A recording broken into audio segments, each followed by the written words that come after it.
أعوذ بالله من الشيطان الرجيم بسم الله الرحمن الرحيم. The Reconstruction of Religious Thought in Islam, a book written by Allama Muhammad Iqbal, the famous Urdu poet.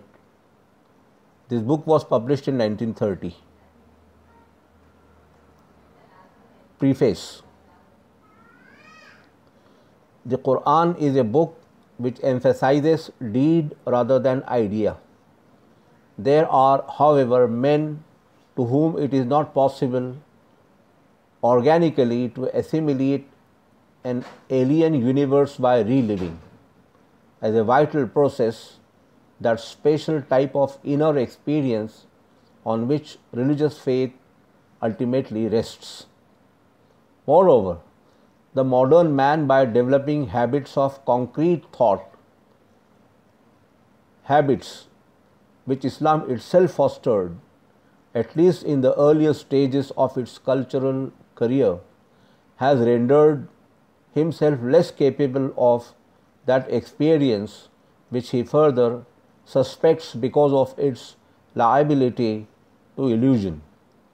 The more genuine schools of Sufism have, no doubt, done good work in shaping and directing the evolution of religious experience in Islam, but their latter day representatives, owing to their ignorance of the modern mind, have become absolutely incapable of receiving any fresh inspiration from modern thought and experience.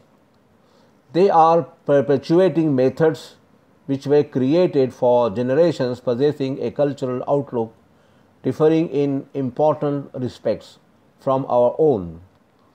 Your creation and resurrection, says the Quran, are like the creation and resurrection of a single soul. A living experience of the kind of biological unity embodied in this verse requires today a method physiologically less violent and psychologically more suitable to a concrete type of mind. In the absence of such a method, the demand for a scientific form of religious knowledge is only natural. In these lectures, which were undertaken at the request of the Madras Muslim Association and delivered at Madras, Hyderabad and Aligarh, I have tried to meet, even though partially, this urgent demand for attempting to reconstruct Muslim religious philosophy with due regard to the philosophical traditions of Islam and the more recent developments in the various domains of human knowledge. And the present moment is quite favorable for such an undertaking. Classical physics has learned to criticize its own foundations. As a result of this criticism, the kind of materialism which it originally necessitated is rapidly disappearing, and the day is not far off when religion and science may discover hitherto unsuspected mutual harmonies. It must, however, be remembered that there is no such thing as finality in philosophical thinking. As knowledge advances and fresh avenues of thought are opened, other views, and probably sounder views than those set forth in these lectures, are possible. Our duty is carefully to watch the progress of human thought and to maintain an independent critical attitude towards it. The reconstruction of religious thought in Islam, knowledge and religious experience. What is the character and general structure of the universe in which we live? Is there a permanent element in the constitution of this universe? How are we related to it? What place do we occupy in it? And what is the kind of conduct that befits the place we occupy? These questions are common to religion, philosophy, and higher poetry. But the kind of knowledge that poetic inspiration brings is essentially individual in its character. It is figurative, vague, and indefinite. Religion, in its more advanced forms, rises higher than poetry. It moves from individual to society. In its attitude towards the ultimate reality, it is opposed to the limitations of man. It enlarges his claims and holds out the prospect of nothing less than a direct vision of reality. Is it then possible to apply the purely rational method of philosophy to religion? The spirit of philosophy is one of free inquiry. It suspects all authority.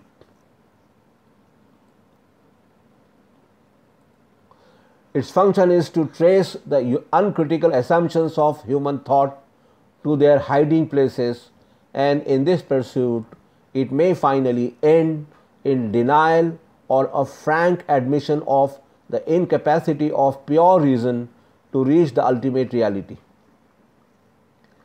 The essence of religion, on the other hand, is faith. And faith, like the bird, seeds its trackless way, unattended by intellect, which, in the words of the great mystic poet of Islam, only waylays the living heart of man and robs it of the invisible wealth of life that lies within.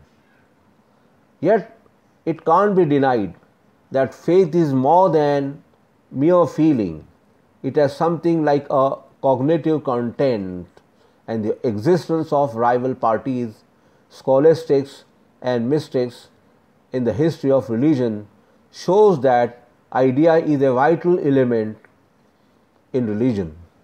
Apart from this, religion on its doctrinal side, as defined by Professor Whitehead, is a system of general truths which have the effect of transforming character when they are sincerely held and vividly apprehended.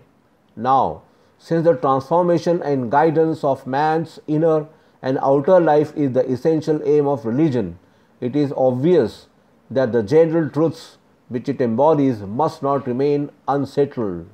No one would hazard action on the basis of a doubtful principle of conduct. Indeed, in view of its function, religion stands in greater need of a rational foundation of its ultimate principles than even the dogmas of science. Science may ignore a rational metaphysics. Indeed, it has ignored it so far. Religion can hardly afford to ignore the search for a reconciliation of the oppositions of experience and a justification of the environment in which humanity finds itself. That is why Professor Whitehead has acutely remarked that the ages of faith are the ages of rationalism. But to rationalize faith is not to admit the superiority of philosophy over religion. Philosophy, no doubt, has jurisdiction to judge religion, but what is to be judged is of such a nature that it will not submit to the jurisdiction of philosophy except on its own terms. While sitting in judgment on religion, philosophy cannot give religion an inferior place among its data. Religion is not a departmental affair. It is neither mere thought, nor mere feeling, nor mere action. It is an expression of the whole man. Thus, in the evaluation of religion, philosophy must recognize the central position of religion and has no other alternative but to admit it as something focal in the process of reflective synthesis. Nor is there any reason to suppose that thought and intuition are essentially opposed to each other. They spring up from the same root and complement each other. The one grasps reality piecemeal, the other grasps it in its wholeness. The one fixes its gaze on the eternal, the other on the temporal aspect of reality. The one is present enjoyment of the whole of reality, the other aims at traversing the whole by slowly specifying and closing up the various regions of the whole for exclusive observation. Both are in need of each other for mutual rejuvenation. Both seek visions of the same reality which reveals itself to them in accordance with their function in life. In fact, intuition, as Bergson rightly says, is only a higher kind of intellect. The search for rational foundations in Islam may be regarded to have begun with the Prophet himself. His constant prayer was, God, grant me knowledge of the ultimate nature of things. The work of later mystics and non-mystic rationalists forms an exceedingly instructive chapter in the history of our culture.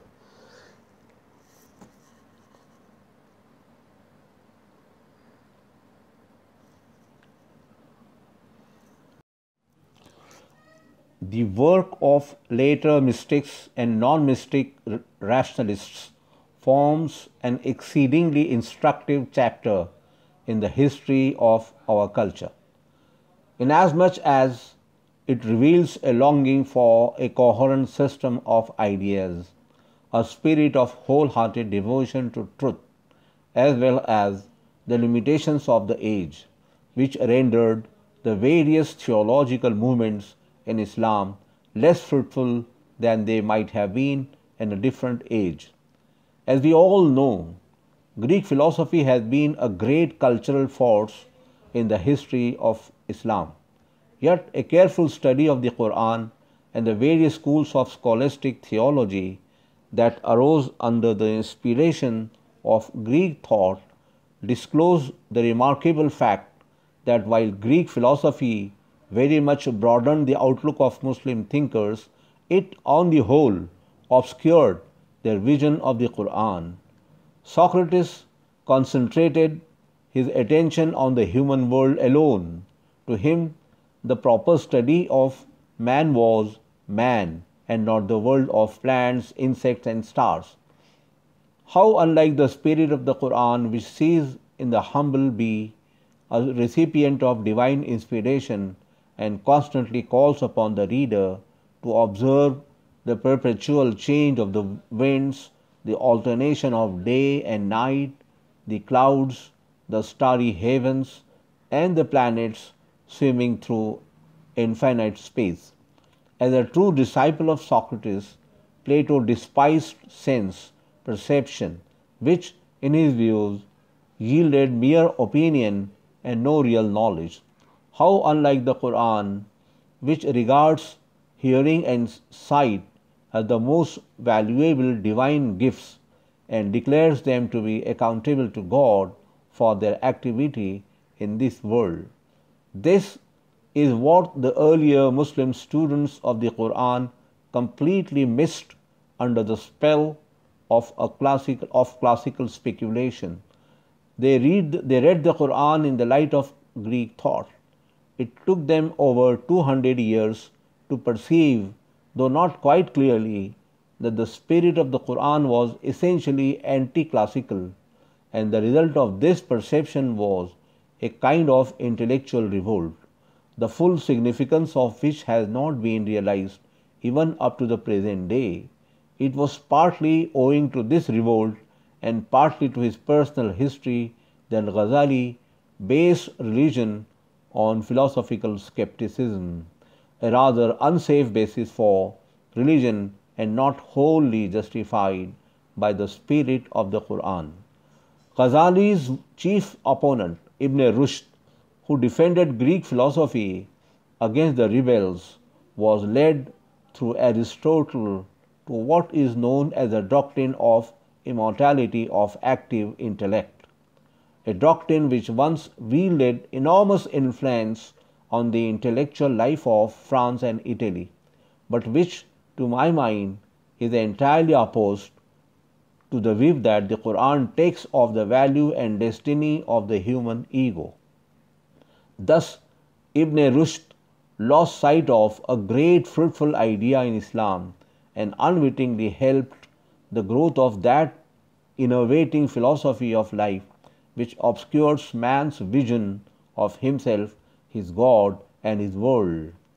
The more constructive among the Ash'arite thinkers were no doubt on the right path and anticipated some of the more modern forms of idealism. Yet, on the whole, the object of Ash'arite movement was simply to defend orthodox opinion with the weapons of Greek dialectic. The Mu'tazila, conceiving religion merely as a body of doctrines and ignoring it as a vital fact, took no notice of non-conceptual modes of approaching reality and reduced religion to a mere system of logical concepts ending in a purely negative attitude. They failed to see that in the domain of knowledge, scientific or religious, complete independence of thought from concrete experience is not possible. It can't, however, be denied that Ghazali's mission was almost apostolic, like that of Kant in Germany of the 18th century. In Germany, rationalism appeared as an ally of religion, but she soon realized that the dogmatic side of religion was incapable of demonstration. The only course open to her was to eliminate dogma from the sacred record. With the elimination of dogma came the utilitarian view of morality, and thus rationalism completed the reign of unbelief. Such was the state of theological thought in Germany when Kant appeared. His critique of pure reason revealed the limitations of human reason and reduced the whole work of the rationalists to a heap of ruins, and justly has he been described as God's greatest gift to his country. Ghazali's philosophical skepticism, which however went a little too far, virtually did the same kind of work in the world of Islam in breaking the back of that proud but shallow rationalism which moved in the same direction as pre-Kantian rationalism in Germany. There is, however, one important difference between Ghazali and Kant. Kant, consistently with his principles, could not affirm the possibility of a knowledge of God.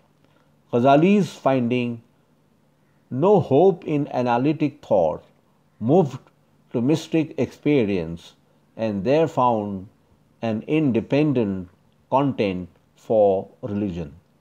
In this way, he succeeded in securing for religion the right to exist independently of science and metaphysics. But the revelation of the total infinite in mystic experience convinced him of the finitude and inconclusiveness of thought and drove him to draw a line of cleavage between thought and intuition. He failed to see that thought and intuition are organically related and that thought must necessarily stimulate finitude and inconclusiveness because of its alliance with serial time. The idea that thought is essentially finite and for this reason unable to capture the infinite is based on a mistaken notion of the movement of thought in knowledge. It is the inadequacy of the logical understanding which finds a multiplicity of mutually repellent individualities with no prospect of their ultimate reduction to a unity that makes us skeptical about the conclusiveness of thought. In fact, the logical understanding is incapable of seeing this multiplicity as a coherent universe. Its only method is generalization based on resemblances, but its generalizations are only fictitious unities which do not affect the reality of concrete things. In its deeper movement, however, thought is capable of reaching an immanent infinite in whose self-unfolding movement the various finite concepts are merely movements. In its essential nature, then, thought is not static, it is dynamic and unfolds its internal infinitude in time like the seed which, from the very beginning, carries within itself the organic unity of the tree as a present fact. Thought is therefore the whole in its dynamic self-expression, appearing to the temporal vision as a series of definite specifications which cannot be understood except by a reciprocal reference. Their meaning lies not in their self-identity, but in the larger whole of which they are the specific aspects. This larger whole is to us, to use a Quranic metaphor, a kind of preserved tablet which holds up the entire undetermined possibilities of knowledge as a present reality, revealing itself in serial time as a succession of finite concepts appearing to reach a unity which is already present in them. It is in fact the presence of the total infinite in the movement of knowledge that makes finite thinking possible. Both Kant and Ghazali fail to see that thought in the very act of knowledge passes beyond its own finitude. The finitudes of nature are reciprocally exclusive. Not so the finitudes of thought, which is, in its essential nature, incapable of limitation and cannot remain imprisoned in the narrow circuit of its own individuality. In the wide world beyond its nothing is alien to it. It is in its progressive participation in the life of the apparently alien that thought demolishes the walls of its finitude and enjoys its potential infinitude.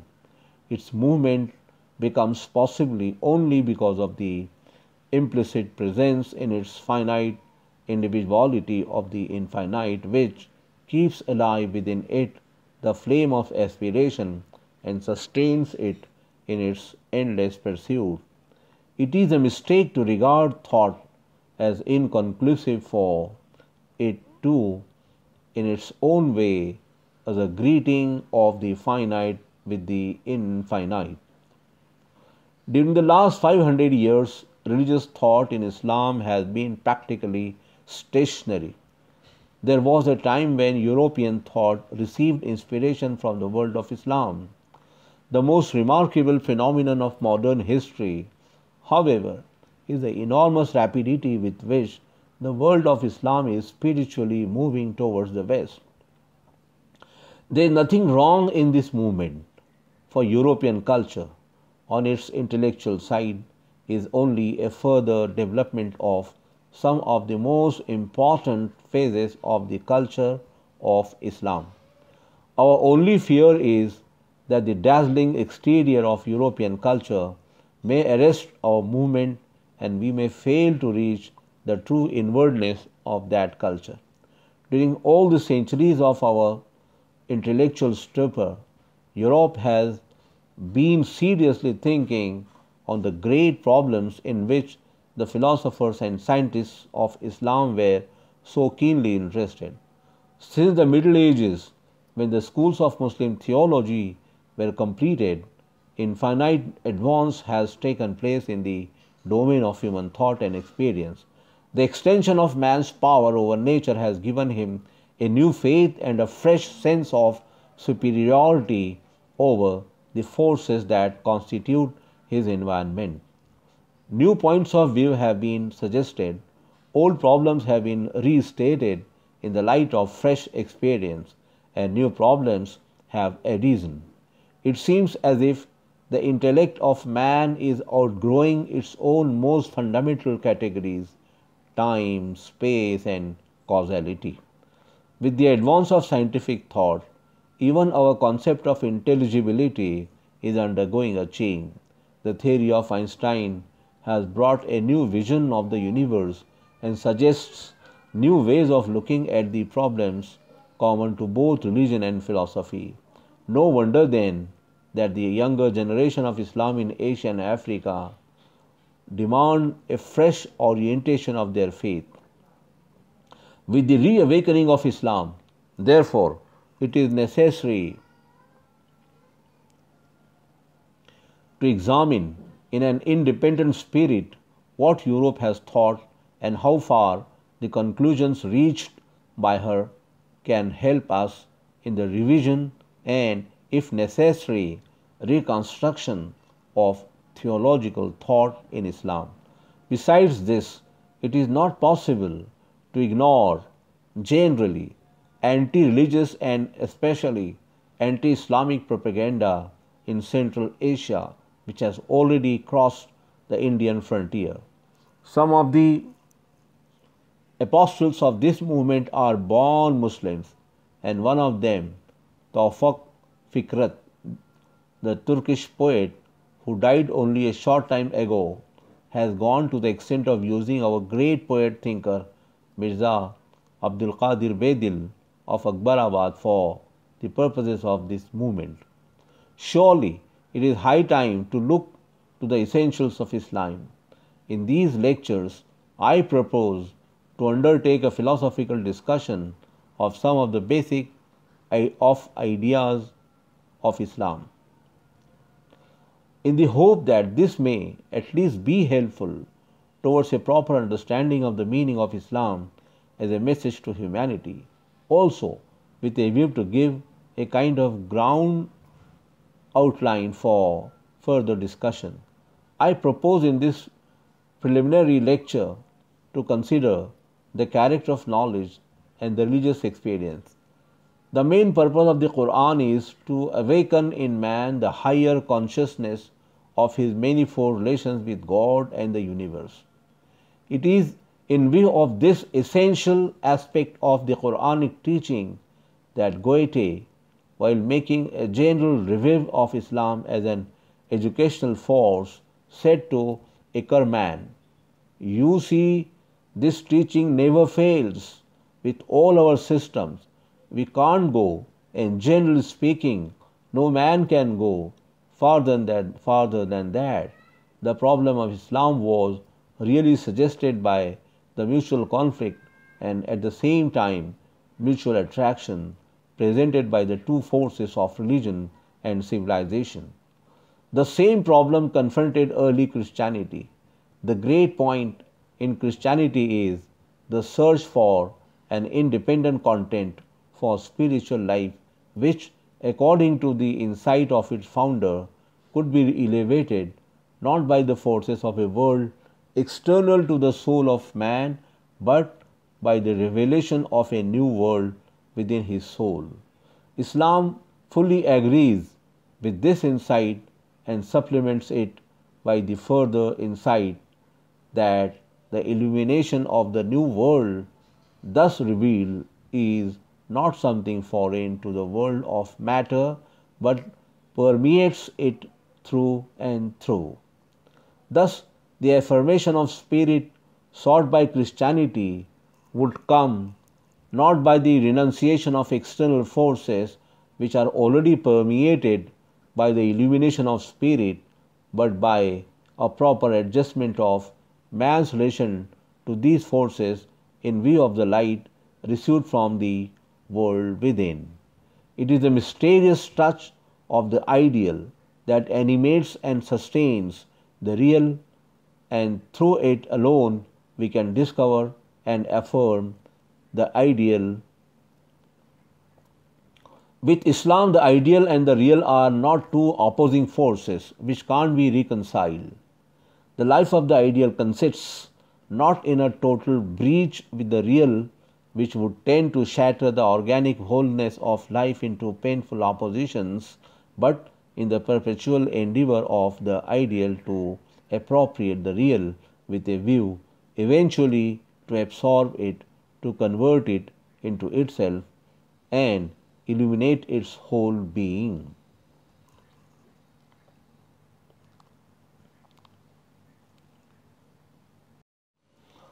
It is the sharp opposition between the subject and the object, the mathematical without and the biological within, that impressed Christianity. Islam, however, faces the opposition with a view to overcome it. This essential difference in looking at a fundamental relation determines the respective attitudes of these great religions towards the problem of human life in its present surroundings. Both demand the affirmation of the spiritual self in man, with this difference only that Islam, recognizing the contact of the ideal with the real, says yes to the world of matter and points the way to master it with a view to discover a basis for a realistic regulation of life. What then, according to the Quran, is the character of the universe which we inhabit? In the first place, it is not the result of a mere creative sport. We have not created the heavens and the earth and whatever is between them in sport. We have not created them but for a serious end. But the greater part of them understand it not. Chapter 44, verse number 38 and 39. It is a reality to be reckoned with.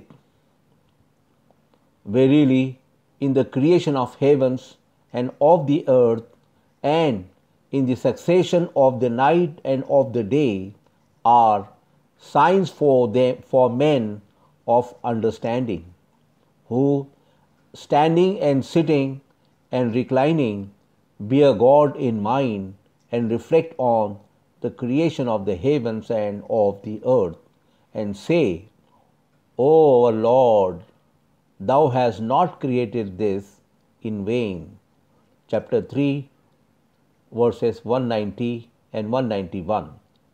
Again, the universe is so constituted that it is capable of extension. He, God, adds to His creation what He wills. Chapter 35, verse number 1. It is not a block universe, a finished product, immobile and incapable of change. Deep in its inner being lies, perhaps, the dream of a new birth. Say, go through the earth and see how God had brought forth all creation. Hereafter will He give it another birth. Chapter 29, verse number 20. In fact, this mysterious swing and impulse of the universe, this noiseless swim of time which appears to us human beings as the movement of day and night, is regarded by the Quran as one of the greatest signs of God. God caused the day and the night to take their turn. Verily, in this is teaching for men of insight. Chapter 24, verse number 44. This is why the Prophet said, do not vilify time, for time is God.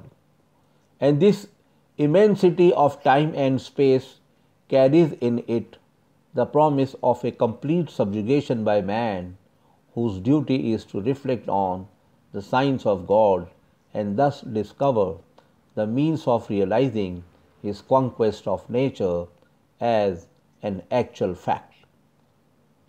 See ye not how God had put under you all that is in the heavens and all that is on the earth, and had been bounteous to you of His favors, both in relation to the seen and the unseen.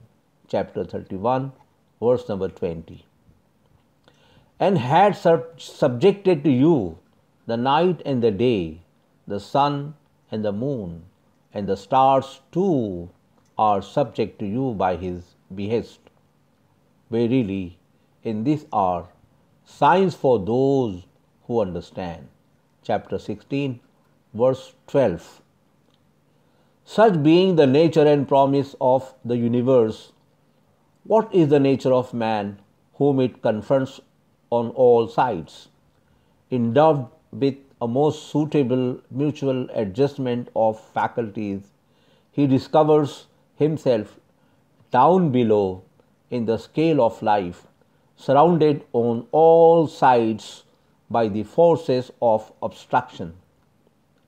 That of goodliest fabric we created man, then brought him down to the lowest of the low. Chapter 95, verse number 4 and 5. And how do we find him in this environment? A restless being, engrossed in his ideals to the point of forgetting everything else, capable of inflicting pain on himself in his ceaseless quest after fresh scopes for self-expression.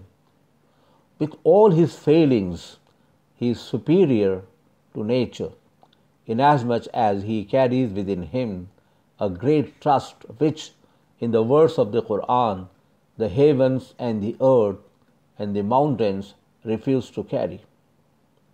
Verily, we propose to the heavens and to the earth and to the mountains to receive the trust of personality, but they refused the burden and they feared to receive it. Man alone undertook to bear it, but had proved unjust, senseless. Chapter 33, verse number 72.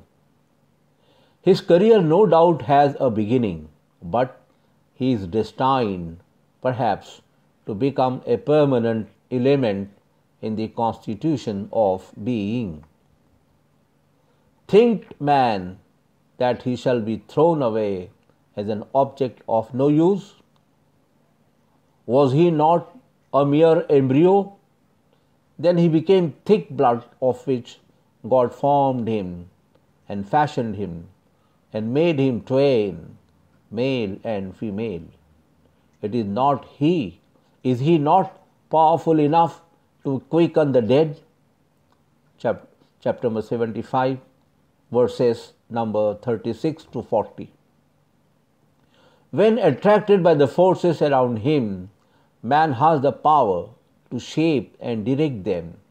When thwarted by them, he has the capacity to build a much vaster world in the depths of his own inner being, wherein he discovers sources of infinite joy and inspiration. Hard his lot and frail his being, like a rose leaf, yet no form of reality is so powerful, so inspiring, and so beautiful as the spirit of man. Thus, in his inmost being, man, as conceived by the Quran, is a creative activity, an ascending spirit who, in his onward march, rises from one state of being to another. But nay, I swear by the sunset's redness, and by the night and its gatherings, and by the moon when at her full, that from state to state shall ye be surely carried onward. Chapter 84, verses number 16 to 19. It is the lot of man to share in the deeper aspirations of the universe around him and to shape his own destiny as well as that of the universe. Now, by adjusting himself to its forces, now by putting the whole of his energy to mold its forces to his own ends and purposes. And in this process of progressive change, God becomes a co-worker with him, provided man takes the initiative. Verily, God will not change the condition of men till they change what is in themselves. Chapter 13, verse number 11. If he does not take the initiative, if he does not evolve the inner richness of his being, if he ceases to feel the inward push of advancing life, then the spirit within him hardens into stone and he is reduced to the level of dead matter. But his life and the onward march of his spirit depend on the establishment of connections with the reality that confronts him. It is knowledge that establishes these connections, and knowledge is sense perception elaborated by understanding. When thy Lord said to the angels, Verily, I am about to place one in my stead on earth, they said, Will you place there one who will do ill and shed blood?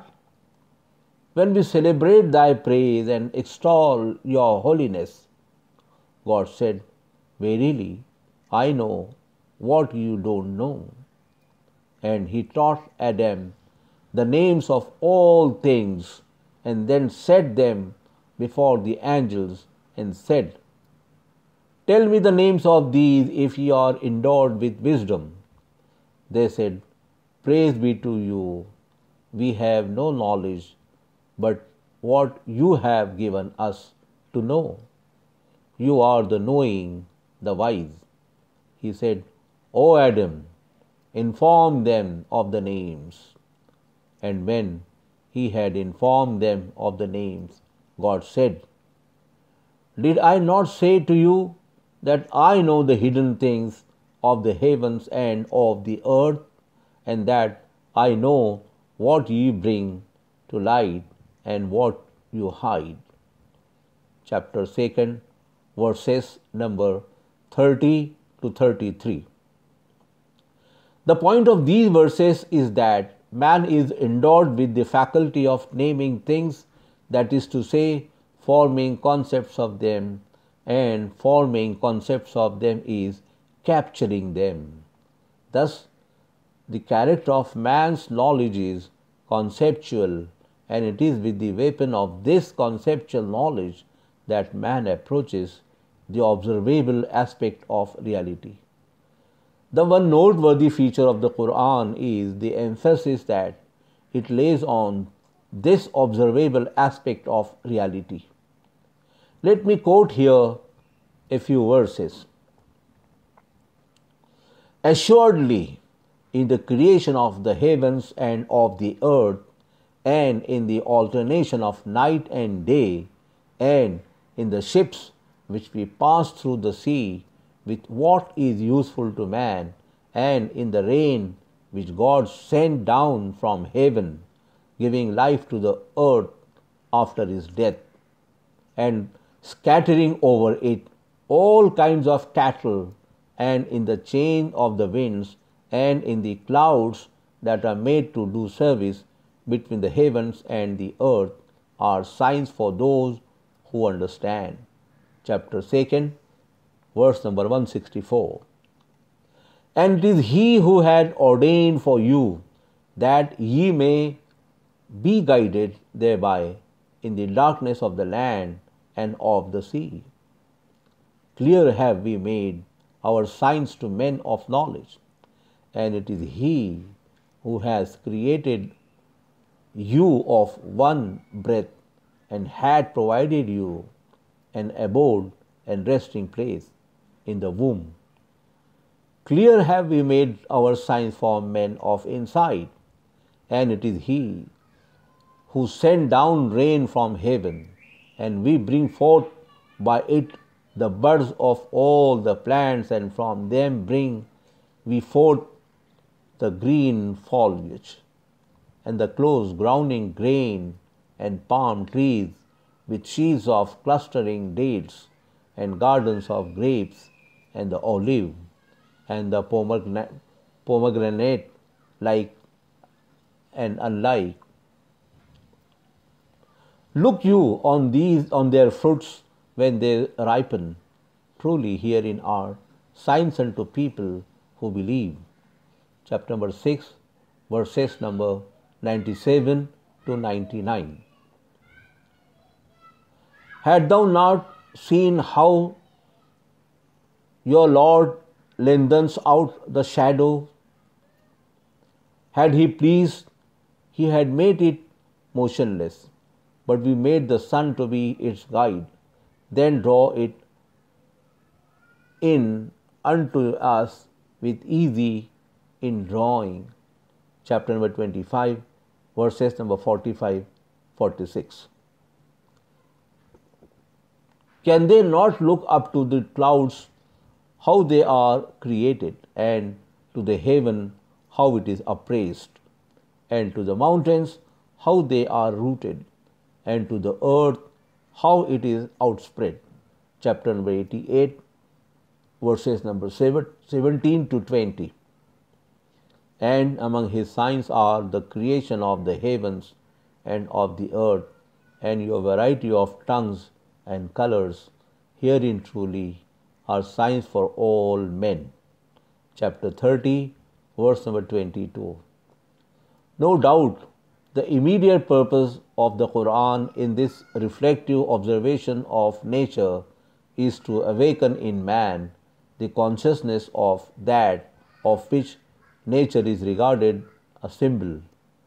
But the point to note is the general empirical attitude of the Quran, which engendered in its followers a feeling of reverence for the actual and ultimately made them the founders of modern science. It was a great point to awaken the empirical spirit in an age which renounced the visible as of no value in men's search after God. According to the Quran, as we have seen before, the universe has a serious end. Its shifting actualities force our being into fresh formations.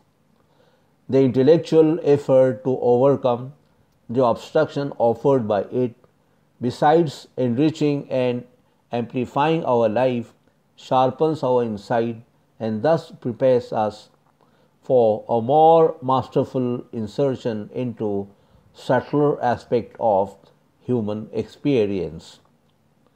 It is our reflective contact with the temporal flux of things which trains us for an intellectual vision of the non-temporal. Reality lives in its own appearances, and such a being as man, who has to maintain his life in an obstructing environment, cannot afford to ignore the visible. The Quran opens our eyes to the great fact of change, through the appreciation and control of which alone it is possible to build a durable civilization. The cultures of Asia and, in fact, of the whole ancient world fail because they approached reality exclusively from within and moved from within on outwards. This procedure gave them theory without power, and on mere theory no durable civilization can be based. There is no doubt that the treatment of religious experience as a source of divine knowledge is historically prior to the treatment of other regions of human experience for the same purpose. The Quran, recognizing that the empirical attitude is an indispensable stage in the spiritual life of humanity, attaches equal importance to all the regions of human experience as yielding knowledge of the ultimate. Reality, which reveals its symbols both within and without. One indirect way of establishing connections with the reality that confronts us is reflective observation and control of its symbols as they reveal themselves to sense perception. The other way is direct association with that reality as it reveals itself within. The naturalism of the Quran is only a recognition of the fact that man is related to nature, and this relation, in view of its possibility as a means of controlling her forces, must be exploited not in the interest of unrighteous desire for domination, but in the nobler interest of a free upward movement of spiritual life, in the interests of securing a complete vision of reality. Therefore, sense perception must be supplemented by the perception of what the Quran describes as fu'ad or qalb, that is heart. God had made everything which He had created most good, and began the creation of man with clay, then ordained his progeny from gems of life from sorry water, then shaped him and breathed of His Spirit into him, and gave you hearing and seeing and heart. What little thanks do you return? Chapter number 32, verses number 7 to 9. The heart is a kind of inner intuition or insight which, in the beautiful words of Rema, feeds on the rays of the sun and brings us into contact with aspects of reality other than those open to sense perception. It is, according to the Quran, something which sees, and its purports, if properly interpreted, are never false. We must not, however, regard it as a mysterious special faculty. It is rather a mode of dealing with reality in which sensation, in the physiological sense of the word, does not play any part. Yet the vista of experience thus open to us is as real and concrete as any other experience. To describe it as psychic, mystical, or supernatural does not detract from its value as experience. To the primitive man, all experience was supernatural. Prompted by the immediate necessities of life, he was driven to interpret his experience, and out of this interpretation gradually emerged nature in our sense of the word. The total reality which enters our awareness and appears on interpretation as an empirical fact has other ways of invading our consciousness and offers further opportunities of interpretation. The revealed and mystic literature of mankind bears ample testimony to the fact that religious experience has been too enduring and dominant in the history of mankind to be rejected as mere illusion. There seems to be no reason, then, to accept the normal way of human experience as fact and reject its other levels as mystical and emotional. The fact of religious experience are facts among other facts of human experience, and in the capacity of yielding knowledge by interpretation, one fact is as good as another. Nor is there anything irreverent in critically examining this region of human experience. The Prophet of Islam was the first critical observer of psychic phenomena. Bukhari and other traditionists have given us a full account of his observation of the psychic Jewish youth, Ibn Sayyid, whose ecstatic moods attracted the Prophet's notice. He tested him, questioned him, and examined him in his various moods. Once he hid himself behind the stem of a tree to listen to his mutterings.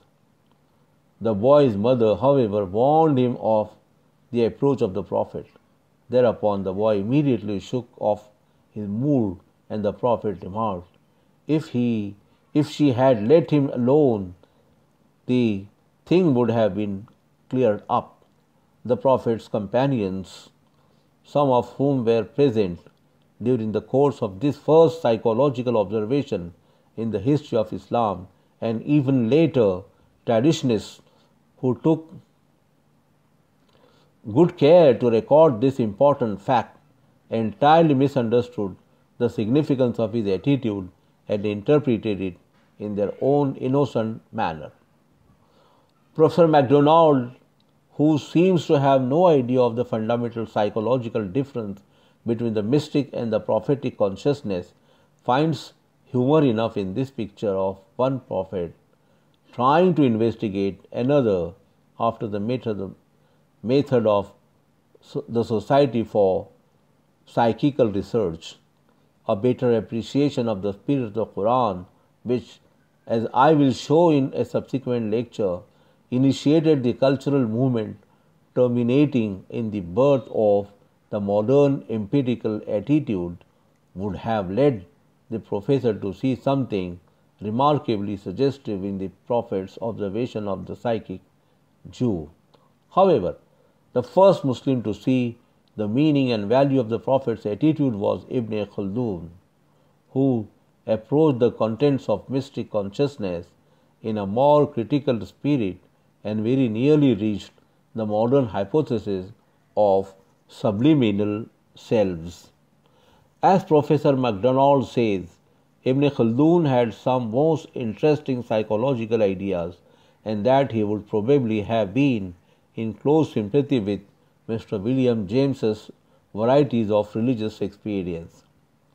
Modern psychology has only recently begun to realize the importance of a careful study of the contents of mystic consciousness, and we are not yet in possession of a really effective scientific method to analyze the contents of non-rational modes of consciousness.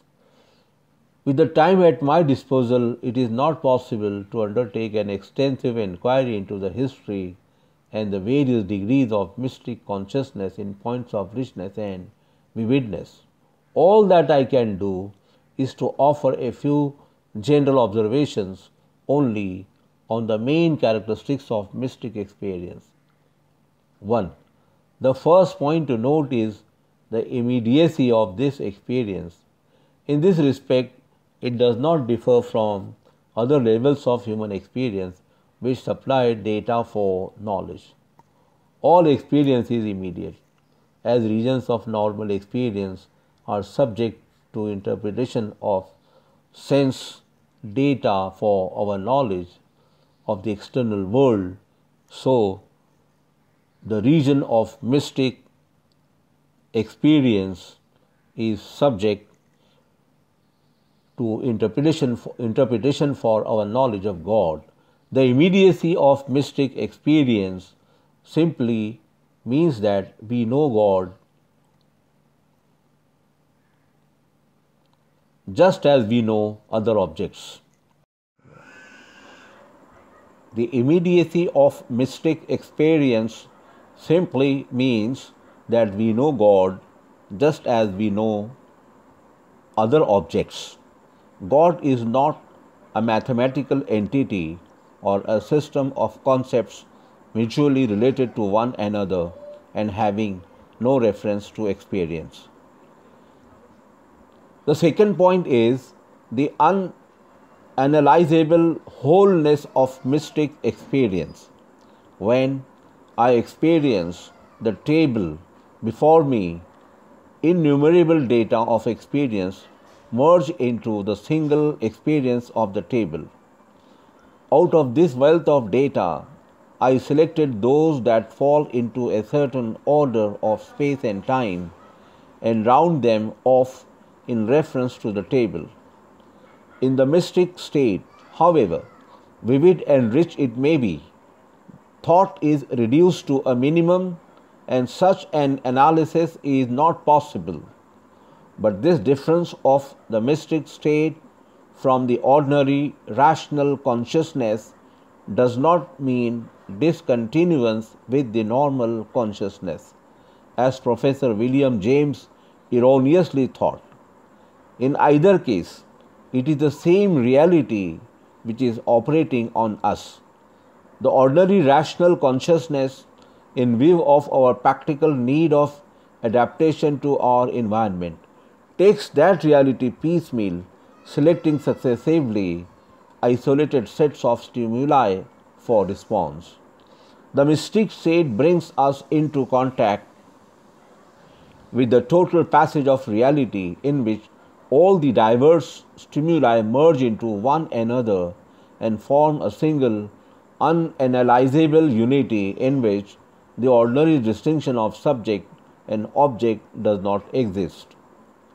The third point to note is that to the mystic state is a moment of intimate association with a unique other self, transcending, encompassing, and momentarily suppressing the private personality of the subject of experience.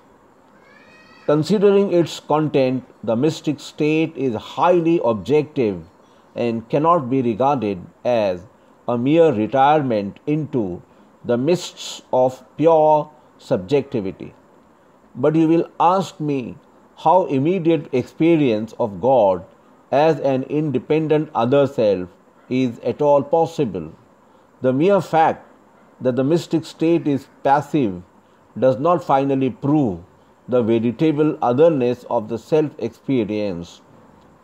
This question arises in the mind because we assume without criticism that our knowledge of the external world through sense perception is the type of all knowledge. If this were so, we could never be sure of the reality of our own self. However, in reply to it, I suggest the analogy of our daily social experience. How do we know other minds in our social intercourse? It is obvious that we know our own self and nature by inner reflection and sense perception respectively. We possess no sense for the experience of our other minds. The only ground of my knowledge of a conscious being before me is the physical movements similar to my own, from which I infer the presence of another conscious being. Or we may say, after Professor Royce, that other fellows are known to be real because they respond to our signals and thus constantly supply the necessary supplement to our own fragmentary meanings. Response, no doubt, is the test of the presence of a conscious self, and the Quran also takes the same view. And your Lord said, "Call me, and I respond to your call." Chapter number 40, verse number 60. And when my servants ask thee concerning me, then I am nigh unto them, and answer the cry of him that cried unto me. Chapter 2, verse number 186. It is clear that whether we apply the physical criterion or non-physical and more adequate criterion of Royce, in either case, our knowledge of other minds remains something like inferential only. Yet we feel that our experience of other minds is immediate and never entertain any doubt as to the reality of our social experience. I do not, however, mean at the present stage of our inquiry to build on the implications of our knowledge of other minds an idealistic argument in favor of the reality of a comprehensive self. All that I mean to suggest is that the immediacy of our experience in the mystic state is not without a parallel. It has some sort of resemblance to our normal experience and probably belongs to the same category. Since the quality of mystic experience is to be directly experienced, it is obvious that it cannot be communicated. Mystic states are more like feeling than thought. The interpretation which the mystic or the prophet puts on the content of his religious consciousness can be conveyed to others in the form of propositions, but the content itself cannot be so transmitted. Thus, in the following verse of the Quran, it is the psychology and not the content of the experience that is given. It is not for man that God should speak to him, but by vision or from behind a veil, or He sent a messenger to reveal by his permission what he will, for he is exalted, wise. Chapter number 42, verse number 51. By the star when it set, your compatriot erred not, nor is he led astray, neither speaks he from mere impulse. The Quran is no other than the revelation revealed to him. One strong in power taught it him. Endowed with wisdom, with even balance stood he in the highest part of the horizon. Then came he nearer and approached and was at the distance of 2 bows or even closer. And he revealed to the servant of God what he revealed. His heart falsified not what he saw. What will ye then dispute with him as to what he saw? He had seen him also another time near the Sidra tree, which marks the boundary, near which is the garden of repose. When the Sidra tree was covered with what covered it, his eye turned not aside, nor did it wander, for he saw the greatest of the signs of the Lord. Chapter 53, verses number 1 to 18. The incommunicability of mystic experience is due to the fact that it is essentially a matter of inarticulate feeling, untouched by discursive intellect. It must, however, be noted that mystic feeling, like all feeling, has a cognitive element also, and it is, I believe, because of this cognitive element that it lends itself to the form of idea. In fact, it is the nature of feeling to seek expression in thought. It would seem that the two, feeling and idea, are the non-temporal and temporal aspects of the same unit of inner experience. But on this point, I cannot do better than quote Professor Hawking, who has made a remarkably keen study of feeling in justification of an intellectual view of the content of religious consciousness. What is that other than feeling in which feeling may end? I answer, consciousness of an object.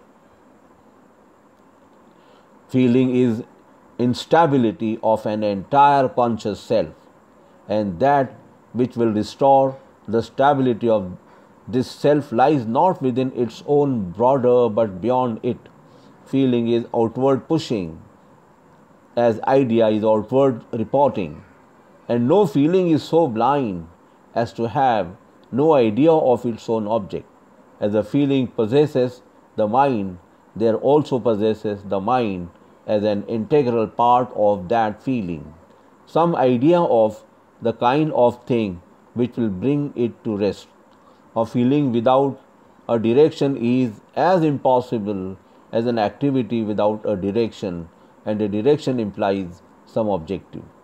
There are vague states of consciousness in which we seem to be wholly without direction, but in such cases it is remarkable that feeling is likewise in abeyance.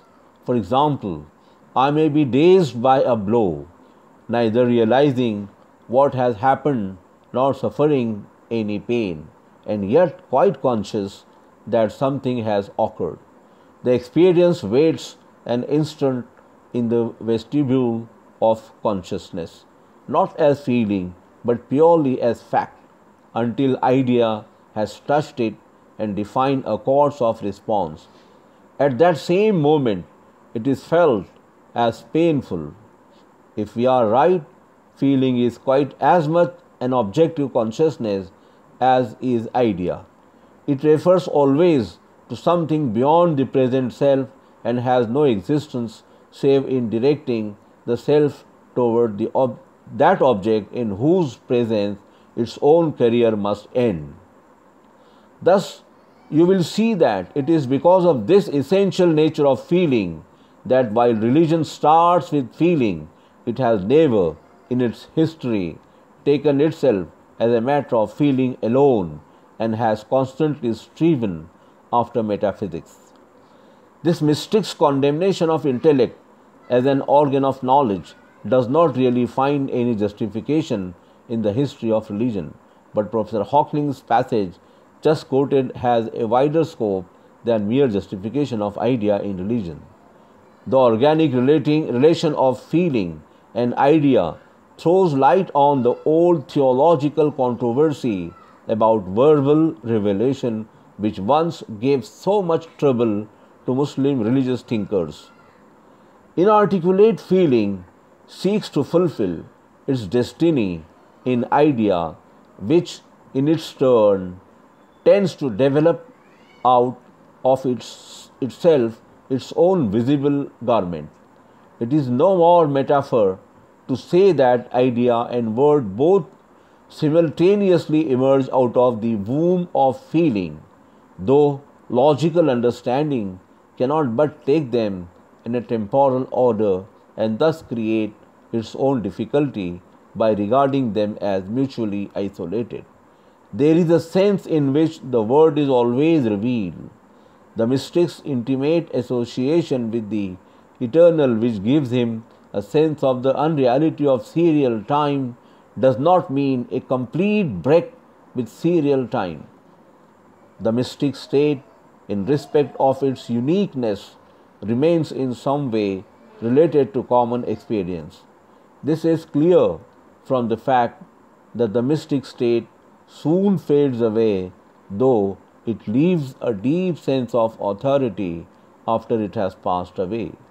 Both the mystic and the prophet return to the normal levels of experience, but with this difference that the return of the prophet, as I will show later, may be fraught with infinite meaning for mankind. For the purpose of knowledge, then, the region of mystic experience is as real as any other region of human experience and cannot be ignored merely because it cannot be traced back to sense perception. Nor is it possible to undo the spiritual value of the mystic state by specifying the organic conditions which appear to determine it. Even if the postulate of modern psychology as to the interrelation of body and mind is assumed to be true, it is illogical to discredit the value of the mystic state as a revelation of truth. Psychologically speaking, all states, whether their content is religious or non-religious, are organically determined. The scientific form of mind is as much organically determined as the religious. Our judgment is as to the creations of genius is not at all determined or even remotely affected by what our psychologists may say regarding its organic conditions. A certain kind of temperament may be a necessary condition for a certain kind of receptivity, but the antecedent condition cannot be regarded as the whole truth about the character of what is received. The truth is that the organic causation of our mental states has nothing to do with the criterion by which we judge them to be superior or inferior in point of value. Among the visions and messages, says Professor William James, some have always been too patently silly.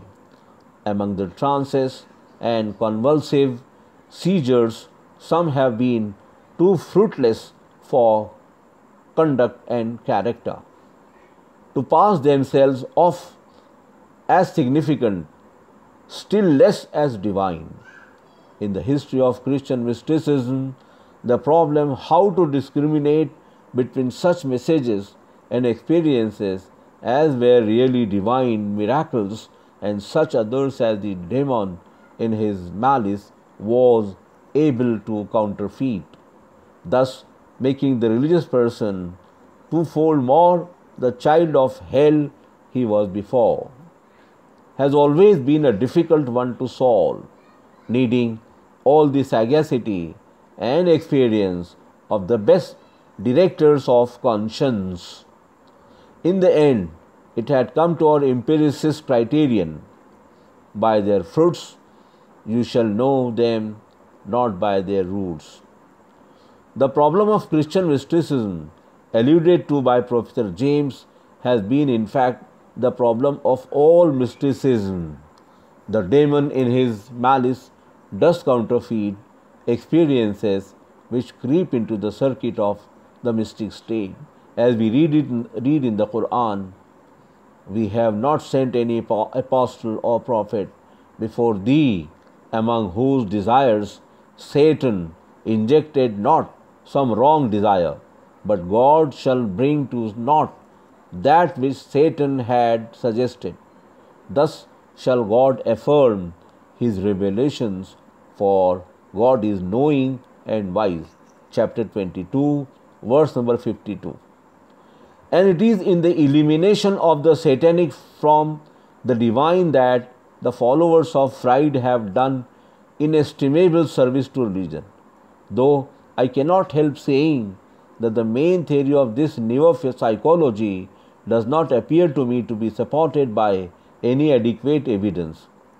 If our vagrant impulse assert themselves in our dreams or at other times we are not strictly ourselves, it does not follow that they remain imprisoned in a kind of lumber room behind the normal self. The occasional invasion of these suppressed impulses on the region of our normal self tends more to show the temporary disruption of our habitual system of responses rather than their perpetual presence in some dark corner of the mind.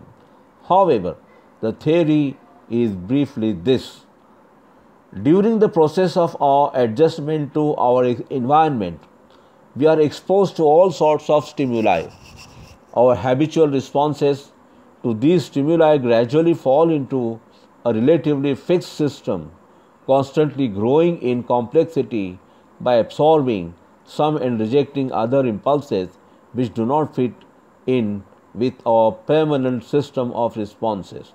The rejected impulses recede into what is called the unconscious region of the mind, and there wait for a suitable opportunity to assert themselves and take their revenge on the focal self.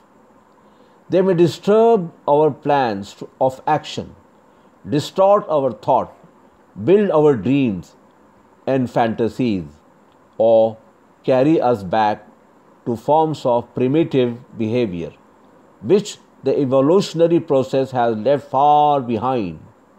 Religion, it is said, is a pure fiction created by these repudiated impulses of mankind with a view to find a kind of fairyland for free, unobstructed movement. Religious beliefs and dogmas, according to the theory, are no more than merely primitive theories of nature, whereby mankind has tried to redeem reality from its elemental ugliness and to show it off as something nearer to the heart's desire than the facts of life would warrant. That there are religions and forms of art which provide a kind of cowardly escape from the facts of life, I do not deny. All that I contend is that this is not true of all religions. No doubt, religious beliefs and dogmas have a metaphysical significance, but it is obvious that they are not interpretations of those data of experience which are the subject of the science of nature.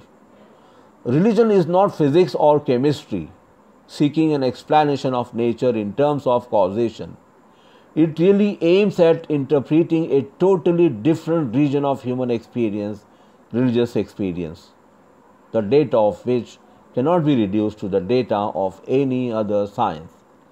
In fact, it must be said, in justice to religion, that it insisted on the necessity of concrete experience in religious life long before science learned to do so. The conflict between the two is due not to the fact that the one is and the other is not, based on concrete experience. Both see concrete experience as a point of departure. Their conflict is due to the misapprehension that both interpret the same data of experience. We forget that religion aims at reaching the real significance of a special variety of human experience. Nor is it possible to explain away the content of religious consciousness by attributing the whole thing to the working of the sex impulse. The two forms of consciousness, sexual and religious, are often hostile or, at any rate, completely different to each other in point of their character, their aim, and the kind of conduct they generate. The truth is that in a state of religious passion, we know a factual reality in some sense outside the narrow circuit of our personality. To the psychologist, religious passion necessarily appears as the work of the subconscious because of the intensity with which it shakes up the depths of our being. In all knowledge, there is an element of passion, and the object of knowledge gains or loses its objectivity with the rise and fall in the intensity of passion. That is most real to us, which stirs up the entire fabric of our personality.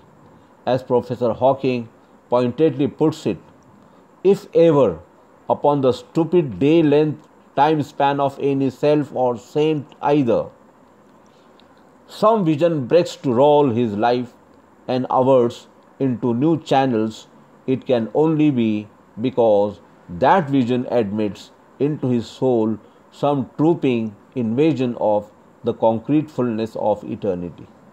Such vision doubtless means subconscious readiness and subconscious resonance too, but the expansion of the unusual air cells does not argue that we have ceased to breathe the outer air, the very opposite. A purely psychological method, therefore, cannot explain religious passion as a form of knowledge. It is bound to fail in the case of our newer psychologists as it did fail in the case of Locke and Hume. The foregoing discussion, however, is sure to raise an important question in your mind. Religious experience, I have tried to maintain, is essentially a state of feeling with a cognitive aspect, the content of which cannot be communicated to others, except in the form of a judgment. Now, when a judgment which claims to be the interpretation of a certain region of human experience, not accessible to me, is placed before me for my assent, I am entitled to ask, what is the guarantee of its truth? Are we in possession of a test which would reveal its validity? If personal experience had been the only ground for acceptance of a judgment of this kind, religion would have been the possession of a few individuals only. Happily, we are in possession of tests which do not differ from those applicable to other forms of knowledge. These I call the intellectual test and the pragmatic test. By the intellectual test, I mean critical interpretation without any presuppositions of human experience, generally with a view to discover whether our interpretation leads us ultimately to a reality of the same character as is revealed by religious experience. The pragmatic test judges it by its fruits.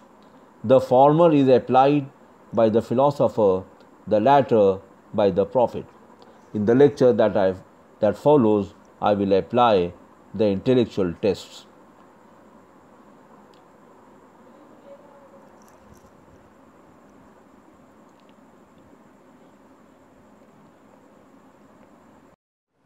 The philosophical test of the revelations of religious experience.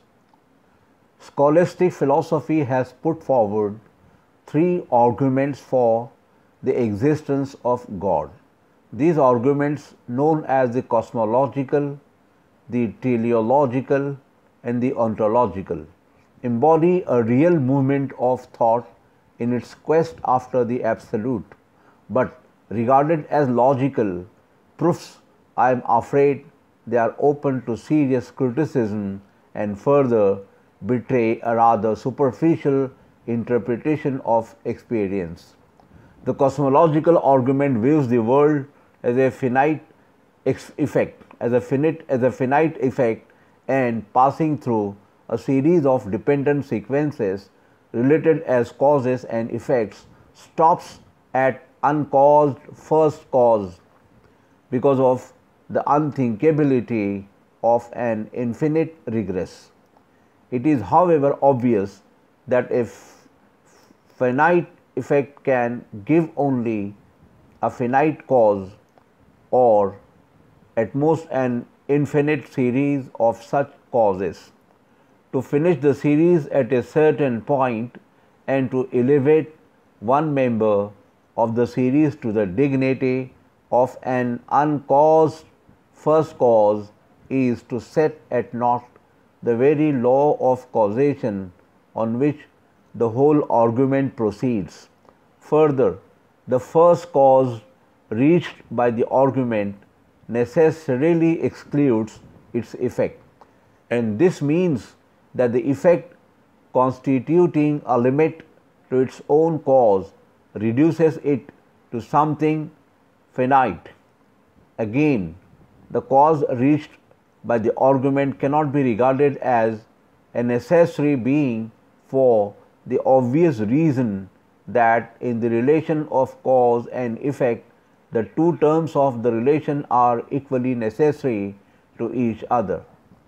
Nor is the necessity of existence identical with the conceptual necessity of causation, which is the utmost that this argument can prove.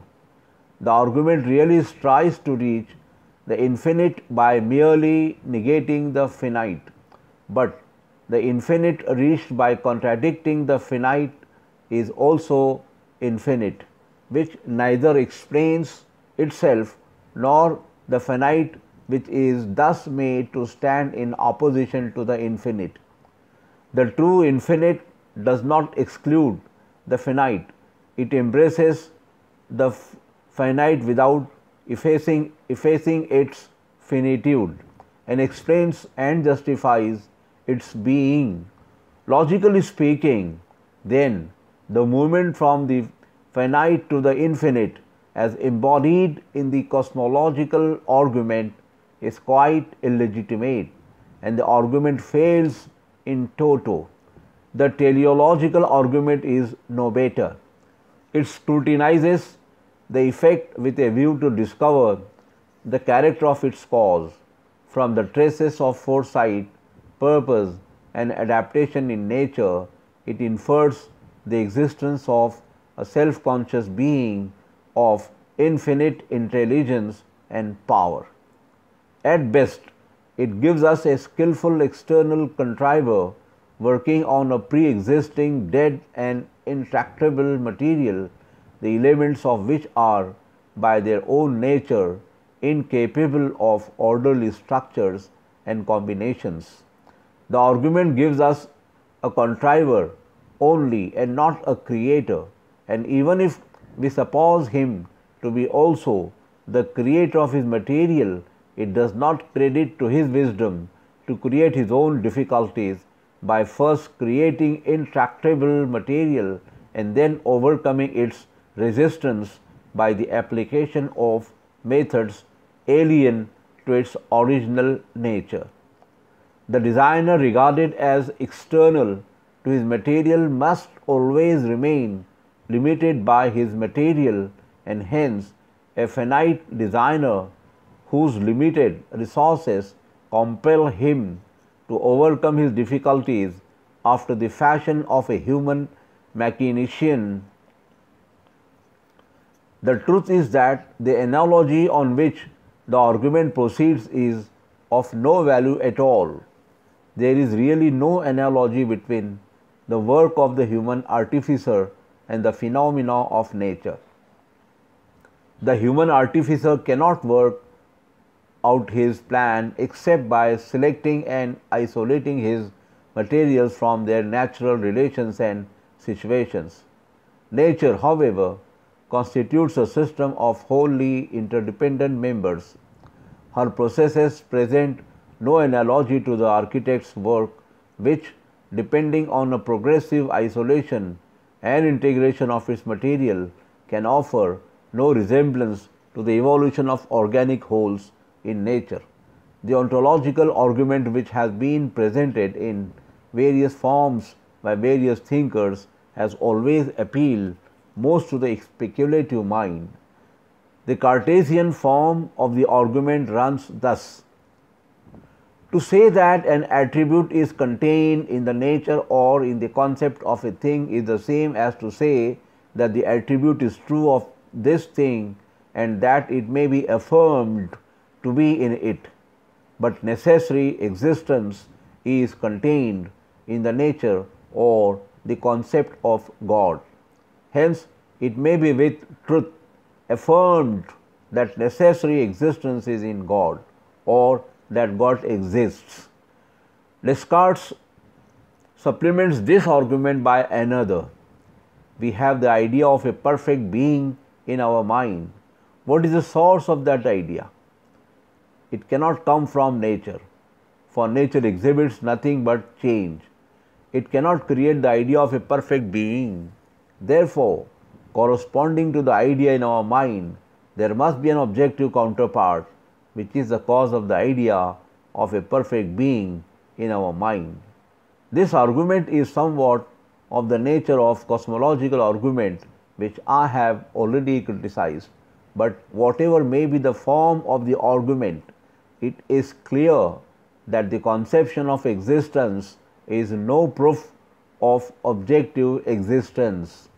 As in Kant's criticism of this argument, the notion of $300 in my mind cannot prove that I have them in my pocket. All that the argument proves is that the idea of a perfect being includes the idea of his existence. Between the idea of a perfect being in my mind and the objective reality of that being, there is a gulf which cannot be bridged over by a transcendental act of thought. The argument, as stated, is in fact a petitio principii, for it takes for granted the very point in question, that is, the transition from the logical to the real.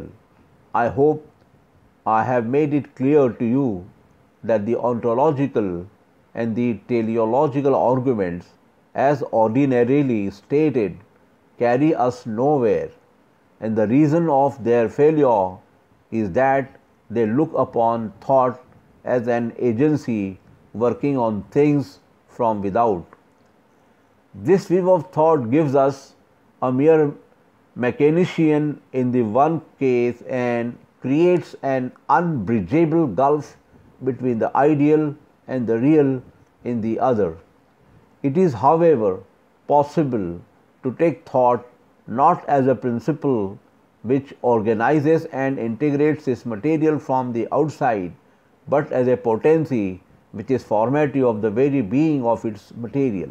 Thus, regarded thought or idea is not alien to the original nature of things.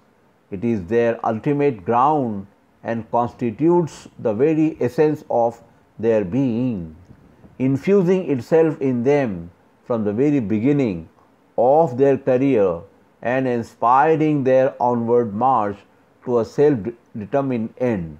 But our present situation necessitates the dualism of thought and being. Every act of human knowledge bifurcates what might, on proper enquiry, turn out to be a unity into a self that knows and a confronting other that is known. That is why we are forced to regard the object that confronts the self as something existing in its own right, external to and independent of the self, whose act of knowledge makes no difference to the object known. The true significance of the ontological and the teleological arguments will appear only if we are able to show that the human situation is not final and that thought and being are ultimately one. This is possible only if we carefully examine and interpret experience, following the clue furnished by the Quran, which regards experience within and without as symbolic of a reality described by it as the first and the last, the visible and the invisible. This I propose to do in the present lecture. Now, experience as unfolding itself in time presents three main levels: the level of matter, the level of life, and the level of mind and consciousness.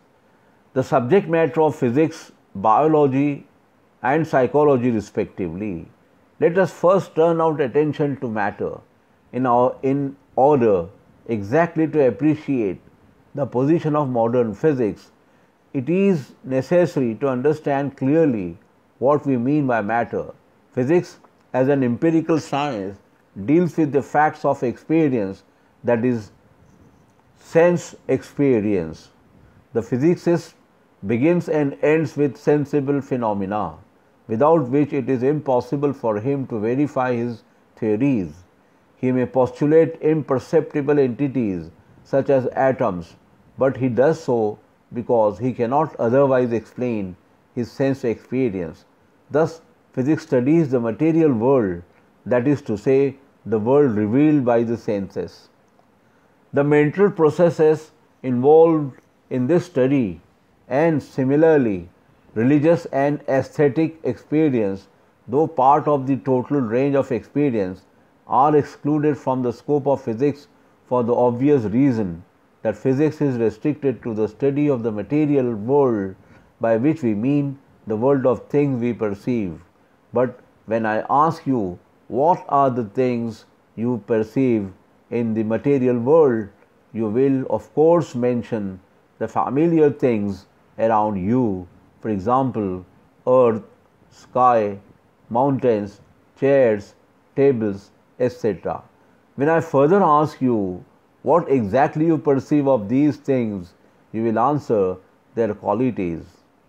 It is clear that in answering such a question, we are really putting an interpretation on the evidence of our senses. The interpretation consists in making a distinction between the thing and its qualities. This really amounts to a theory of matter, that is, of the nature of sense data, their relation to the perceiving mind and their ultimate causes. The substance of this theory is as follows.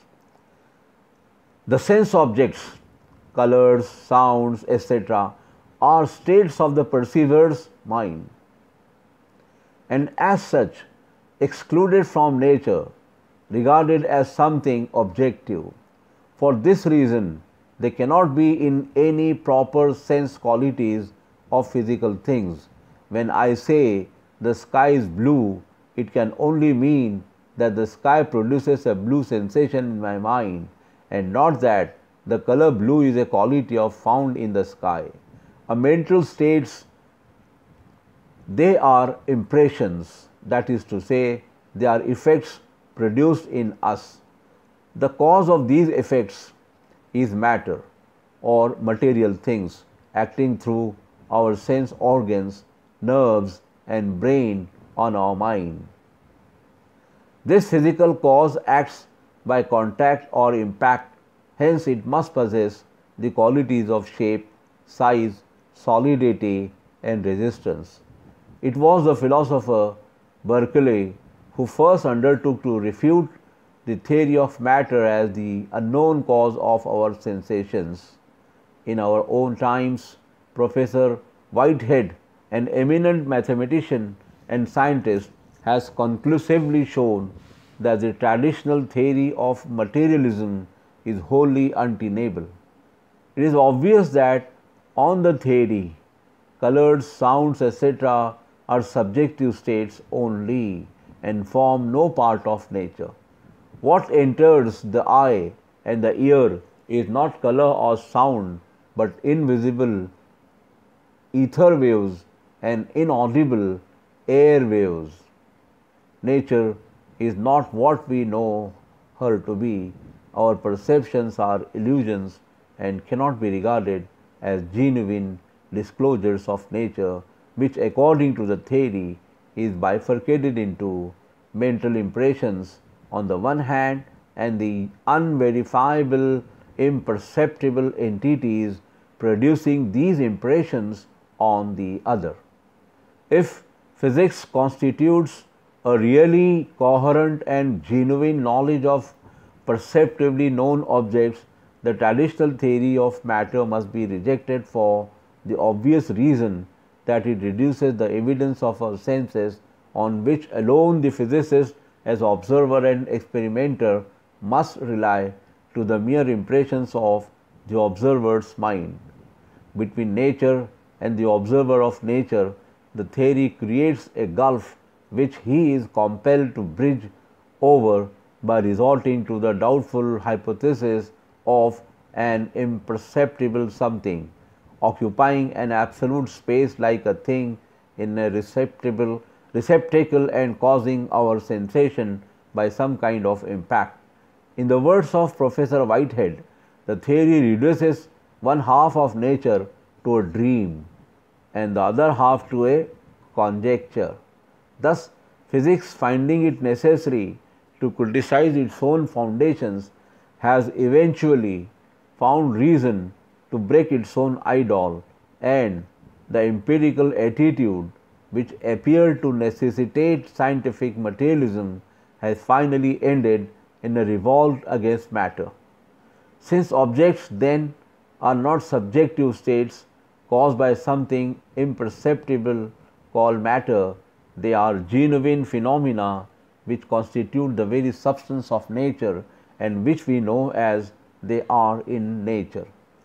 But the concept of matter has received the greatest blow from the hand of Einstein, another eminent physicist whose discoveries have laid the foundation of a far-reaching revolution in the entire domain of human thought. The theory of relativity, by merging time into space-time, says Mr. Russell, has damaged the traditional notion of substance more than all the arguments of the philosophers. Matter, for common sense, is something which persists in time and moves in space, but for modern relativity physics, this view is no longer tenable. A piece of matter has become not a persistent thing with varying states, but a system of interrelated events.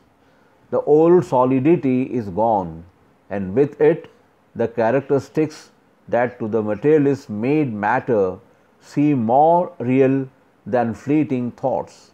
According to Professor Whitehead, therefore, nature is not a static fact situated in a dynamic void, but a structure of events possessing the character of a continuous creative flow which thought cuts up into isolated immobilities out of which mutual relations arise, the concepts of space and time. Thus, we see how modern science asserts its agreement with Berkeley's criticism, which it once regarded as an attack on its very foundation. The scientific view of nature as pure materiality is associated with the Newtonian view of space as an absolute void in which things are situated. This attitude of science has no doubt ensured its speedy progress, but the bifurcation of a total experience into two opposite domains of mind and matter has today forced it, in view of its own domestic difficulties, to consider the problems which in the beginning of its career it completely ignored. The criticism of the foundations of the mathematical sciences has fully disclosed that the hypothesis of a pure materiality and enduring stuff situated in an absolute space is unworkable.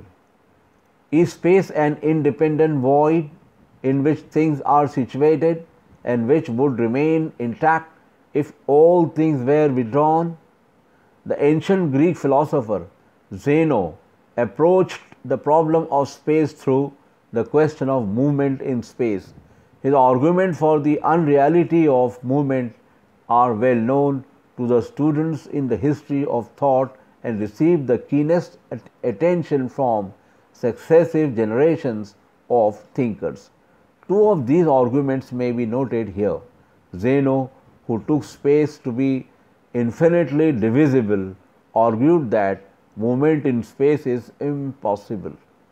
Before the moving body can reach the point of its destination, it must pass through half the space intervening between the point of start and the point of destination, and before it can pass through that half, it must travel through the half of the half, and so on to infinity.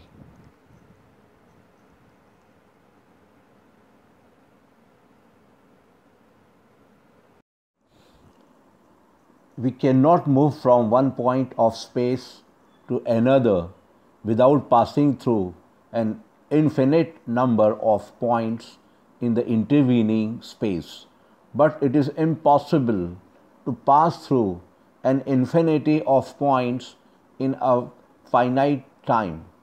He further argued that the flying arrow does not move because at any time during the course of its flight it is at rest in some point of space.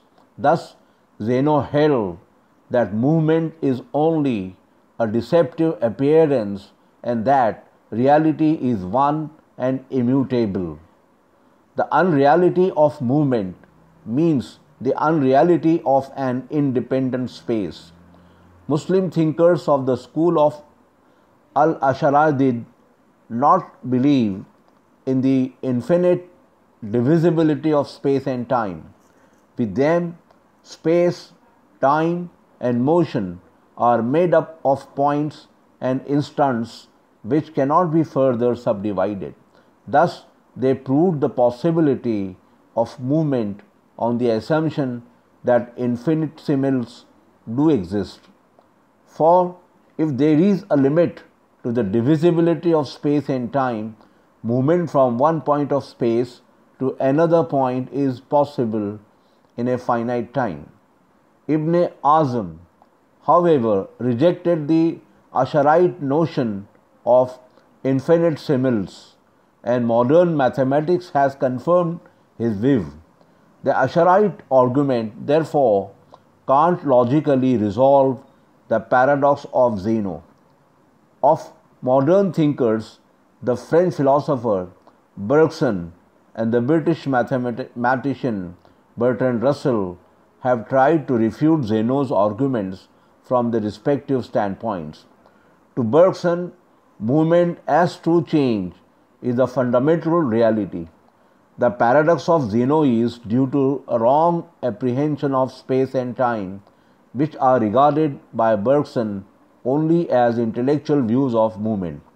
It is not possible to develop here the argument of Bergson without a fuller treatment of the metaphysical concept of life on which the whole argument is based. Bertrand Russell's argument proceeds on Cantor's theory of mathematical continuity, which he looks upon as one of the most important discoveries of modern mathematics. Zeno's argument is obviously based on the assumption that space and time consist of infinite number of points and instants. On this assumption, it is easy to argue that since between 2 points the moving body will be out of place, motion is impossible, for there is no place for it to take place. Cantor's discovery shows that space and time are continuous. Between any 2 points in space, there is an infinite number of points, and in an infinite series No two points are next to each other. The infinite divisibility of space and time means the compactness of the points in the series. It does not mean that points are mutually isolated in the sense of having a gap between one another. Russell's answer to Zeno then is as follows. Zeno asks, how can you go from one position at one moment to the next position at the next moment without in the transition being at no position at no moment? The answer is that there is no next position to any position, no next moment to any moment, because between any two there is always another. If there were infinitesimals, movement would be impossible, but there are none. Zeno, therefore, is right in saying that arrow is at rest at every moment of its flight, wrong in interfering that, therefore it does not move, for there is a one correspondence in a movement between the infinite series of positions and infinite series of instants. According to this doctrine, then it is possible to affirm the reality of space, time, and movement, and yet avoid the paradox in Zeno's argument. Thus, Bertrand Russell proves the reality of movement on the basis of Cantor's theory of continuity. The reality of movement means the independent reality of space and the objectivity of nature. But the identity of continuity and the infinite divisibility of space is no solution of the difficulty. Assuming that there is a one-one correspondence between the infinite multiplicity of instants in a finite interval of time and an infinite multiplicity of points in a finite portion of space, the difficulty arising from the divisibility remains the same. The mathematical conception of continuity as infinite series applies not to movement regarded as an act, but rather to the picture of movement as viewed from the outside. The act of movement, that is, movement as lived and not as thought, does not admit of any divisibility. The light of the arrow, observed as a passage in space, is divisible, but its flight regarded as an act, apart from its realization in space, is one and incapable of partition into a multiplicity. In partition lies its destruction. With Einstein, space is real but relative to the observer. He rejects the Newtonian concept of an absolute space. The object observed is variable. It is relative to the observer. Its mass, shape, and size change as the observer's position and speed change. Movement and rest, too, are relative to the observer. There is therefore no such thing as a self-subsistent materiality of classical physics. It is, however, necessary here to guard against a misunderstanding. The use of the word observer in this connection has misled Wilden Carr into the view that the theory of relativity inevitably leads to monadistic idealism. It is true that according to the theory, the shapes, sizes, and durations of phenomena are not absolute, but as Professor Nunn points out, the space-time frame does not depend on the observer's mind. It depends on the point of the material universe to which his body has attached. In fact, the observer can be easily replaced by a recording apparatus. Personally, I believe that the ultimate character of reality is spiritual.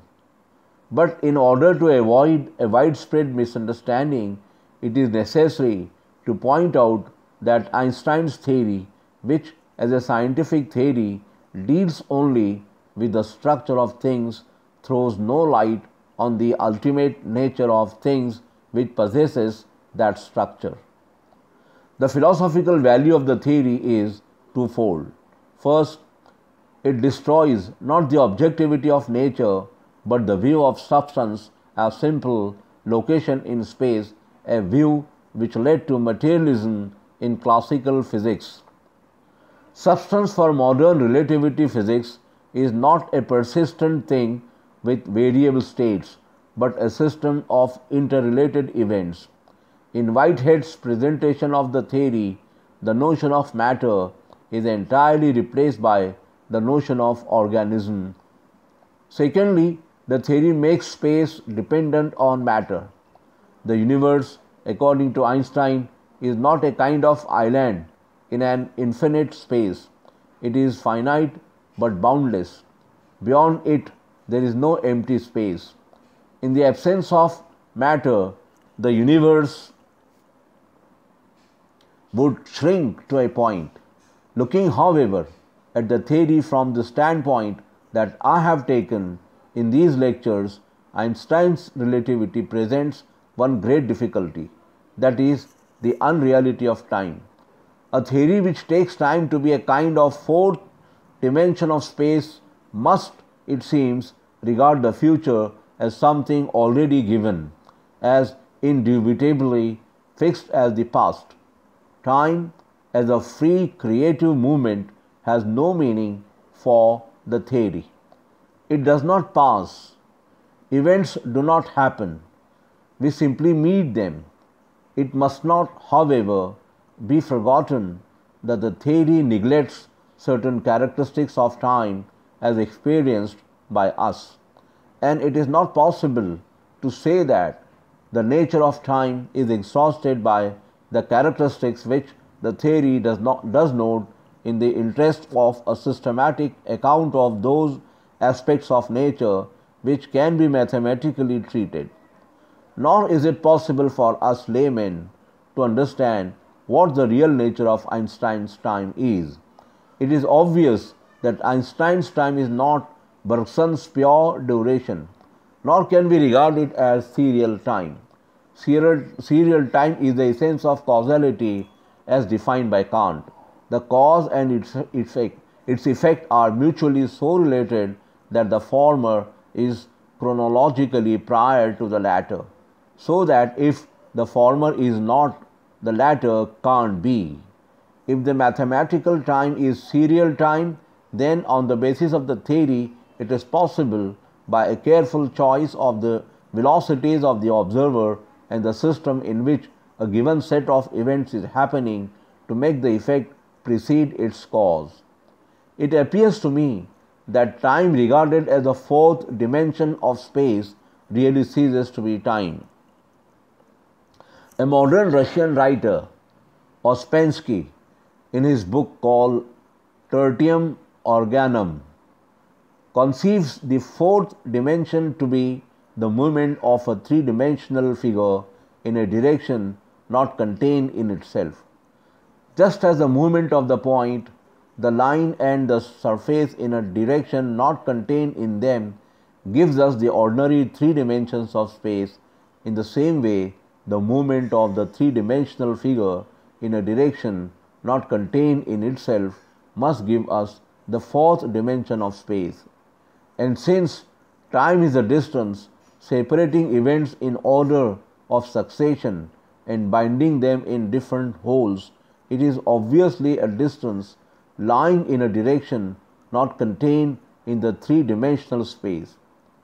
As a narrow dimension, this distance separating events in the order of succession is incommensurable with the dimensions of three-dimensional space, as a year is incommensurable with St. Petersburg. It is perpendicular to all directions of three-dimensional space and is not parallel to any of them.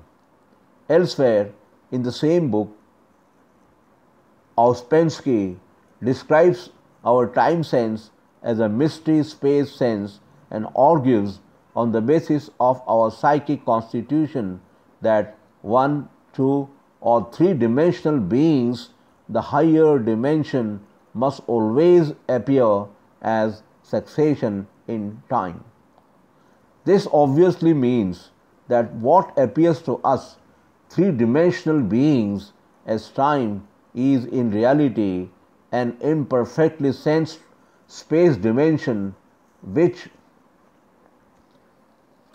in its own nature does not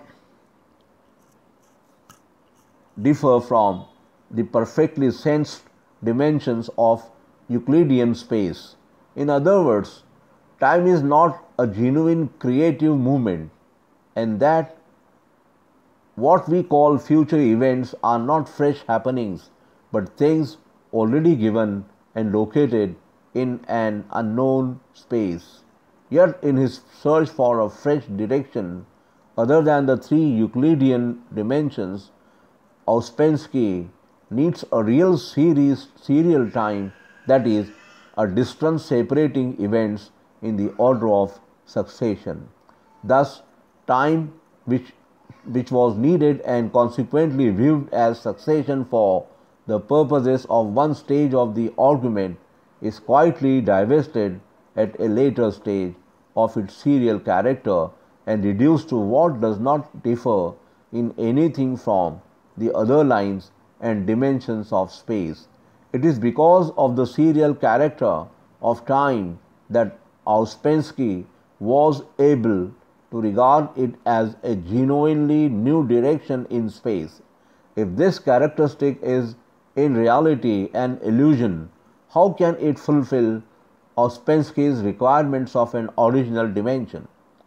Passing now to other levels of experience, life and consciousness. Consciousness may be imagined as a deflection from life. Its function is to provide a luminous point in order to enlighten the forward rush of life. It is a case of tension, a state of self-concentration by means of which life manages to shut out all memories and associations which have no bearing on a present action. It has no well-defined fringes. It shrinks and expands as the occasion demands. To describe it as an epiphenomenon of the processes of matter is to deny it as an independent activity, and to deny it as an independent activity is to deny the validity of all knowledge, which is only a systematized expression of consciousness. Thus, consciousness is a variety of the purely spiritual principle of life, which is not a substance but an organizing principle, a specific mode of behavior essentially different to the behavior of an externally worked machine. Since, however, we cannot conceive of a purely spiritual energy except in association with a definite combination of sensible elements through which it reveals itself, we are apt to take this combination as the ultimate ground of spiritual energy. The discoveries of Newton in the sphere of matter and those of Darwin in the sphere of natural history reveal a mechanism. All problems, it was believed, were really the problems of physics. Energy and atoms with the properties self-existing in them could explain everything, including life, thought, will, and feeling. The concept of mechanism, a purely physical concept, claimed to be the all-embracing explanation of nature, and the battle for and against mechanism is still being fiercely fought in the domain of biology. The question then is whether the passage to reality through the revelations of sense perception necessarily leads to a view of reality essentially opposed to the view that religion takes of its ultimate character. Its natural science finally committed to materialism? There is no doubt that theories of science constitute trustworthy knowledge because they are verifiable and enable us to predict and control the events of nature. But we must not forget that what is called science is not a single systematic view of reality. It is a mass of sectional views of reality, fragments of a total experience which do not seem to fit together. Natural science deals with matter, with life, and with mind. But the moment you ask the question how matter, life, and mind are mutually related, you begin to see the sectional character of the various sciences that deal with them and the inability of these sciences taken singly to furnish a complete answer to your question. In fact, the various natural sciences are like so many vultures falling on the dead body of nature and each running away with a piece of its flesh. Nature, as a subject of science, is a highly artificial affair, and this artificiality is a result of that selective process to which science must subject her in the interest of precision. The moment you put the subject of science in the total human experience, it begins to disclose a different character. Thus, religion, which demands the whole of reality and for this reason must occupy a central place in any synthesis of all the data of human experience, has no reason to be afraid of any sectional views of reality. Natural science is by nature sectional. It cannot, if it is true to its own nature and function, set up its theory as a complete view of reality. The concepts we use in the organization of knowledge are, therefore, sectional in character, and their application is relative to the level of experience to which they are applied. The concept of cause, for instance, the essential feature of which is priority to the effect, is relative to the subject matter of physical science, which studies one special kind of activity to the exclusion of other forms of activity observed by others. When we rise to the level of life and mind, the concept of cause fails us, and we stand in need of concepts of a different order of thought. The action of living organisms, initiated and planned in view of an end, is totally different to causal action. The subject matter of our inquiry, therefore, demands the concepts of end and purpose which act from within, unlike the concept of cause which is external to the effect and acts from without.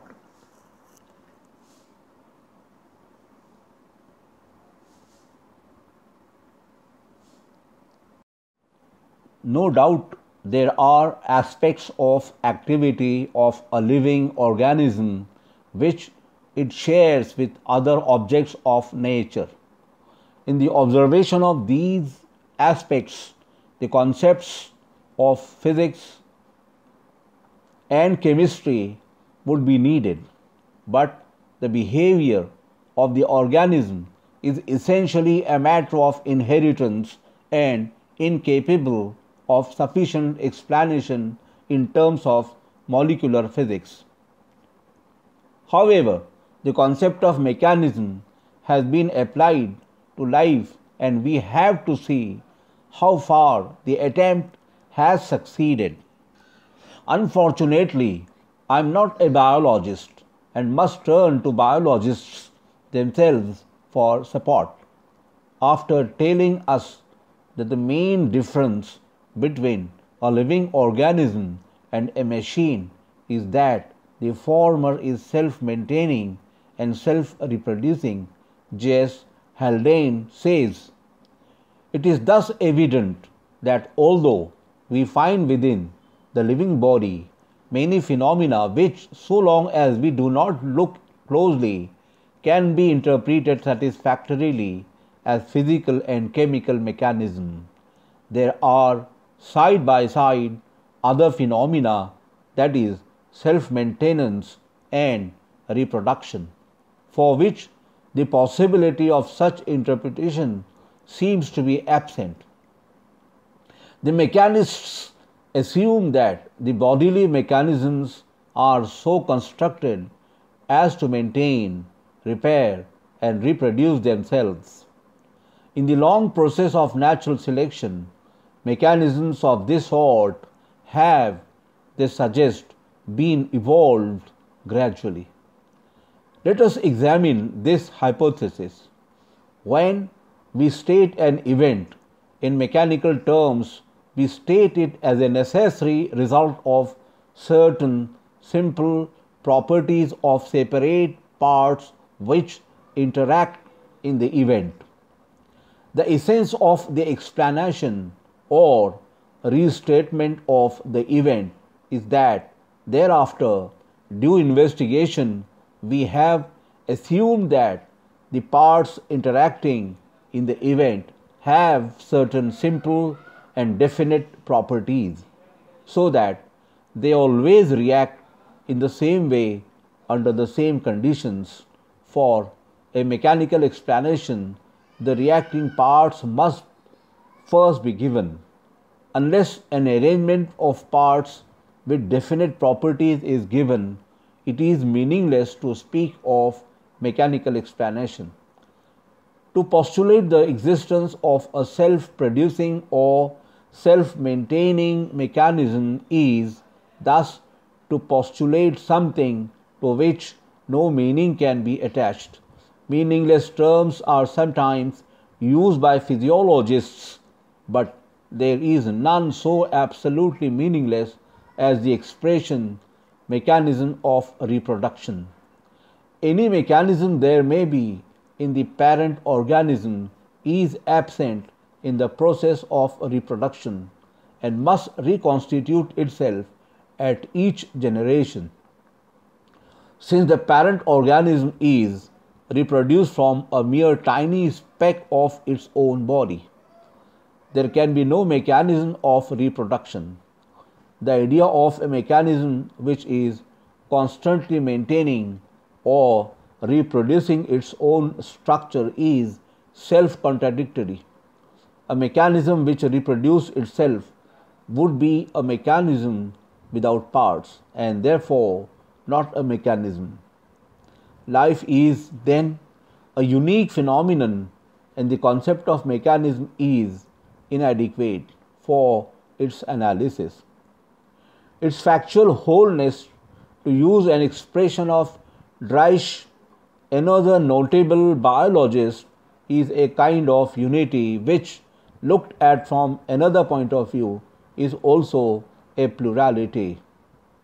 In all the purposive processes of growth and adaptation to its environment, whether this adaptation is secured by the formation of fresh or the modification of old habits, it possesses a career which is unthinkable in the case of a machine.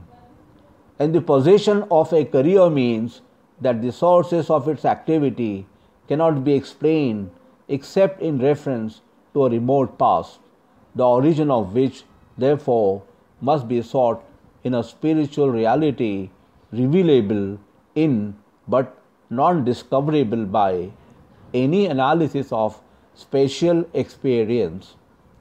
It would therefore seem that life is foundational and anterior to the routine of physical and chemical processes, which must be regarded as a kind of fixed behavior formed during a long course of evolution.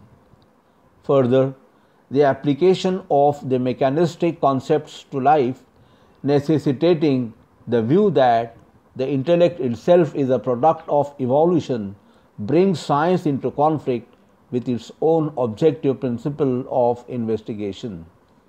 On this point, I will quote a passage from Wildon Carr, who has given a very pointed expression to this conflict. If intellect is a product of evolution, the whole mechanistic concept of the nature and origin of life is absurd, and the principle which science has adopted must clearly be revised. We have only to state it to see the self-contradiction. How can the intellect, a mode of apprehending reality, be itself an evolution of something which only exists as an abstraction of that mode of apprehending, which is the intellect?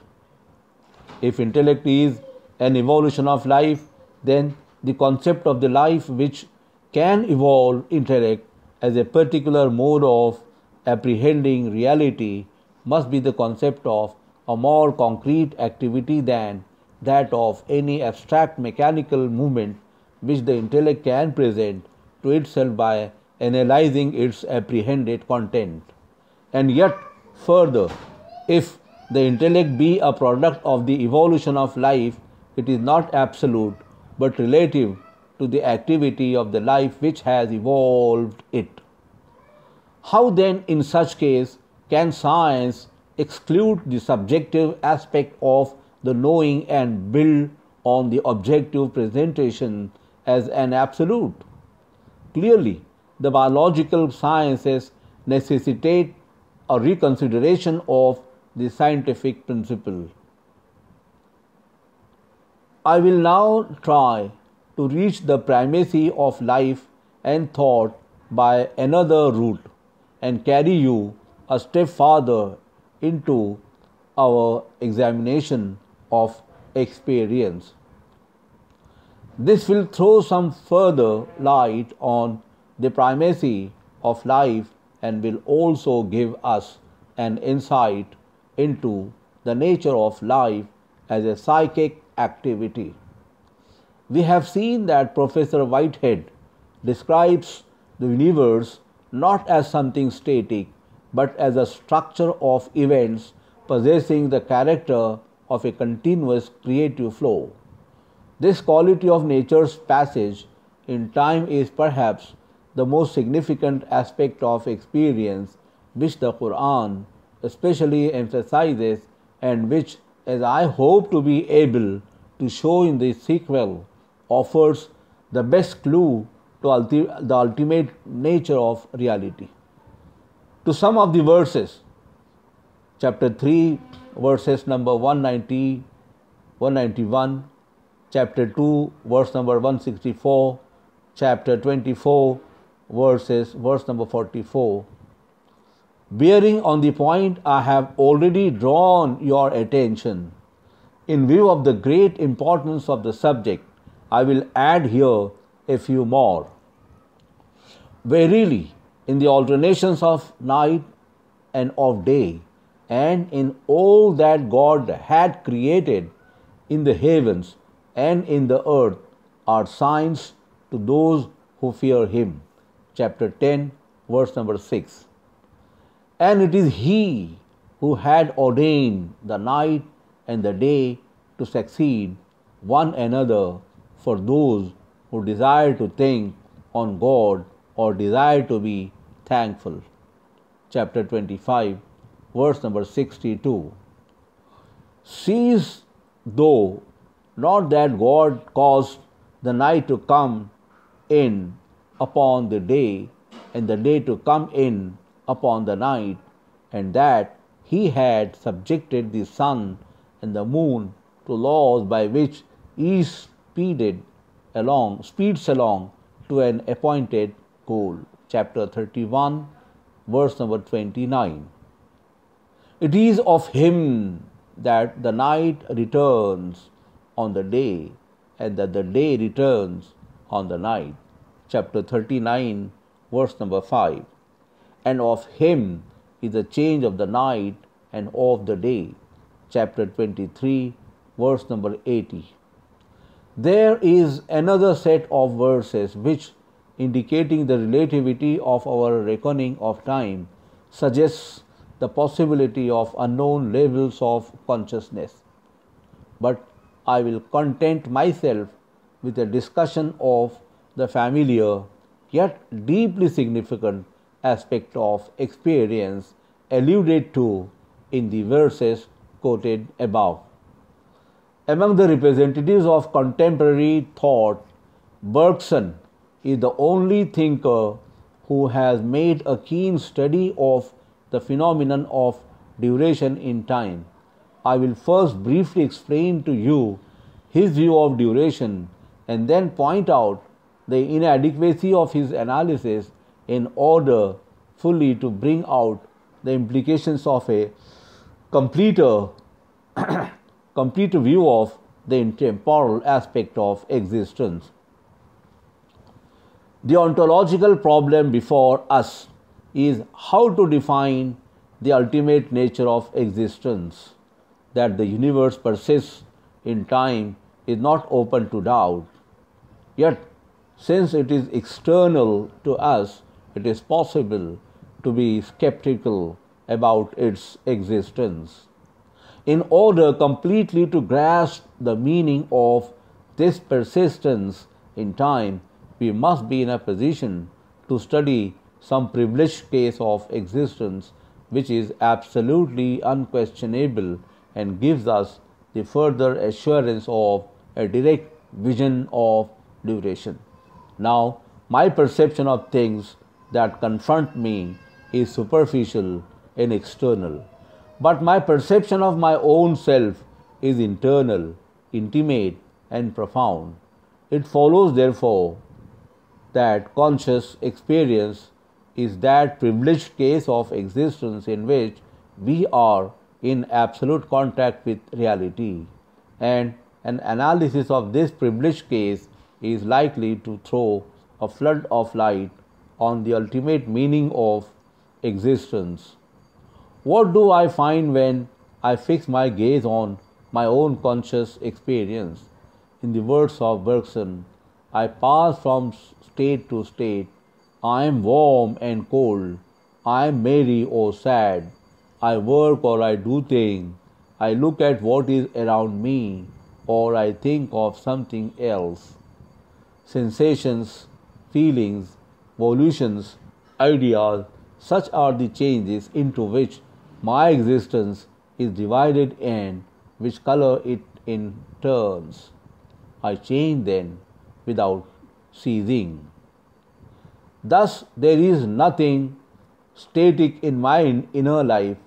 All is a constant mobility, an unceasing flux of states, a perpetual flow in which there is no halt or resting place.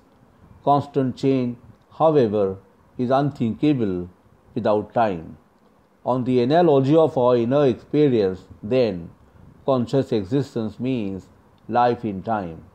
A keener insight into the nature of conscious experience, however, reveals that the self in its inner life moves from the center outwards.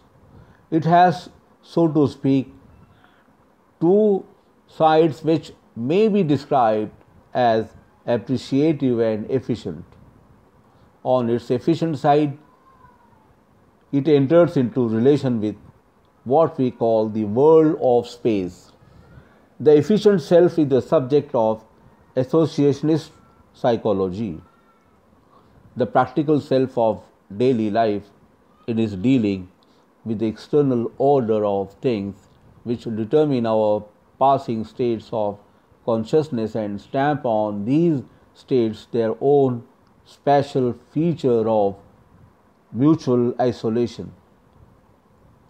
The self here lives outside itself as it were, and while retaining its unity as a totality, discloses itself as nothing more than a series of specific and consequently numerable states. The time in which the efficient self lives is, therefore, the time of which we predicate long and short. It is hardly distinguishable from space. We can conceive it only as a straight line composed of spatial points which are external to one another, like so many stages in a journey. But time thus regarded is not true time, according to Bergson.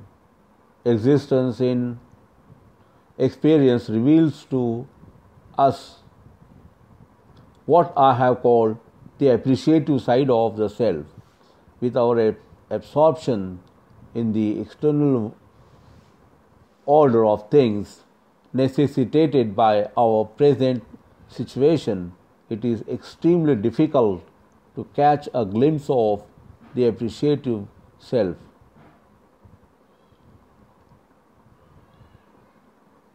In our constant pursuit after external things, we weave a kind of veil around the appreciative self, which thus becomes completely alien to us. It is only in the moments of profound meditation, when the efficient self is in abeyance, that we sink into our deeper self and reach the inner center of experience. In the life process of this deeper ego, the states of consciousness melt into each other.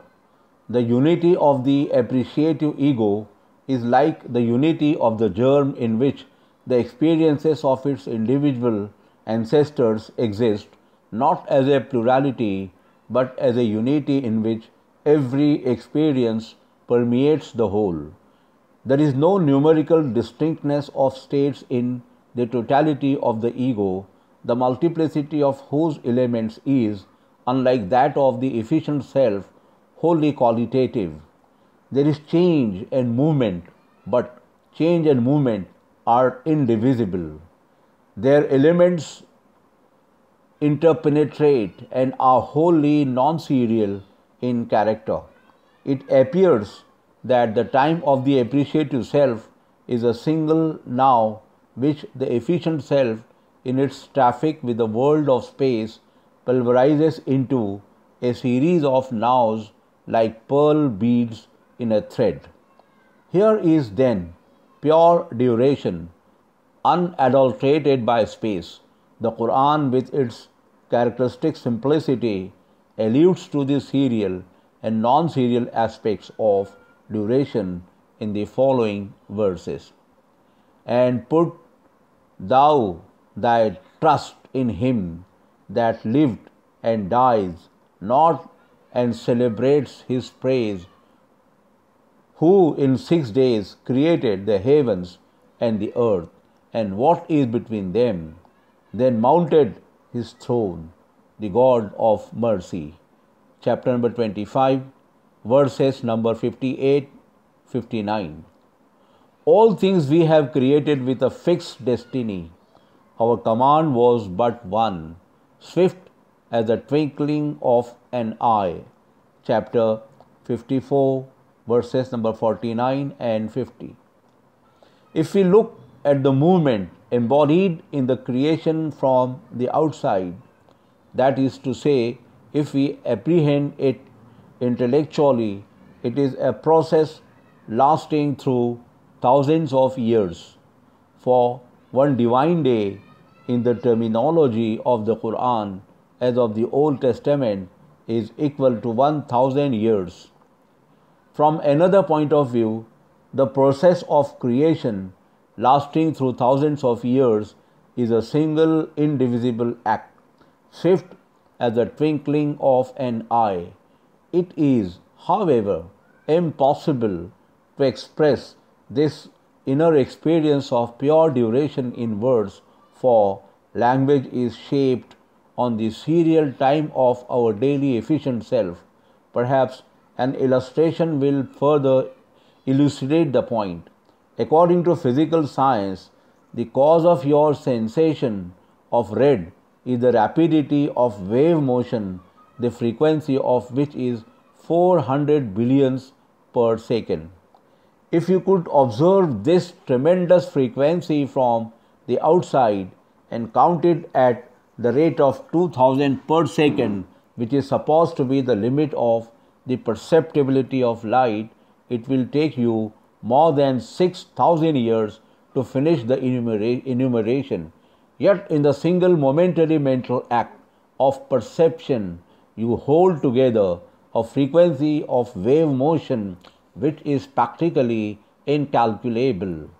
That is how the mental act transforms succession into duration. The appreciative self, then, is more or less corrective of the efficient self, inasmuch as it synthesizes all the heres and nows, the small changes of space and time indispensable to the efficient self, into the coherent wholeness of personality. Pure time, then, as revealed by a deeper analysis of our conscious experience, is not a string of separate reversible instants. It is an organic whole in which the past is not left behind, but is moving along with and operating in the present, and the future is given to it not as lying before, yet to be traversed. It is given only in the sense that it is present in its nature as an open possibility. It is time regarded as an organic whole that the Quran describes as taqdeer or the destiny, a word which has been so much misunderstood both in and outside the world of Islam. Destiny is time regarded as prior to the disclosure of its possibilities. It is time freed from the net of causal sequence, the diagrammatic character which the logical understanding imposes on it. In one word, it is time as felt and not as thought and calculated. If you ask me why the Emperor Humayun and Shah Tahmasp of Persia were contemporaries, I can give you no causal explanation. The only answer that can possibly be given is that the nature of reality is such that among its infinite possibilities of becoming, the two possibilities known as the lives of Humayun and Shah Tahmasp should realize themselves together. Time regarded as destiny forms the very essence of things. As the Quran says, God created all things and assigned to each its destiny. The destiny of a thing, then, is not an unrelenting fate working from without like a taskmaster. It is the inward reach of a thing, its realizable possibilities which lie within the depths of its nature and serially actualize themselves without any feeling of external compulsion. Thus, the organic wholeness of duration does not mean that full-fledged events are lying, as it were, in the womb of reality and drop one by one like the grains of sand from the hourglass. If time is real and not a mere repetition of homogeneous moments which make conscious experience a delusion, then every moment in the life of reality is original, giving birth to what is absolutely novel and unforeseeable. Every day does some new work employ him, says the Quran. To exist in real time is not to be bound by the fetters of serial time, but to create it from moment to moment and to be absolutely free and original in creation. In fact, all creative activity is free activity. Creation is opposed to repetition, which is a characteristic of mechanical action. That is why it is impossible to explain the creative activity of life in terms of mechanism. science seeks to establish uniformities of experience, that is, the laws of mechanical repetition. Life, with its intense feeling of spontaneity, constitutes a center of indetermination and thus falls outside the domain of necessity. Hence, science cannot comprehend life. The biologist who seeks a mechanical explanation of life is led to do so because he confines his study to the lower forms of life whose behavior discloses resemblances to mechanical action. If he studies life as manifested in himself, that is, his own mind freely choosing, rejecting, reflecting, surveying the past and the present, and dynamically imagining the future, he is sure to be convinced of the inadequacy of his mechanical concepts. On the analogy of our conscious experience, then, the universe is a free creative movement. But how can we conceive a movement independent of a concrete thing that moves? The answer is that the notion of things is derivative. We can derive things from movement. We cannot derive movement from immobile things. If, for instance, we suppose material atoms, such as the atoms of Democritus, to be the original reality, we must import movement into them from the outside as something alien to their nature. Whereas if we take movement as original, static things may be derived from it. In fact, physical science has reduced all things to movement. The essential nature of the atom in modern science is electricity and not something electrified. Apart from this, things are not given in immediate experience as things already possessing definite contours, for immediate experience is a continuity without any distinctions in it. What we call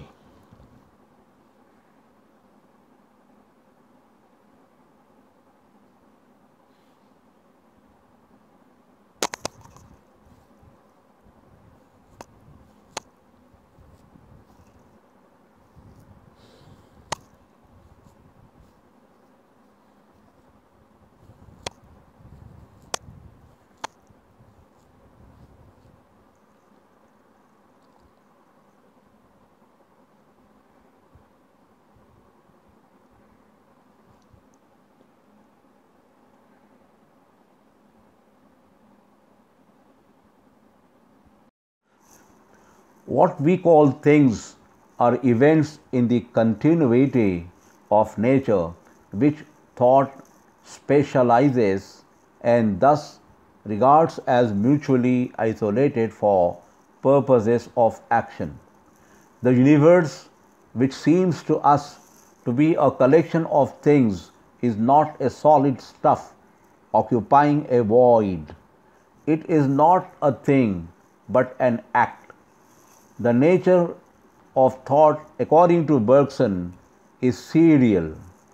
It cannot deal with the movement except by viewing it as a series of stationary points.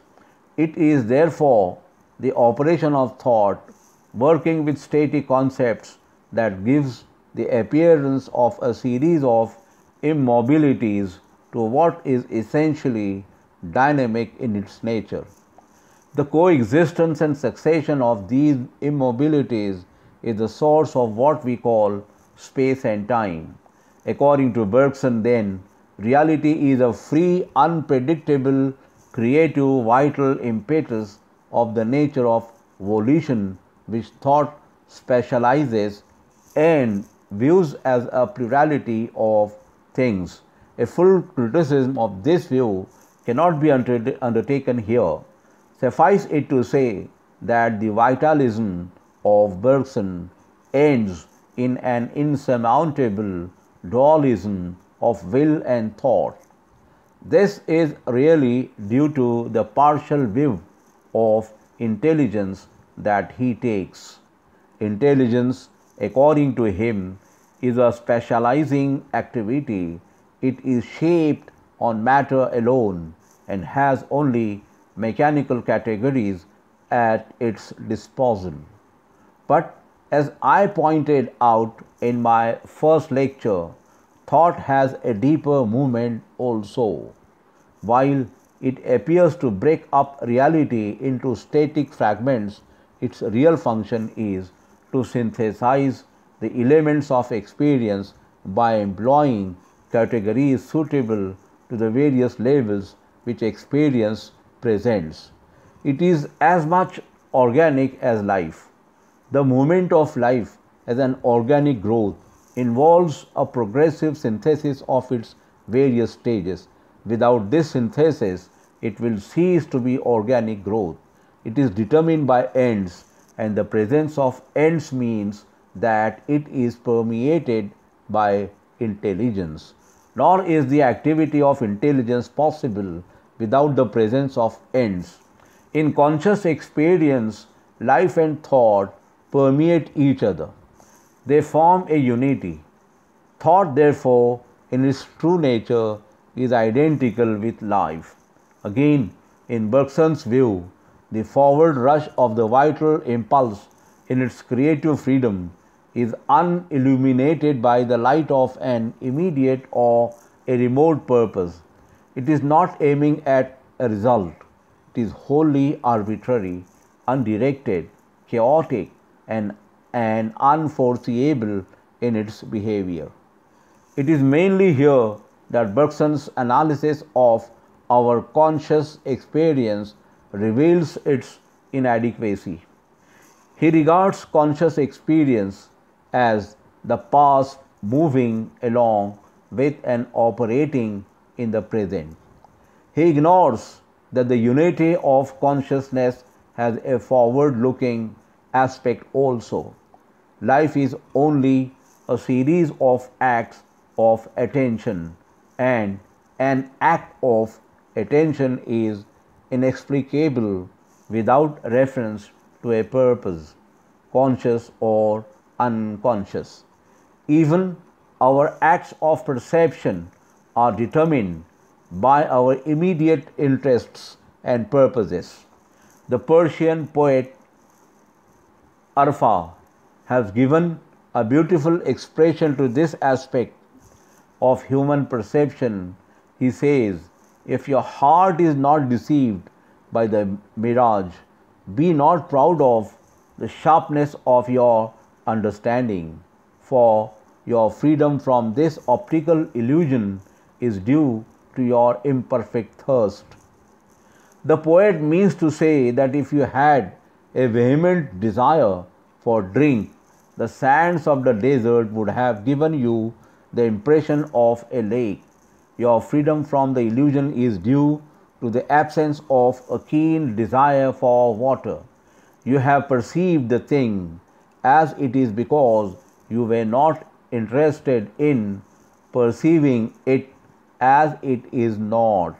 Thus ends and purposes, whether they exist as conscious or subconscious tendencies, form the warp and woof of our conscious experience, and the notion of purpose cannot be understood except in reference to the future.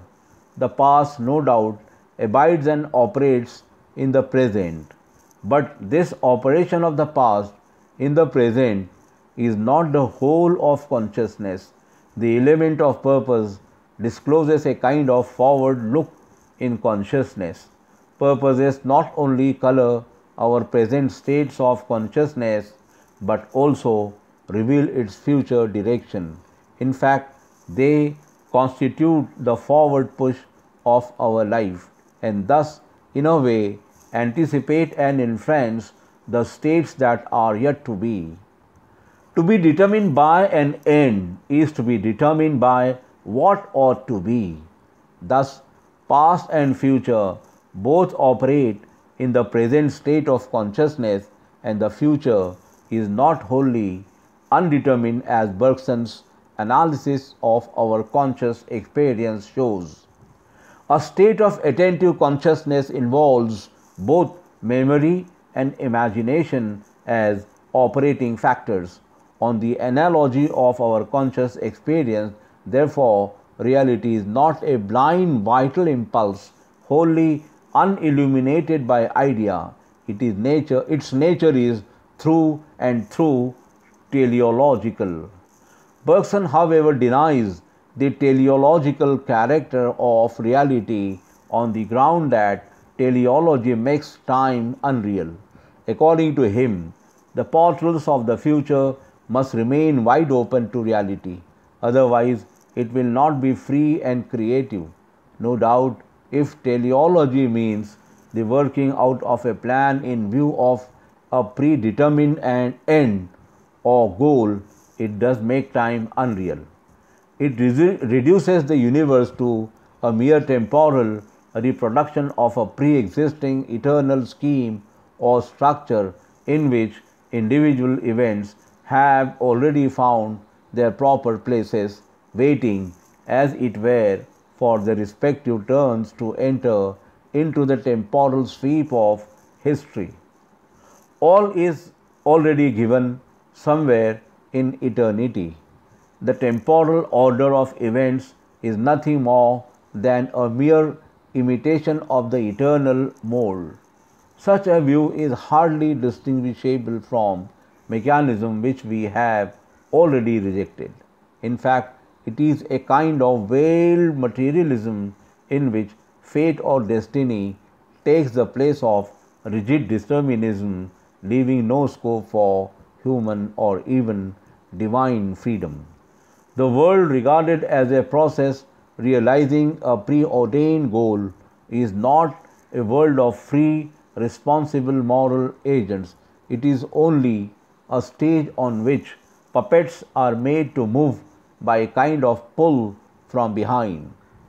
There is, however, another sense of teleology. From our conscious experience, we have seen that to live is to shape and change ends and purposes and to be governed by them. Mental life is teleological in the sense that while there is no far off distant goal towards which we are moving, there is a progressive formation of fresh ends, purposes, and ideal scales of value as the process of life grows and expands.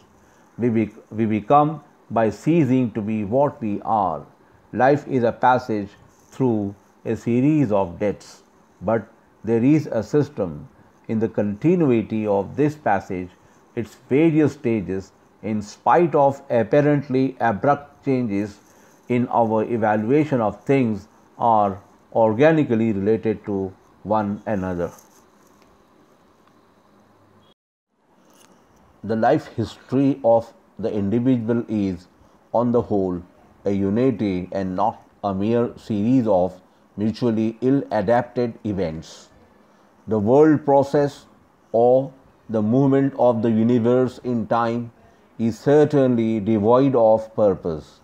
If by purpose we mean a foreseen end, a far-off fixed destination to which the whole creation moves.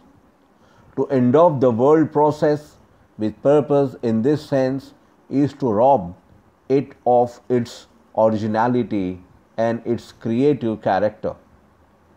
Its ends are terminations of a career that are ends to come and not necessarily premeditated. A time process cannot be conceived as a line already drawn. It is a line in the drawing, an actualization of open possibilities. It is purposive only in this sense that it is selective in character and brings itself to some sort of a present fulfillment by actively preserving and supplementing the past.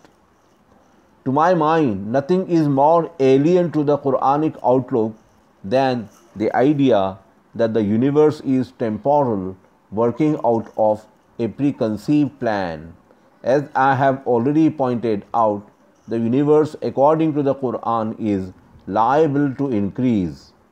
It is a growing universe and not an already completed product which left the hand of its maker ages ago and is now lying stretched in space as a dead mass of matter to which time does nothing and consequently is nothing. We are now, I hope, in a position to see the meaning of the verse, and it is He who had ordained the night and the day to succeed one another for those who desire to think on God or desire to be thankful. A critical interpretation of the sequence of time as revealed in ourselves has led us to a notion of the ultimate reality as pure duration in which thought, life, and purpose interpenetrate to form an organic unity. We cannot conceive this unity except as the unity of a self, an all-embracing concrete self, the ultimate source of all individual life and thought. I venture to think that the error of Bergson consists in regarding pure time as prior to self, to which alone pure duration is predictable. Neither pure space nor pure time can hold together the multiplicity of objects and events. It is the appreciative act of an enduring self only which can seize the multiplicity of duration, broken up into an infinity of instants, and transform it to the organic wholeness of a synthesis. To exist in pure duration is to be a self, and to be a self is to be able to say, I am. Only that truly exists which can say, I am. It is the degree of the intuition of I amness that determines the place of a thing in the scale of being. We too say, I am, but our I amness is dependent and arises out of the distinction between the self and the not self. The ultimate self, in the words of the Quran, can afford to dispense with all the worlds. To him, the not self does not present itself as a confronting other, or else it would have to be like our finite self in spatial relation with the confronting other. What we call nature or the not self is only a fleeting moment in the life of God. His I amness is independent, elemental, absolute. Of such a self, it is impossible for us to form an adequate conception. As the Quran says, naught is like him, yet he hears and sees. Now a self is unthinkable without a character, that is, a uniform mode of behavior. Nature, as we have seen, is not a mass of pure materiality occupying a void. It is a structure of events, a systematic mode of behavior, and as such, organic to the ultimate self. Nature is to the divine self as character is to the human self. In the picturesque phrase of the Quran, it is the habit of Allah. From the human point of view, it is an interpretation which, in our present situation, we put on the creative activity of the absolute ego. At a particular moment in its forward movement, it is finite. But since the self to which it is organic is creative, it is liable to increase and is consequently boundless in the sense that no limit to its extension is final. Its boundlessness is potential, not actual. Nature then must be understood as a living, ever-growing organism whose growth has no final external limits. Its only limit is internal, that is, the immanent self which animates and sustains the whole, as the Quran says, and verily unto thy Lord is the limit. Chapter 53, verse number 42. Thus, the view that we have taken gives a fresh spiritual meaning to physical science. The knowledge of nature is the knowledge of God's behavior. In our observation of nature, we are virtually seeking a kind of intimacy with the absolute ego, and this is only another form of worship. The above discussion takes time as an essential element in the ultimate reality. The next point before us, therefore, is to consider the late Dr. McTaggart's argument relating to the unreality of time.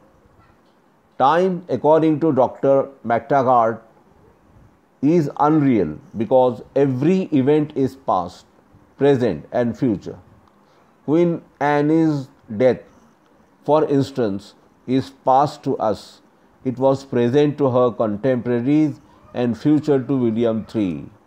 Thus, the event of Anne's death combines characteristics which are incompatible with each other. It is obvious that the argument proceeds on the assumption that the serial nature of time is final. If we regard past, present, and future as essential to time, then we picture time as a straight line, part of which we have travelled and left behind, and part lies yet untravelled before us. This is taking time not as a living creative moment, but as a static absolute holding the ordered multiplicity of fully shaped cosmic events, revealed serially like the pictures of a film to the outside observer. We can indeed say that Queen Anne's death was future to William III, but if this event is regarded as already fully shaped and lying in the future, waiting for its happening. But a future event, as Broad justly points out, cannot be characterized as an event. Before the death of Anne, the event of her death did not exist at all. During Anne's life, the event of her death existed only as an unrealized possibility in the nature of reality, which included it as an event only when, in the course of its becoming, is reached the point of the actual happening of that event. The answer to Dr. McTaggart's argument is that the future exists only as an open possibility and not as a reality. Nor can it be said that an event combines incompatible characteristics when it is described both as past and present. When an event X does happen, it enters into an unalterable relation with all the events that have happened before it. These relations are not at all affected by the relations of X with other events which happen after X by the further becoming of reality. No true or false proposition about these relations will ever become false or true. Hence, there is no logical difficulty in regarding an event as both past and present. It must be confessed, however, that the point is not free from difficulty and requires much further thinking. It is not easy to solve the mystery of time. Augustine's profound words are as true today as they were when they were uttered. If no one questions me of time, I know it. If I would explain to a questioner, I know it not. Personally, I am inclined to think that time is an essential element in reality, but real time is not serial time to which the distinction of past, present and future is essential. It is pure duration, that is, change without succession, which McTaggart's argument does not touch. Serial time is pure duration pulverized by thought, a kind of device by which reality exposes its ceaseless creative activity to quantitative measurement. It is in this sense that the Quran says, "And of him is the change of the night and of the day." But the question you are likely to ask is, can change be predicated of the ultimate ego? We as human beings are functionally related to an independent world process. The conditions of our life are mainly external to us. The only kind of life known to us is desire, pursuit, failure, or attainment, a continuous change from one situation to another. From our point of view, life is change, and change is essentially imperfection. At the same time, since our conscious experience is the only point of departure for all knowledge, we cannot avoid the limitation of interpreting facts in the light of our own inner experience. An anthropomorphic conception is especially unavoidable in the apprehension of life, for life can be apprehended from within only. As the poet Nasir Ali of Sirhind imagines the idol saying to the Brahmin, "You had made me after your own image. After all, what has you seen beyond yourself?" It was the fear of conceiving divine life after the image of human life that the Spanish Muslim theologian Ibn Azam hesitated to predicate life of God and ingeniously suggested that God should be described as living, not because he is living in the sense of our experience of life, but only because he is so described in the Quran. Confining himself to the surface of our conscious experience and ignoring its deeper phases, Ibn Azam must have taken life as a serial chain, a succession of attitudes towards an obstructing environment. Serial change is obviously a mark of imperfection, and if we confine ourselves to this way of change, the difficulty of reconciling divine perfection with divine life becomes insuperable. Ibn Azam must have felt that the perfection of God can be retained only at the cost of his life.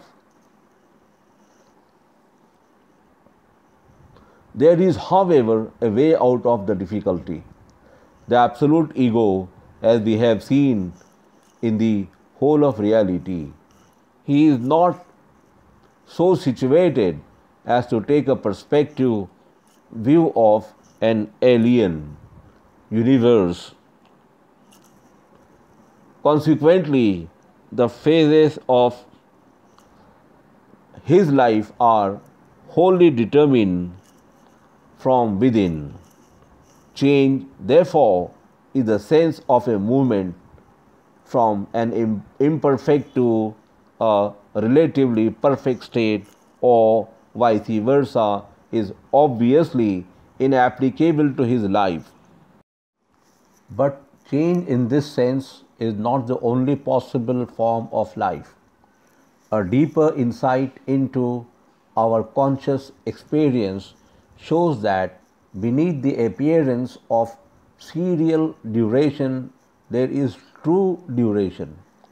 The ultimate ego exists in pure duration, wherein change ceases to be a succession of varying attitudes and reveals its true character as continuous creation, untouched by weariness and unseizable by slumber or sleep.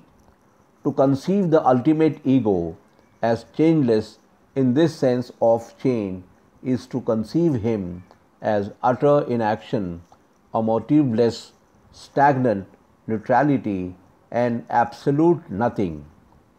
To the creative self, change cannot mean imperfection. The perfection of the creative self consists not in a mechanistically conceived immobility, as Aristotle might have led Ibn Azam to think.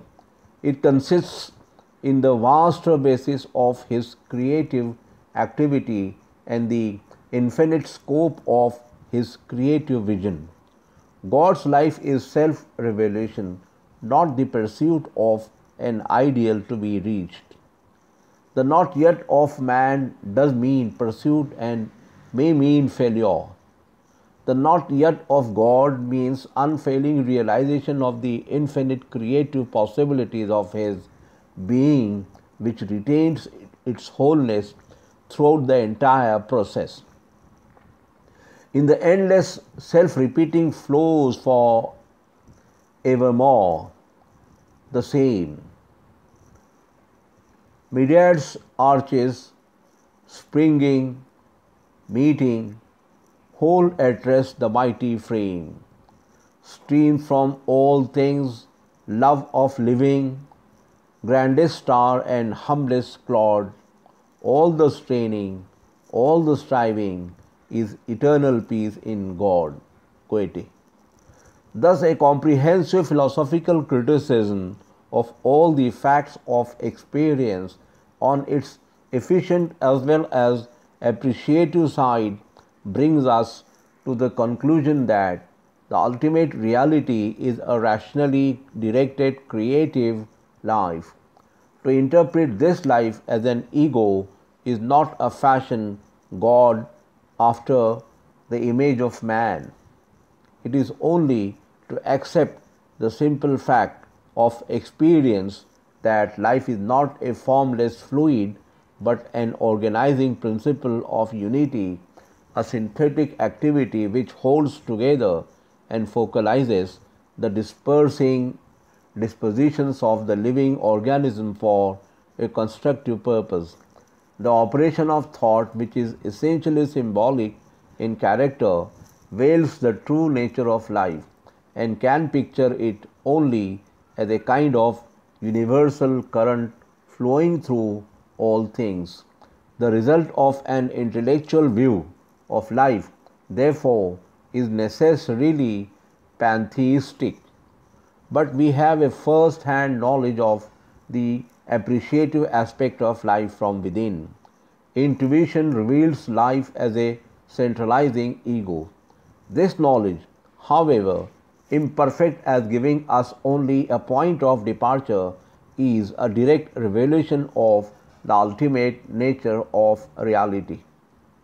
Thus, the facts of experience justify the inference that the ultimate nature of reality is spiritual and must be conceived as an ego.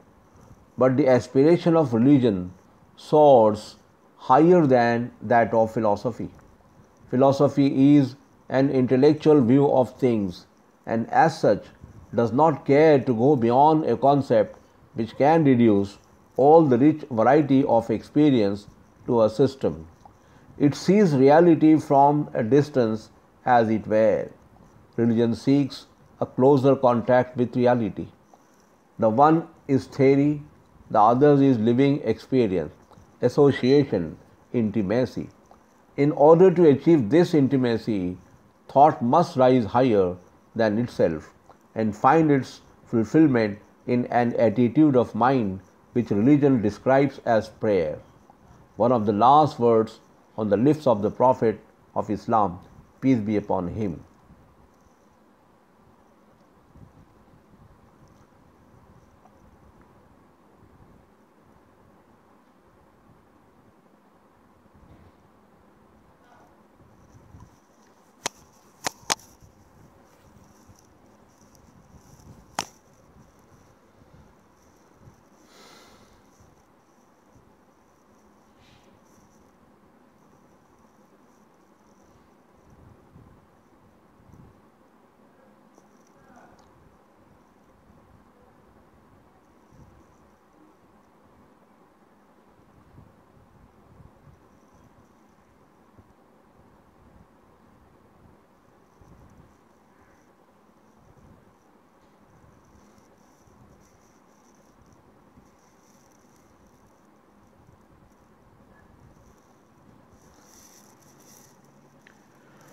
The conception of God and the meaning of prayer. We have seen that the judgment based upon religious experience fully satisfies the intellectual test. The more important regions of experience, examined with an eye on a synthetic view, reveal as the ultimate ground of all experience a rationally directed creative will which we have found reasons to describe as an ego. In order to emphasize the individuality of the ultimate ego, the Quran gives him the proper name of Allah and further defines him as follows. Say, Allah is one. All things depend on him. He begets not and he is not begotten, and there is none like unto him. Chapter 112, verses number 1 to 4. But it is hard to understand what exactly is an individual. As Bergson has taught us in his creative evolution, individuality is a matter of degrees and is not fully realized even in the case of the apparently closed off unity of the human being. In particular, it may be said of individuality, says Bergson, that while the tendency to individuate is everywhere present in the organized world, it is everywhere opposed by the tendency towards reproduction. For the individuality to be perfect, it would be necessary that no detached part of the organism could live separately, but then reproduction would be impossible. For what is reproduction but the building up of a new organism with a detached fragment of the old? Individuality, therefore, harbors its own enemy at home. In the light of this passage, it is clear that the perfect individual, closed off as an ego, peerless and unique, cannot be conceived as harboring its own enemy at home. It must be conceived as superior to the antagonistic tendency of reproduction. This characteristic of the perfect ego is one of the most essential elements in the Quranic conception of God, and the Quran mentions it over and over again. Not so much with a view to attack the current Christian conception as to accentuate its own view of a perfect individual.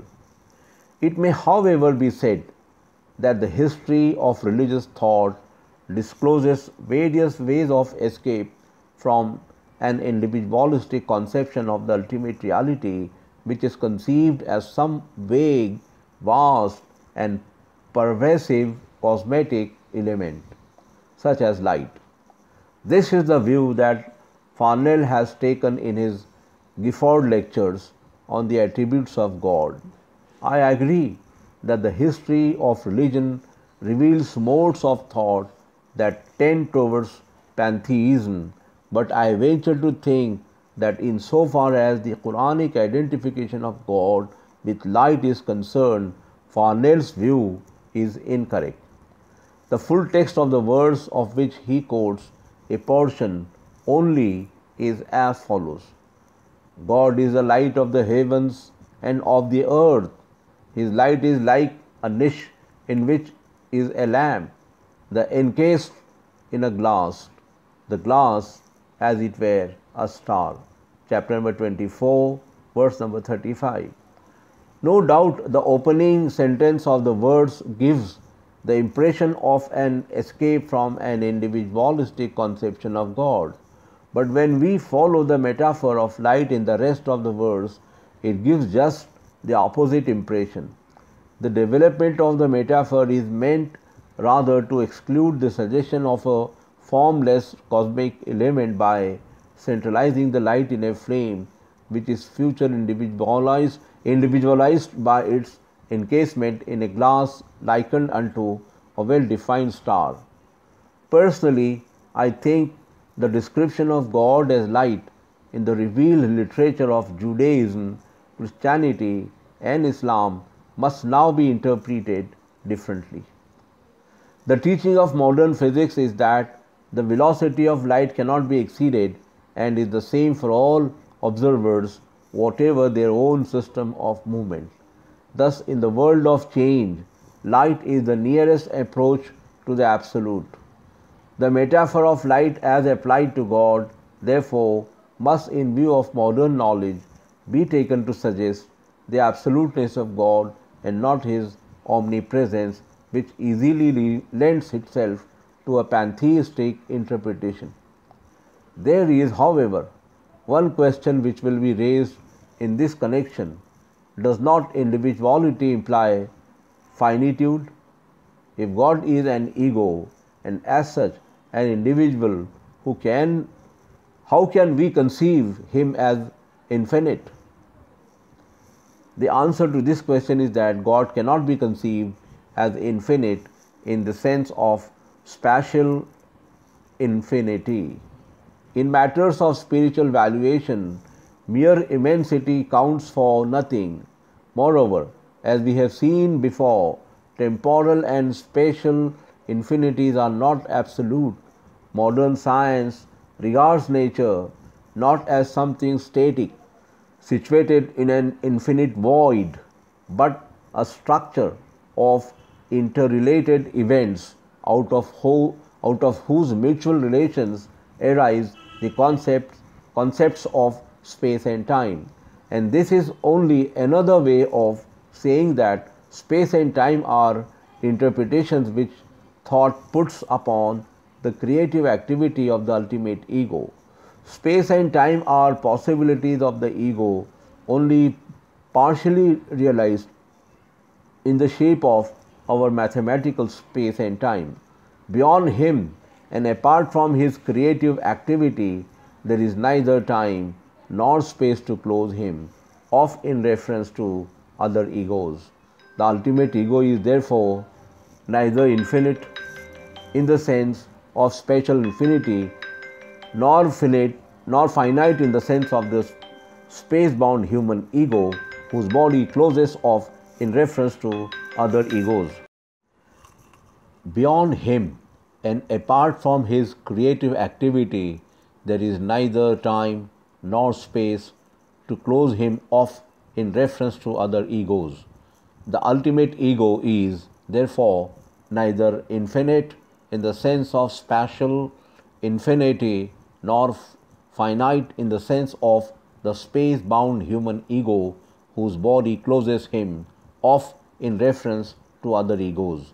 The infinity of the ultimate ego consists in the infinite inner possibilities of his creative activity, of which the universe as known to us is only a partial expression.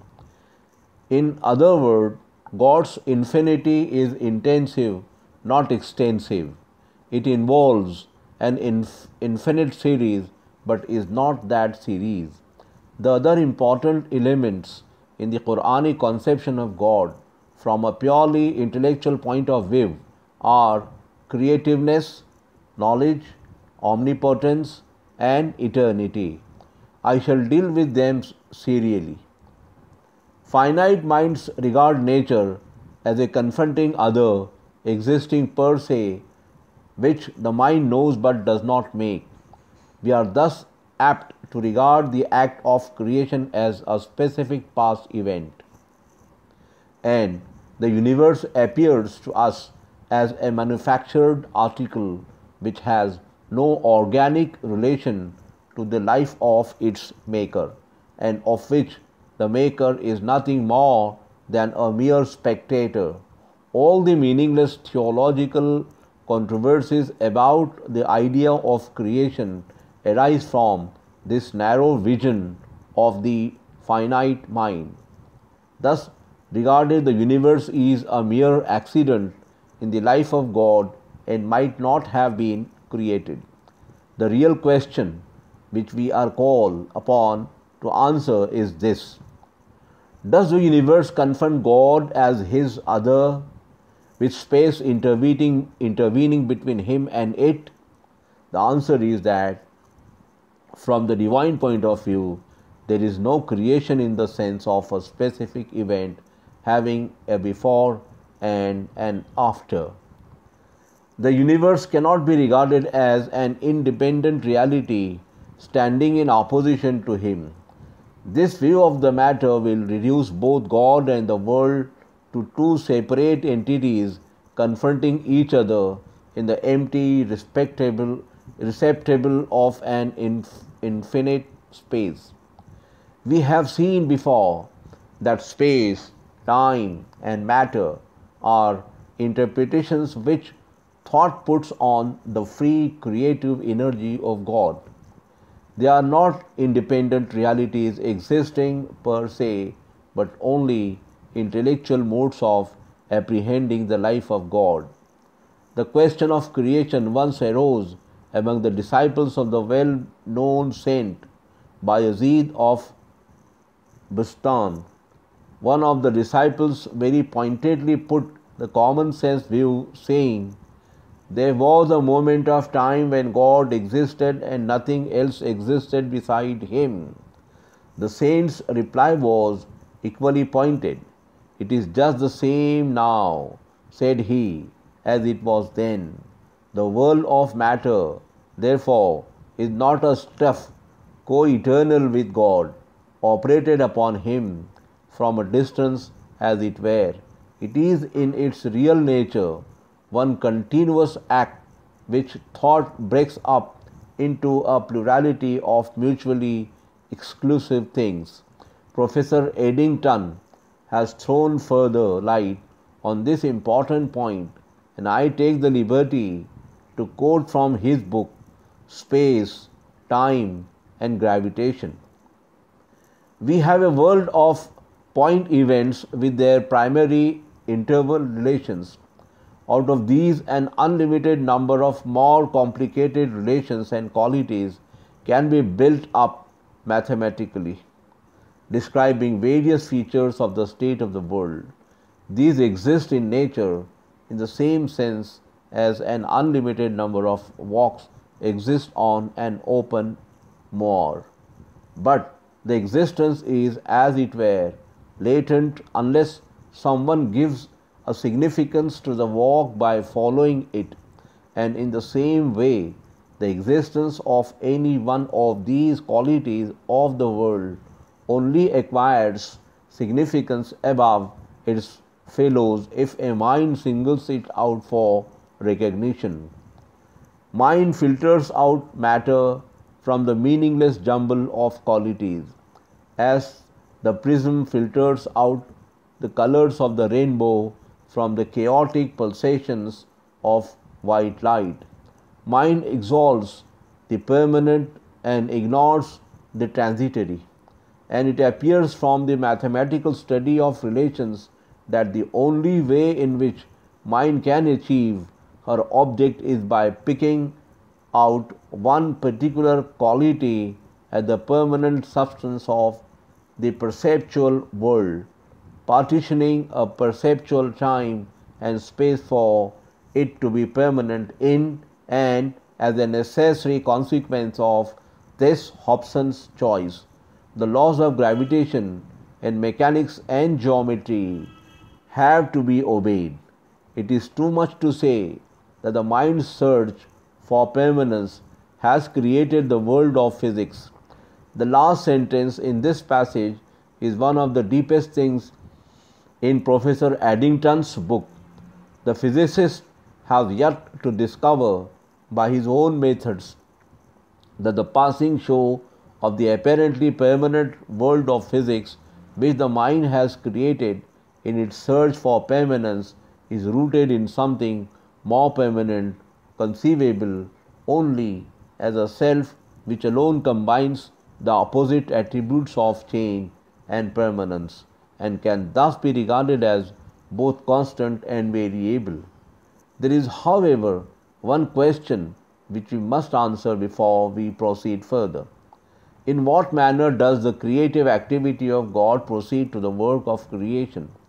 The most orthodox and still popular school of Muslim theology, I mean the Asharite, hold that the creative method of divine energy is atomic, and they appear to have based their doctrine on the following verse of the Quran: "And no one thing is here, but with us are its storehouses, and we send it not down but in fixed quantities."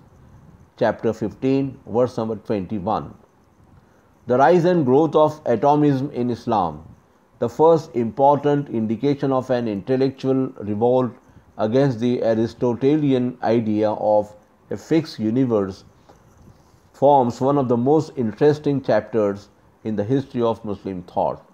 The views of school of Ba'arah were first shaped by Abi Hashim AD 933, and those of the school of Baghdad by that most exact and daring theological thinker Abu Bakr Bakinal AD 1013. Later, in the beginning of the 13th century, we find a thoroughly systematic description in a book called The Guide of the Perplexed by Moses Maimonides, a Jewish theologian who was educated in the Muslim universities of Spain. A French translation of this book was made by Monk in 1866, and recently Professor MacDonald of America has given an excellent account of its contents in the ISIS, from which Dr. Zweimer has reprinted it in the Muslim World of January 1928. Professor MacDonald, however, has made no attempt to discover the psychological forces that determine the growth of atomistic kalam in Islam. He admits that there is nothing like the atomism of Islam in Greek thought, but unwilling as he is to give any credit for original thought to Muslim thinkers and finding a surface resemblance between the Islamic theory and the views of a certain sect of Buddhism, he jumps to the conclusion that the origin of the theory is due to Buddhistic influences on the thought of Islam. Unfortunately, a full discussion of the sources of this purely speculative theory is not possible in this lecture. I propose only to give you some of its more salient features, indicating at the same time the lines on which the work of reconstruction in the light of modern physics ought, in my opinion, to proceed. According to the Asharite school of thinkers, then the world is compounded of what they call jawahir, infinitely small parts or atoms which cannot be further divided. Since the creative activity of God is ceaseless, the number of the atoms can't be finite. Fresh atoms are coming into being every moment, and the universe is therefore constantly growing. As the Quran says, God adds to his creation what he wills. The essence of the atom is independent of its existence. This means that existence is a quality imposed on the atom by God. Before receiving this quality, the atom lies dormant, as it were, in the creative energy of God, and its existence means nothing more than divine energy becomes visible. The atom, in its essence, therefore, has no magnitude. It has its position, which does not involve space. It is by their aggregation that atoms become extended and generate space. Ibn Azam, the critique of atomism, acutely remarks that the language of the Quran makes no difference in the act of creation and the thing created. What we call a thing, then, is in its essential nature an aggregation of atomic acts. Of the concept of atomic act, however, it is difficult to form a mental picture. Modern physics too conceives as action the actual atom of a certain physical quantity, but as Professor Addington has pointed out, the precise formulation of the theory of quanta of action has not been possible so far, though it is vaguely believed that the atomicity of action is the general law and that the appearance of electrons is in some way dependent on it. Again, we have seen that each atom occupies a position which does not involve space. That being so, what is the nature of motion which we cannot conceive except as the atom's passage through space? Since the Asharite regarded space as generated by the aggregation of atoms, they could not explain movement as a body's passage through all the points of space intervening between the points of its start and destination. Such an explanation must necessarily assume the existence of void as an independent reality. In order, therefore, to get over the difficulty of empty space, Naim resorted to the notion of nafrah or jump, and imagine the moving body not as passing through all the discrete positions in space, but as jumping over the void between one position and another. Thus, according to him, a quick motion and a slow motion passes the same speed, but the latter has more points of rest. I confess I do not quite understand this solution of the difficulty. It may, however, be pointed out that modern atomism has found a similar difficulty and a similar solution has been suggested. In view of the experiments relating to Planck's theory of quanta, we cannot imagine the moving atom as continuously traversing its path in space. One of the most hopeful lines of explanation, says Professor Whitehead in his Science in the Modern World, is to assume that an electron does not continuously traverse its path in space. The alternative notion as to its mode of existence is that it appears at a series of discrete positions in space which it occupies for successive durations of time. It is as though an automobile moving at the average rate of 30 miles an hour along a road did not traverse the road continuously but appeared successively at the successive milestones, remaining for 2 minutes at each milestone. Another feature of this theory of creation is the doctrine of accident, on the perpetual creation of which depends the continuity of the atom as an existent. If God ceases to create the accidents, the atom ceases to exist as an atom. The atom possesses inseparable positive or negative qualities. These exist in opposed couples as life and death, motion and rest, and possess practically no duration. Two propositions follow from this. One, nothing has stable nature.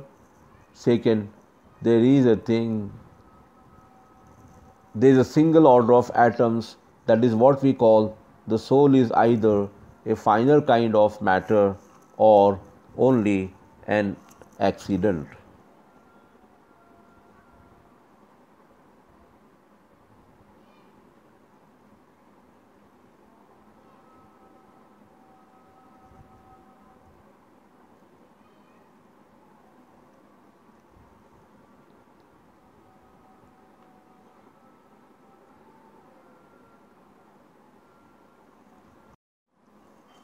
I am inclined to think that in view of the idea of continuous creation which the Asharites intended to establish, there is an element of truth in the first proposition.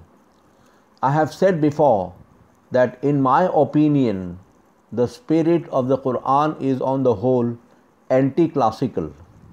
I regard the Ash'arite thought on this point as a genuine effort to develop on the basis of an ultimate will or energy a theory of creation which, with all its shortcomings, is far more true to the spirit of the Quran than the Aristotelian idea of a fixed universe.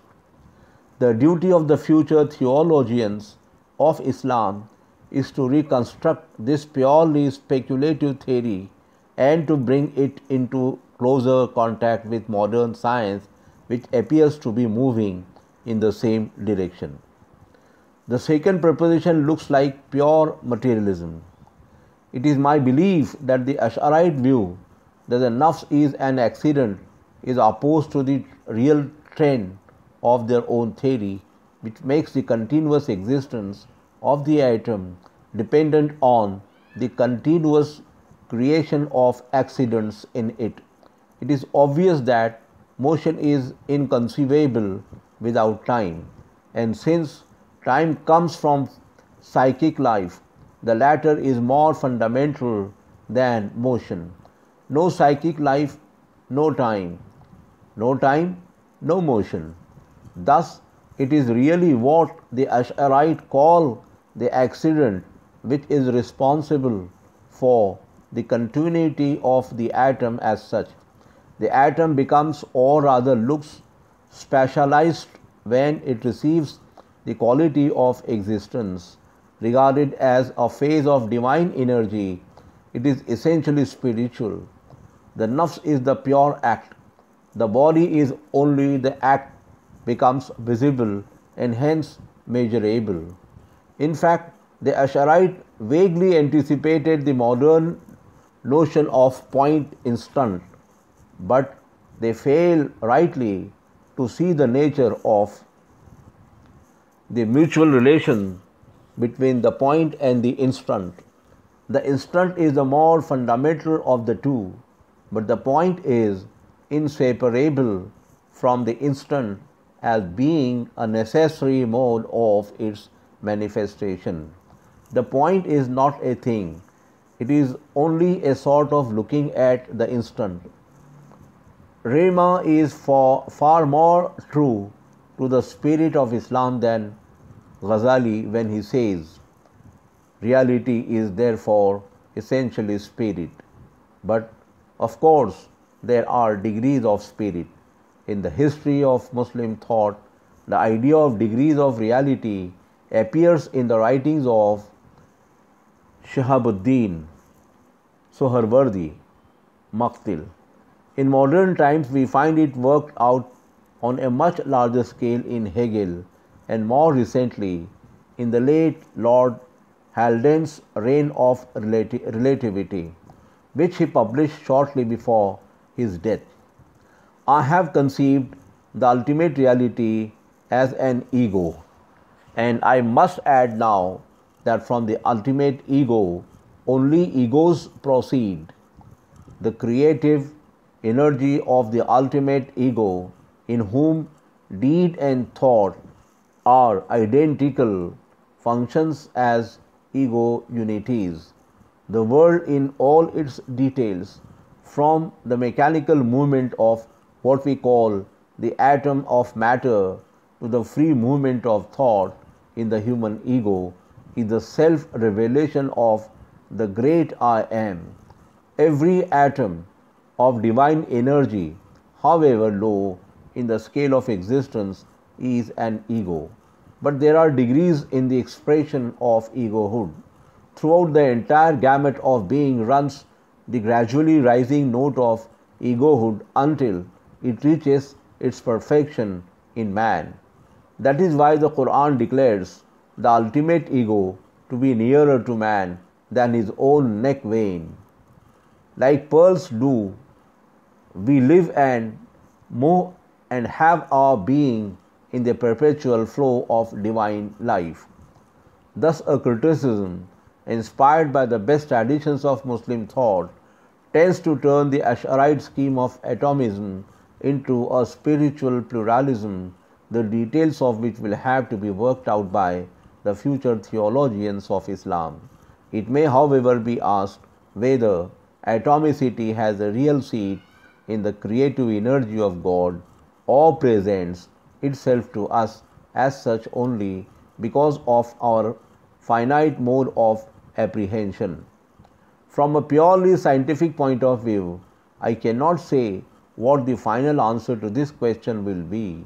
From the psychological point of view, one thing appears to me to be certain, only that is, strictly speaking, real, which is directly conscious of its own reality. The degree of reality varies with the degree of the feeling of egohood.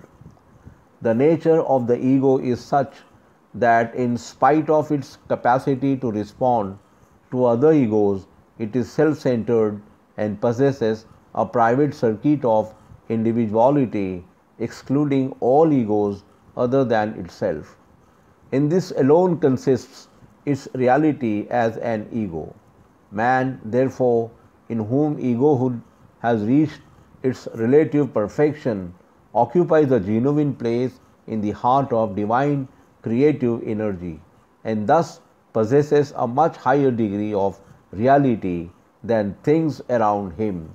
Of all the creations of God, he alone is capable of consciously participating in the creative life of his Maker.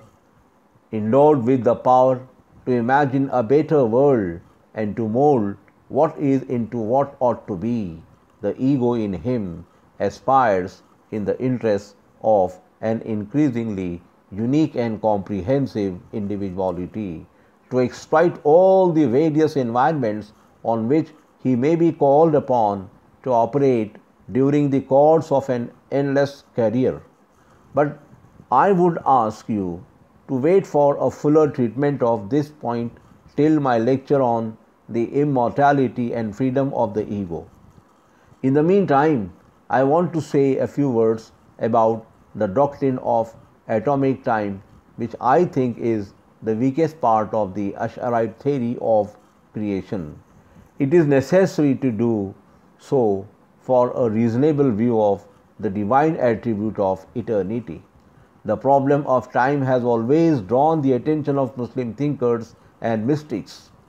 This seems to be due partly to the fact that according to the Quran, the alternation of day and night is one of the greatest signs of God, and partly to the Prophet's identification of God with dahr, time, in a well-known tradition referred to before. Indeed, some of the greatest Muslim Sufis believed in the mystic properties of the word dahr, means time. According to Muhyiddin ibn Arabi, dahr is one of the beautiful names of God, and Razi tells us in his commentary on the Quran that some of the Muslim saints had taught him to repeat the word dahr, daihur or daihar. The Ash'arite theory of time is perhaps the first attempt in the history of Muslim thought to understand it philosophically. Time, according to the Ash'arite, is a succession of individual nows. From this view, it obviously follows that between every two individual nows or moments of time, there is an unoccupied moment of time, that is to say, a void of time.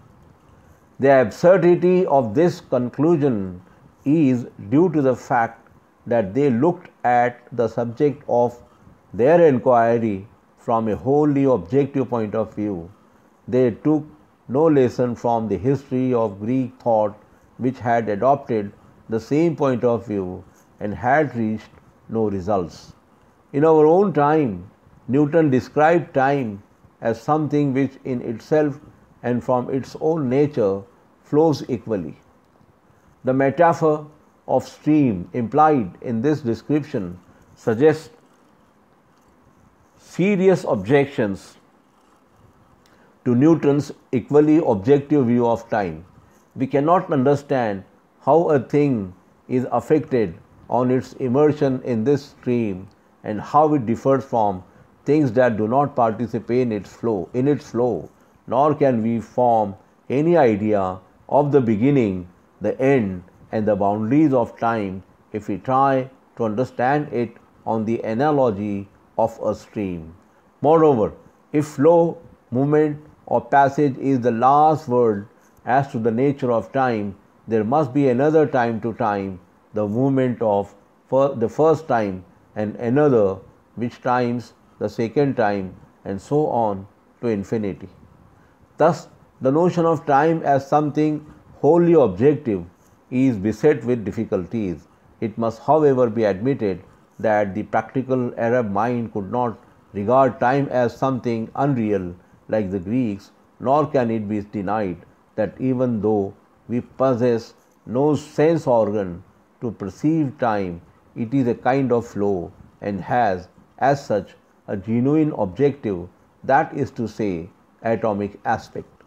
In fact, the verdict of modern science is exactly the same as that of the Ash'arite, for recent discoveries in physics regarding the nature of time assume the discontinuity of matter. The following passage from Professor Rogers' Philosophy and New Physics is noteworthy in this connection. Contrary to the ancient adage, natura non facit saltus, it becomes apparent that the universe varies by sudden jumps and not by imperceptible degrees. A physical system is capable of only a finite number of distinct states. Since between two different and immediately consecutive states the world remains motionless, time is suspended so that time itself is discontinuous. There is an atom of time.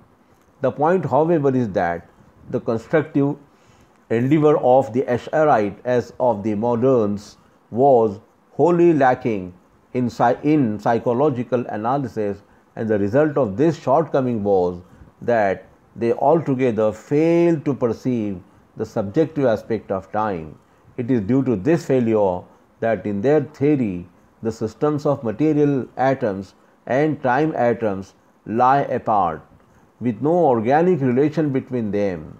It is clear that if we look at time from a purely objective point of view, serious difficulties arise, for we cannot apply atomic time to God and conceive Him as a life in the making, as Professor Alexander appears to have done in his lectures on space, time and deity.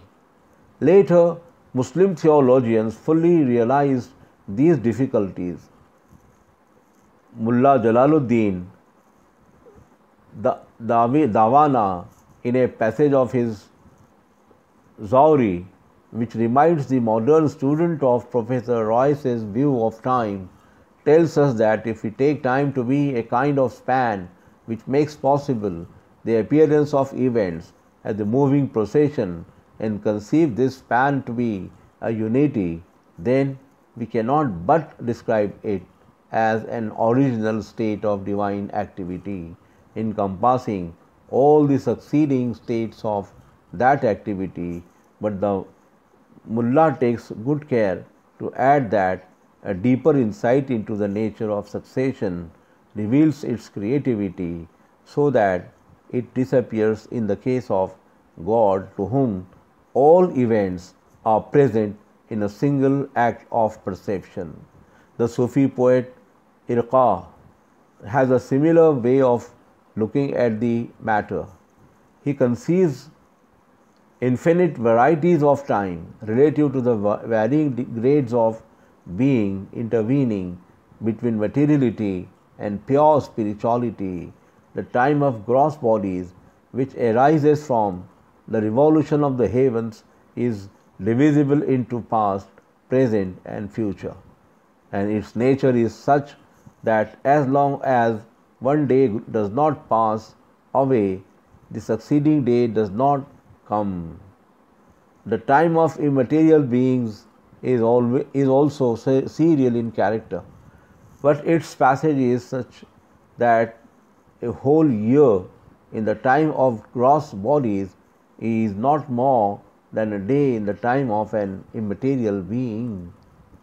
Rising higher and higher in the scale of immaterial beings, we reach divine time, time which is absolutely free from the quality of passage and consequently does not admit of divisibility, sequence, and change. It is above eternity, it has neither beginning nor end.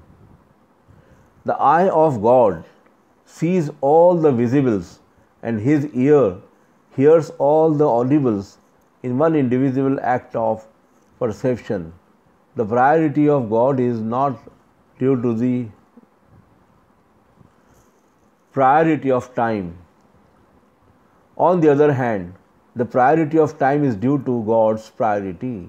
Thus, divine time is what the Quran describes as the mother of books, in which the whole of history, freed from the net of causal sequence, is gathered up in a single super-eternal now. Of all the Muslim theologians, however, it is Fakhruddin Razi who appears to have given his most serious attention to the problem of time. In his Eastern discussions, Razi subjects to a searching examination all the contemporary theories of time. He too is in the main objective in his method and finds himself unable to reach any definite conclusions until now. He says, I have not been able to discover anything really true with regard to the nature of time, and the main purpose of my book is to explain what can possibly be said for or against each theory without any spirit of partisanship, which I generally avoid, especially in connection with the problem of time. The above discussion makes it perfectly clear that a purely objective point of view is only partially helpful in our understanding of the nature of time. The right course is a careful psychological analysis of our conscious experience, which alone reveals the true nature of time. I suppose you remember the distinction that I drew in the two aspects of the self, appreciative and efficient. The appreciative self lives in pure duration, that is, change without succession. The life of the self consists in its movement from appreciation to efficiency, from intuition to intellect, and atomic time is born out of this movement.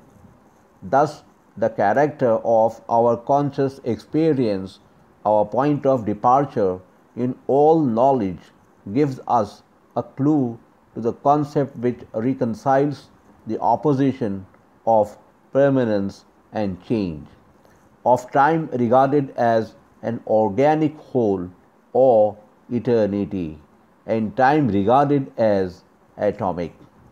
If then we accept the guidance of our conscious experience and conceive the life of the all-inclusive ego on the analogy of the finite ego, the time of the ultimate ego is revealed as change without succession, that is, an organic whole which appears atomic because of the creative movement of the ego. This is what Mar Damad and Mullah Baqir mean when they say the time is born with the act of creation by which the ultimate ego realizes and measures, so to speak, the infinite wealth of his own undermined creative possibilities. On the one hand, therefore, the ego lives in eternity, by which term I mean non-successional change. On the other, it lives in serial time, which I conceive as organically related to eternity, in the sense that it is a measure of non-successional chain. In this sense alone, it is possible to understand the Quranic verse, "To God belongs the alternation of day and night." But on this difficult side of the problem, I have said enough in my preceding lecture. It is now time to pass on to the divine attributes of knowledge and omnipotence. The word knowledge, as applied to the finite ego, always means discursive knowledge, a temporal process which moves round a veritable other, supposed to exist per se and confronting the knowing ego. In this sense, knowledge, even if we extend it to the point of omniscience, must always remain relative to its confronting other, and cannot therefore be predicated of the ultimate ego, who, being all-inclusive, cannot be conceived as having a perspective like the finite ego. The universe, as we have seen before, is not an other existing per se in opposition to God. It is only when we look at the act of creation as a specific event in the life history of God that the universe appears as an independent other. From the standpoint of the all-inclusive ego, there is no other. In him, thought and deed, the act of knowing and the act of creating are identical. It may be argued that the ego, whether finite or infinite, is inconceivable without a confronting non-ego, and if there is nothing outside the ultimate ego cannot be conceived as an ego. The answer to this argument is that logical negations are of no use in forming a positive concept which must be based on the character of reality as revealed in experience. Our criticism of experience reveals the ultimate reality to be a rationally directed life which, in view of our experience of life, cannot be conceived except as an organic whole, is something closely knit together and possessing a central point of reference. This being the character of life, the ultimate life can be conceived only as an ego. Knowledge, in the sense of discursive knowledge, however infinite, cannot therefore be predicated of an ego who knows and at the same time forms the ground of the object known. Unfortunately, language does not help us here. We possess no word to express the kind of knowledge which is also creative of its object. The alternative concept of divine knowledge is omniscience in the sense of a single indivisible act of perception which makes God immediately aware of the entire sweep of history, regarded as an order of specific events in an eternal now. This is how Jalaluddin Dawana, Iraqi, and Professor Royce in our own times conceived God's knowledge. There is an element of truth in this conception, but it suggests a closed universe, a fixed futurity, a predetermined, unalterable order of specific events which, like a superior fate, has once for all determined the directions of God's creative activity. In fact, divine knowledge, regarded as a kind of passive omniscience, is nothing more than the inert void of pre-Einsteinian physics, which confers a semblance of unity on things by holding them together. A sort of mirror passively reflecting the details of an already finished structure of things which the finite consciousness reflects in fragments only. Divine knowledge must be conceived as a living creative activity to which the objects that appear to exist in their own right are organically related. By conceiving God's knowledge as a kind of reflecting mirror, we no doubt save His foreknowledge of future events, but it is obvious that we do so at the expense of His freedom. The future certainly pre-exists in the organic whole of God's creative life, but it pre-exists as an open possibility, not as a fixed order of events with definite outlines. An illustration will perhaps help us in understanding what I mean.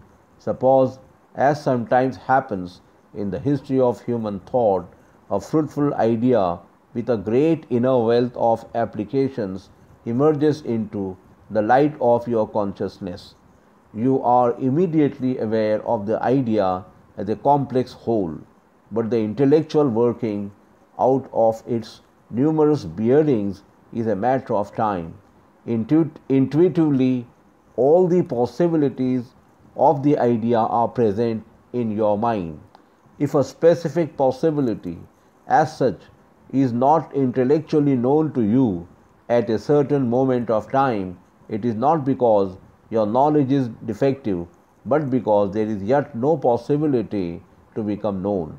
The idea reveals the possibility of its application with advancing experience, and sometimes it takes more than one generation of thinkers before these possibilities are exhausted. Nor is it possible, on the view of divine knowledge as a kind of passive omniscience, to reach the idea of a creator. If history is regarded merely as a gradually revealed photo of a predetermined order of events, then there is no room in it for novelty and initiation.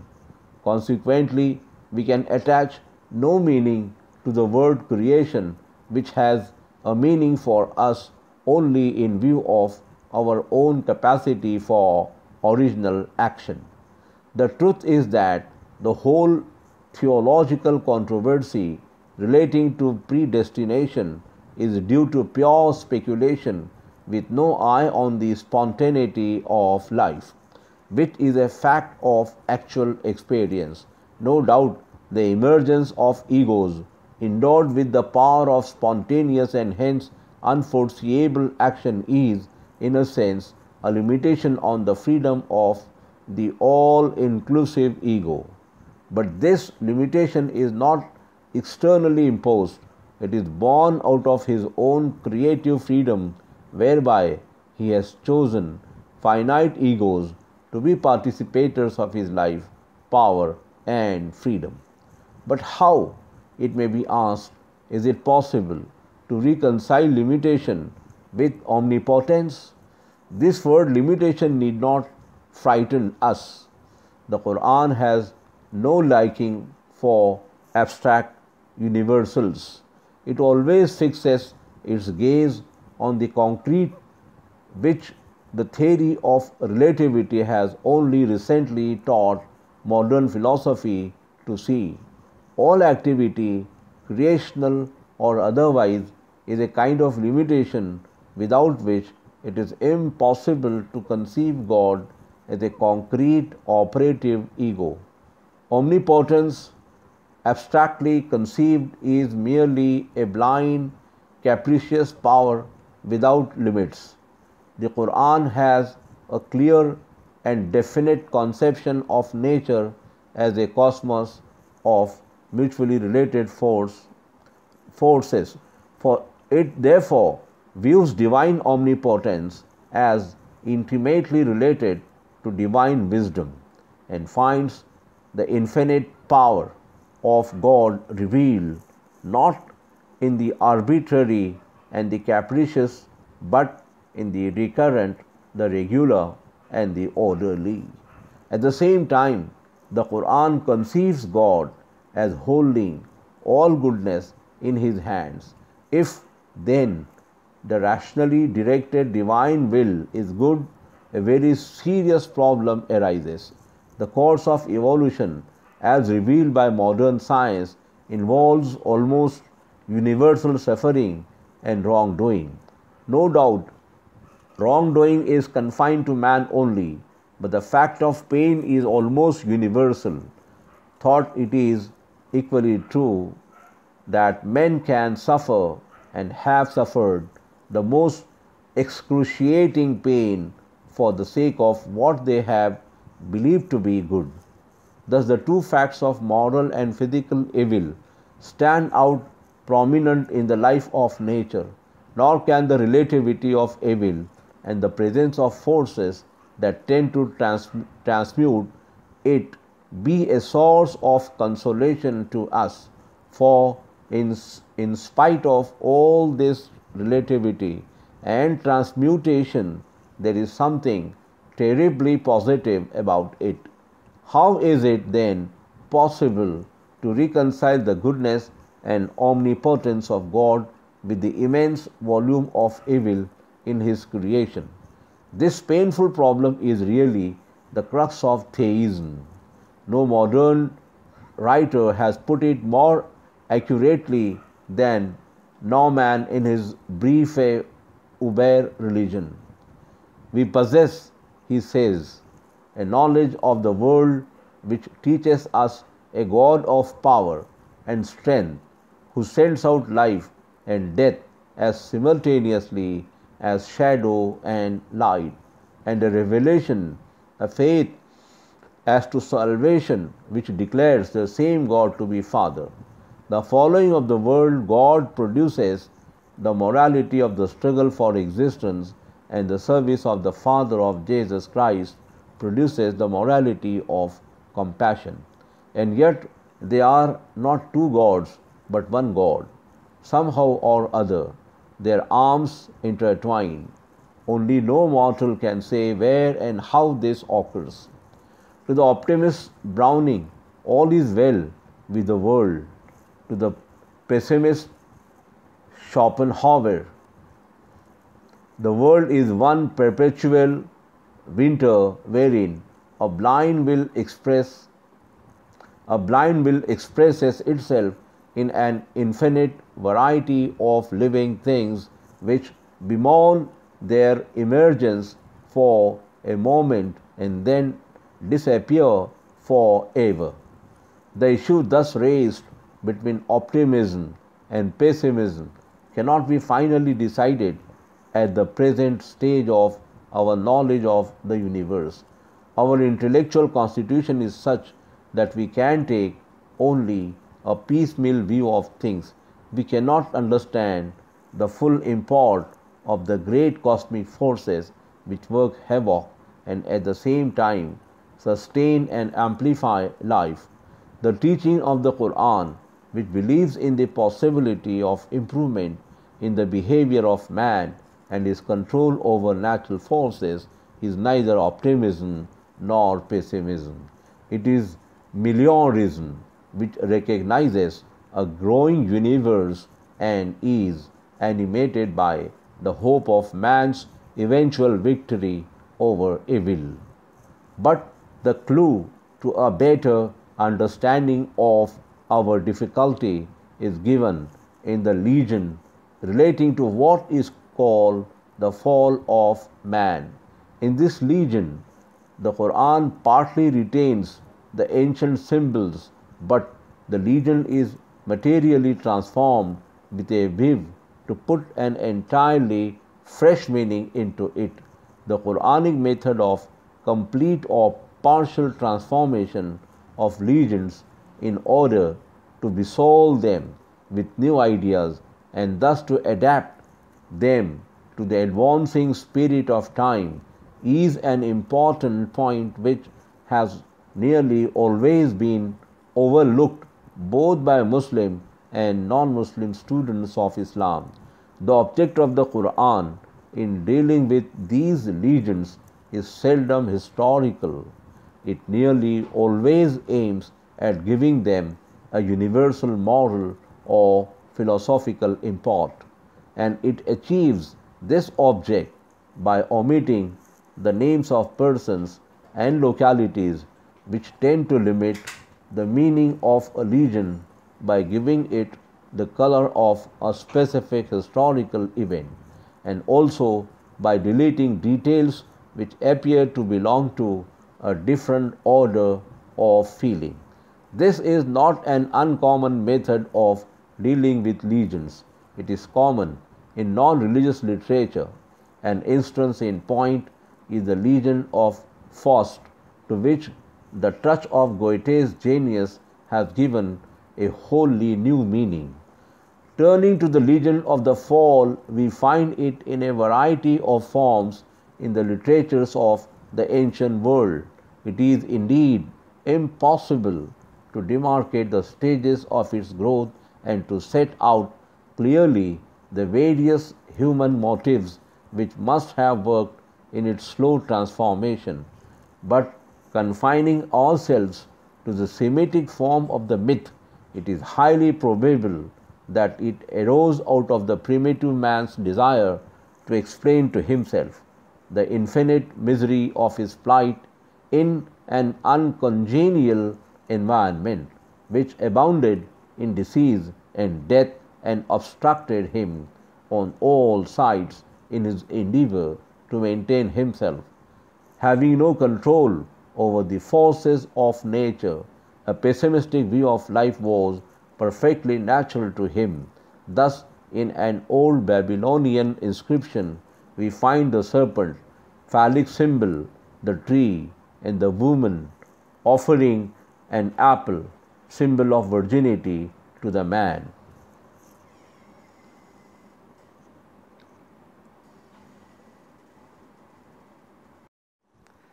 The meaning of the myth is clear. The fall of man from a supposed state of bliss was due to the original sexual act of the human pair. The way in which the Quran handles this legend becomes clear when we compare it with the narration of the book of Genesis. The remarkable points of difference between the Quranic and the biblical narrations suggest unmistakably the purpose of the Quranic narration. 1. The Quran omits the serpent and the rib story altogether. The former omission is obviously meant to free the story from its phallic setting and its original suggestion of a pessimistic view of life. The latter omission is meant to suggest that the purpose of the Quranic narration is not historical, as in the case of the Old Testament, which gives us an account of the origin of the first human pair by way of a prelude to the history of Israel. Indeed, in the verses which deal with the origin of man as a living being, the Quran uses the words bashar or insan, not idam, which it reserves for man in his capacity of God's vicegerent on earth. The purpose of the Quran is further secured by the omission of proper names mentioned in the biblical narration, Adam and Eve. The word Adam is retained and used more as a concept than as the name of a concrete human individual. This use of the word is not without authority in the Quran itself. The following verse is clear on the point. We created you, then fashioned you, then said we to the angels, prostrate yourself unto Adam. Chapter number 7, verse number 11. Second, the Quran splits up the legend into two distinct episodes. The one relating to what it describes simply as the tree, and the other relating to the tree of eternity and the kingdom that fail not. The first episode is mentioned in the 7th and the second in the 20th surah of the Quran. According to the Quran, Adam and his wife, led astray by Satan, whose function is to create doubts in the minds of men, tasted the fruit of both the trees, whereas according to the Old Testament, man was driven out of the Garden of Eden immediately after his first act of disobedience, and God placed at the eastern side of the garden angels and a flaming sword turning on all sides to keep the way to the tree of life. Third, the Old Testament curses the earth for Adam's act of disobedience. The Quran declares the earth to be the dwelling place of man and a source of profit to him, for the possession of which he ought to be grateful to God. And we have established you on the earth and given you therein the supports of life. How little do you give thanks? Chapter number 7, verse number 10. Nor is there any reason to suppose that the word Jannat or garden, as used here, means the supersensual paradise from which man is supposed to have fallen on this earth. According to the Quran, man is not a stranger on this earth, and we have caused you to grow from the earth, says the Quran. The Jannat mentioned in the legend cannot mean the eternal abode of the righteous. In the sense of the eternal abode of the righteous, Jannat is described by the Quran to be the place wherein the righteous will pass to one another the cup which shall engender no light discourse, no motive to sin. It is further described to be the place wherein no weariness shall reach the righteous, nor forth from it shall they be cast. In the Jannat mentioned in the legend, however, the very first event that took place was man's sin of disobedience, followed by his expulsion. In fact, the Quran itself explains the meaning of the word as used in its own narration. In the second episode of the legend, the garden is described as a place where there is neither hunger nor thirst, neither heat nor nakedness. I am therefore inclined to think that the Jannat in the Quranic narration is the conception of a primitive state in which man is practically unrelated to his environment and consequently does not feel the sting of human wants, the birth of which alone marks the beginning of human culture. Thus we see that the Quranic legend of the fall has nothing to do with the first appearance of man on this planet. Its purpose is rather to indicate man's rise from a primitive state of instinctive appetite to the conscious possession of a free self, capable of doubt and disobedience. The fall does not mean any moral depravity. It is man's transition from simple consciousness to the first flash of self-consciousness, a kind of waking from the dream of nature with a throb of personal causality in one's own being. Nor does the Quran regard the earth as a torture hall where an elementally wicked humanity is imprisoned for an original act of sin. Man's first act of disobedience was also his first act of free choice, and that is why, according to the Quranic narration, Adam's first transgression was forgiven. Now, goodness is not a matter of compulsion. It is the self's free surrender to the moral ideal and arises out of a willing cooperation of free egos. A being whose movements are wholly thus a condition of goodness.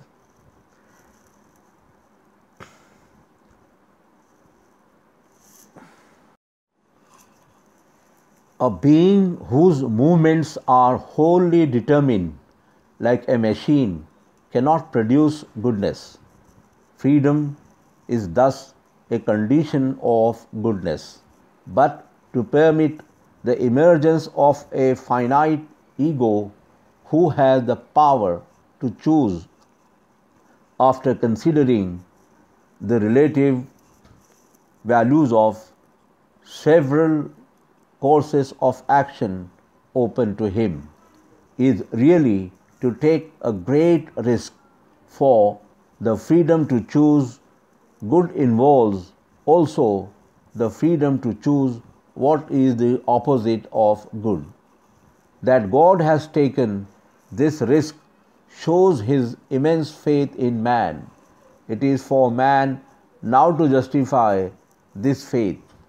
Perhaps such a risk alone makes it possible to test and develop the potentialities of a being who was created of the goodliest fabric and then brought down to be the lowest of the low.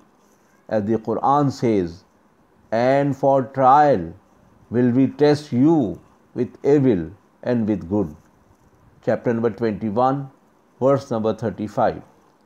Good and evil, therefore, though opposites, must fall within the same whole. There is no such thing as an isolated fact, for facts are systematic wholes, the elements of which must be understood by mutual reference. Logical judgment separates the elements of a fact only to reveal their interdependence. Further, it is the nature of the self to maintain itself as a self. For this purpose it seeks knowledge, self-multiplication and power, or in the words of the Quran, the kingdom that never failed. The first episode in the Quranic legend relates to man's desire for knowledge, the second to his desire for self-multiplication and power. In connection with the first episode, it is necessary to point out two things. Firstly, the episode is mentioned immediately after the verses describing Adam's superiority over the angels in remembering and reproducing the names of things. The purpose of these verses, as I have shown before, is to bring out the conceptual character of human knowledge. Secondly, Madame Blavatsky, who possessed a remarkable knowledge of ancient symbolism, tells us in her book called Secret Doctrine that with the ancients the tree was a cryptic symbol for occult knowledge. Adam was forbidden to taste the fruit of this tree, obviously because his finitude as a self, his sense equipment, and his intellectual faculties were, on the whole, attuned to a different type of knowledge, that is, a type of knowledge which necessitates the toil of patient observation and admits only of slow accumulation. Satan, however, persuaded him to eat the forbidden fruit of occult knowledge, and Adam yielded, not because he was elementally wicked, but because, being hasty, agile by nature, he sought a shortcut to knowledge. The only way to correct this tendency was better suited to the unfolding of his intellectual faculties. Thus, Adam's insertion into a painful rather to defeat the object of Satan, who, as an enemy of man, diplomatically tried to keep him ignorant of the joy of perpetual growth and expansion. But the life of finite ego in an obstructing environment depends on the perpetual expansion of knowledge based on actual experience, and the experience of a finite ego to whom several possibilities are open expands only by method of trial and error. Therefore, error, which may be described as a kind of intellectual evil, is an indispensable factor in the building up of experience. The second episode of the Quranic legend is as follows. But Satan whispered him, Adam. Said he, O Adam, shall I show you the tree of eternity and the kingdom that fail not? And they both ate thereof, and their nakedness appeared to them. And they began to sieve of the leaves of the garden to cover them, and Adam disobeyed his Lord and went astray. Afterwards his Lord chose him for himself and was turned towards him and guided him. Chapter 20, verses number 120 to 122. The central idea here is to suggest life's irresistible desire for a lasting dominion, an infinite career as a concrete individual, as a temporal being, fearing the termination of its career by death. The only course open to it is to achieve a kind of collective immortality by self-multiplication. The eating of the forbidden fruit of the tree of eternity is life's resort to sex differentiation, by which it multiplies itself with a view to circumvent total extinction. It is as if life says to death, if you sweep away one generation of living things, I will produce another. The Quran rejects the phallic symbolism of ancient art, but suggests the original sexual act by the birth of the sense of shame disclosed in Adam's anxiety to cover the nakedness of his body. Now, to live is to possess a definite outline, a concrete individuality. It is in the concrete individuality manifested in the countless varieties of living forms that the ultimate ego reveals the infinite wealth of his being. Yet the emergence and multiplication of individualities, each fixing its gaze on the revelation of its own possibilities and seeking its own dominion, inevitably brings in its wake the awful struggle of ages. Descend ye as enemies of one another, says the Quran. This mutual conflict of opposing individualities is the world pain, which both illuminates and darkens the temporal career of life. In the case of man, in whom individuality deepens into personality, opening up possibilities of wrongdoing, the sense of the tragedy of life becomes much more acute. But the acceptance of selfhood as a form of life involves the acceptance of all the imperfections that flow from the finitude of selfhood. The Quran represents man as having accepted at his peril the trust of personality which the heavens, the earth, and the mountains refuse to bear. Verily, we propose to the heavens and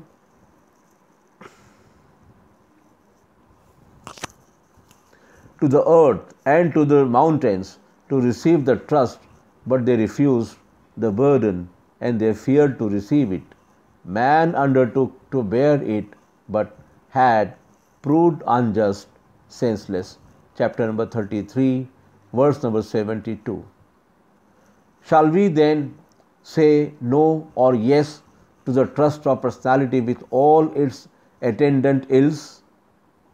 True manhood, according to the Quran, consists in patience under ills and hardships.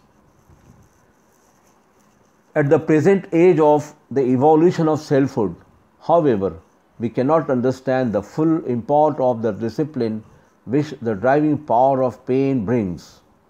Perhaps it hardens the self against a possible dissolution, but In asking the above question, we are passing the boundaries of pure thought. This is the point where faith in this eventual triumph of goodness emerges as a religious doctrine. God is equal to his purpose, but most men know it not. Chapter number 12, verse number 21. I have now explained to you how it is possible philosophically to justify the Islamic conception of God. But as I have said before, religious ambition soars higher than the ambition of philosophy.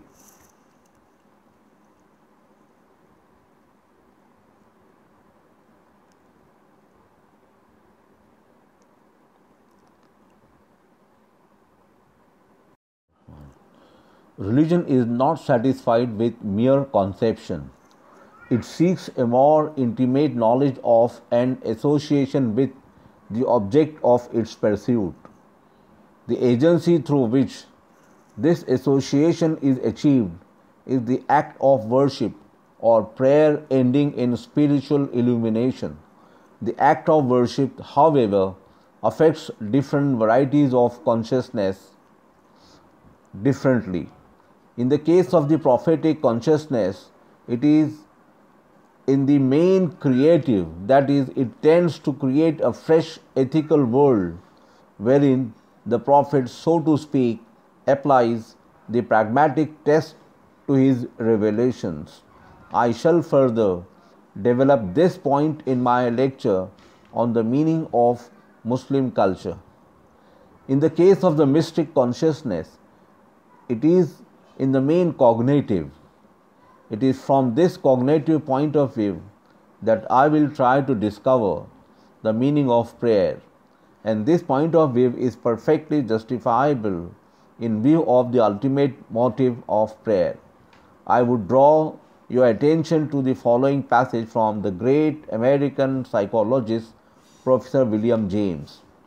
It seems too probable that in spite of all that science may do to the contrary, men will continue to pray to the end of time, unless their mental nature changes in a manner which nothing we know should lead us to expect.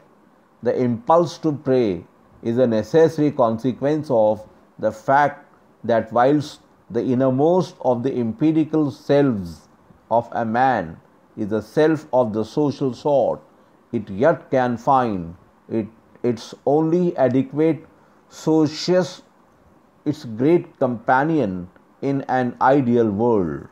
Most men either continually or occasionally carry a reference to it in their breast. The humblest outcast on this earth can feel himself to be real and valid by means of this higher recognition. And on the other hand, for most of us, a world with no such inner refuge, when the outer social self failed and dropped from us, would be the abyss of horror.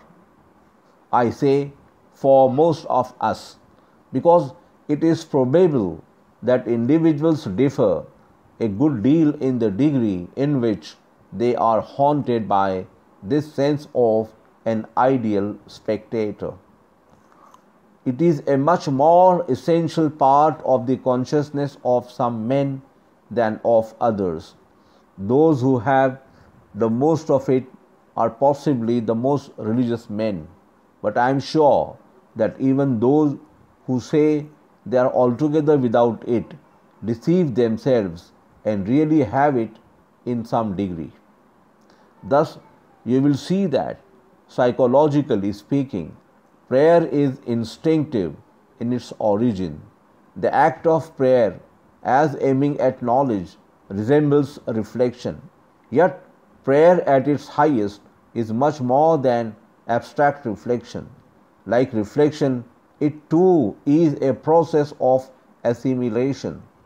But the assimilative process in the case of prayer draws itself closely together and thereby acquires a power unknown to pure thought. In thought, the mind observes and follows the working of reality.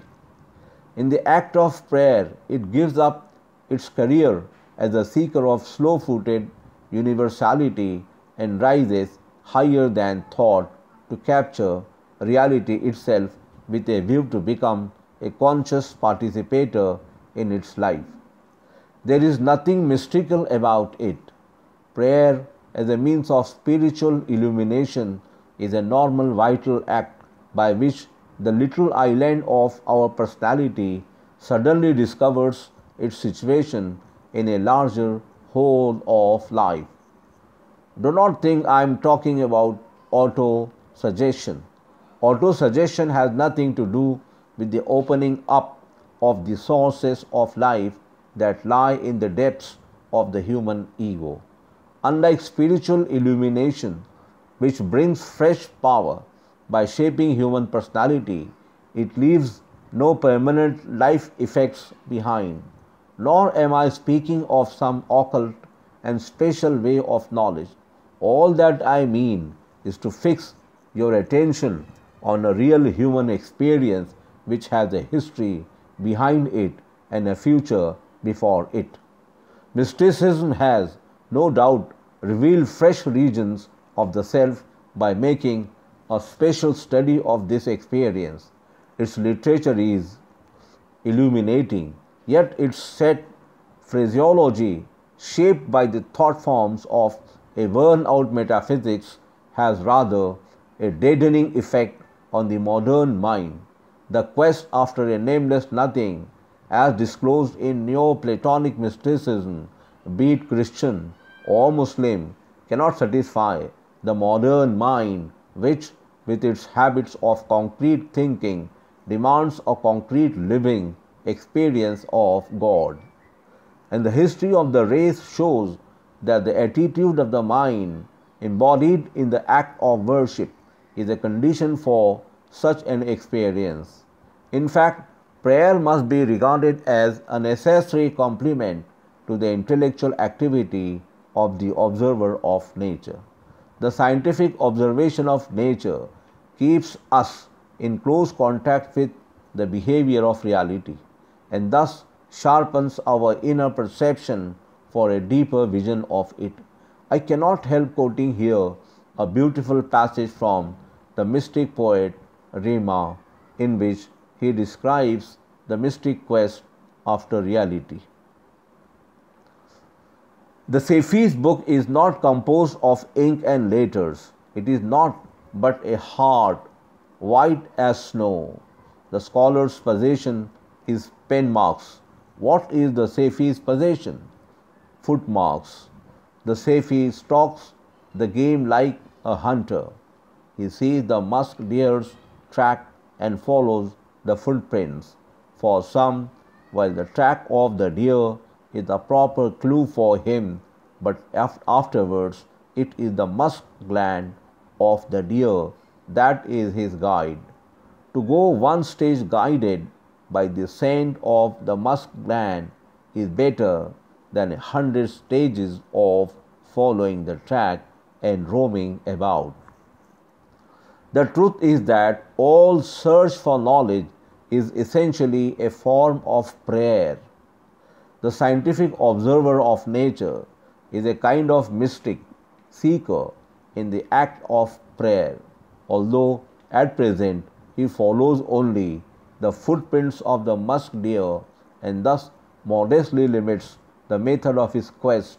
His thirst for knowledge is eventually sure to lead him to the point where the scent of the musk gland is a better guide than the footprints of the deer. This alone will add to his power over nature and give him that vision of the total infinite which philosophy seeks but cannot find. Vision without power does bring moral elevation but cannot give a lasting culture.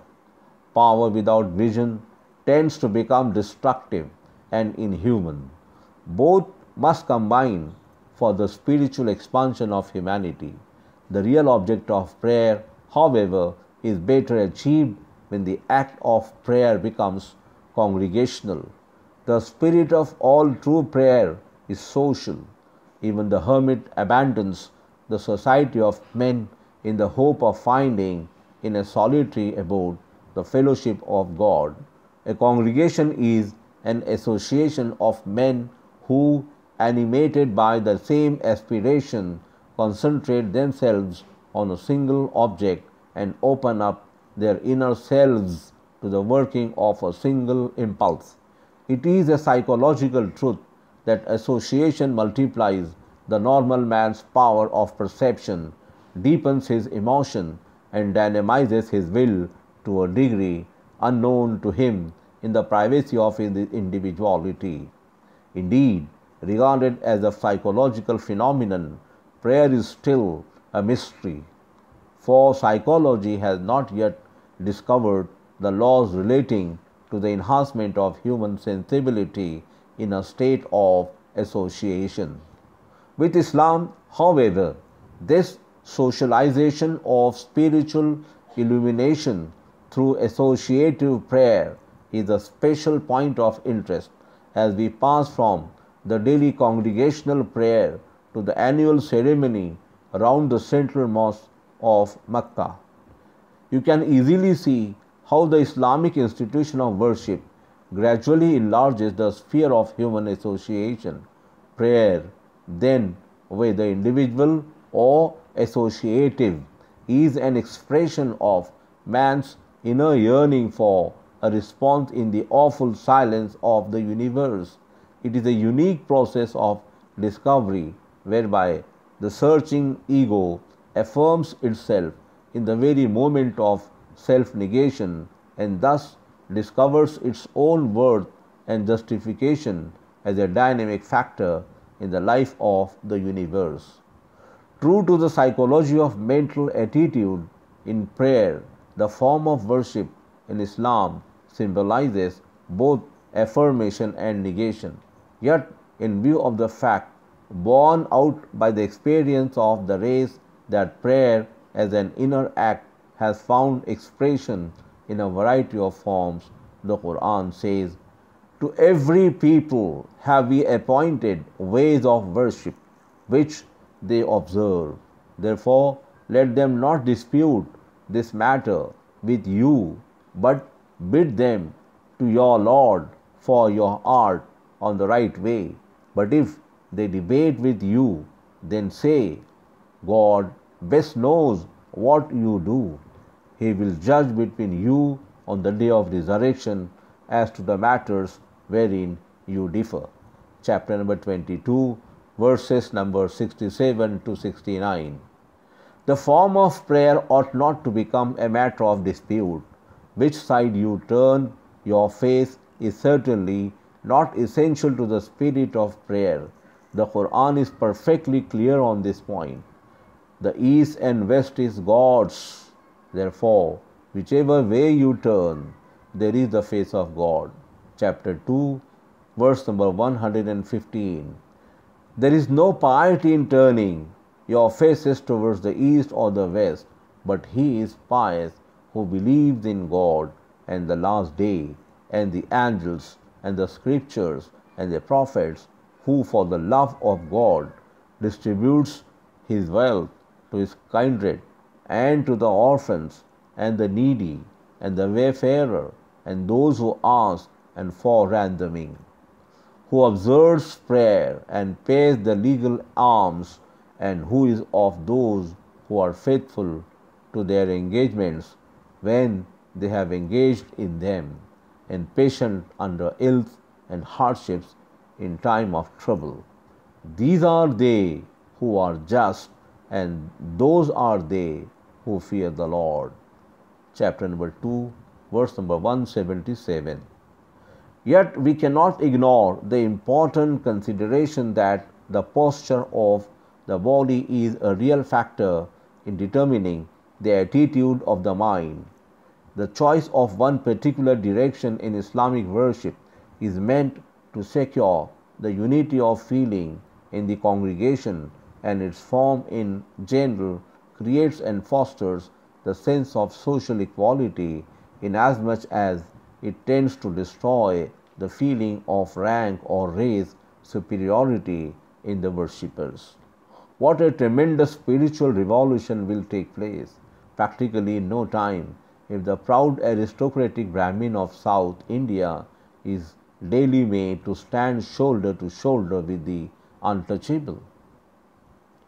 From the unity of the all-inclusive ego, who creates and sustains all egos, follows the essential unity of all mankind. The division of mankind into races, nations, and tribes, according to the Quran, is for purposes of identification only. The Islamic form of association in prayer, therefore, besides its cognitive value, is further indicative of the aspiration to realize this essential unity of mankind as a fact in life by demolishing all barriers which stand between man and man.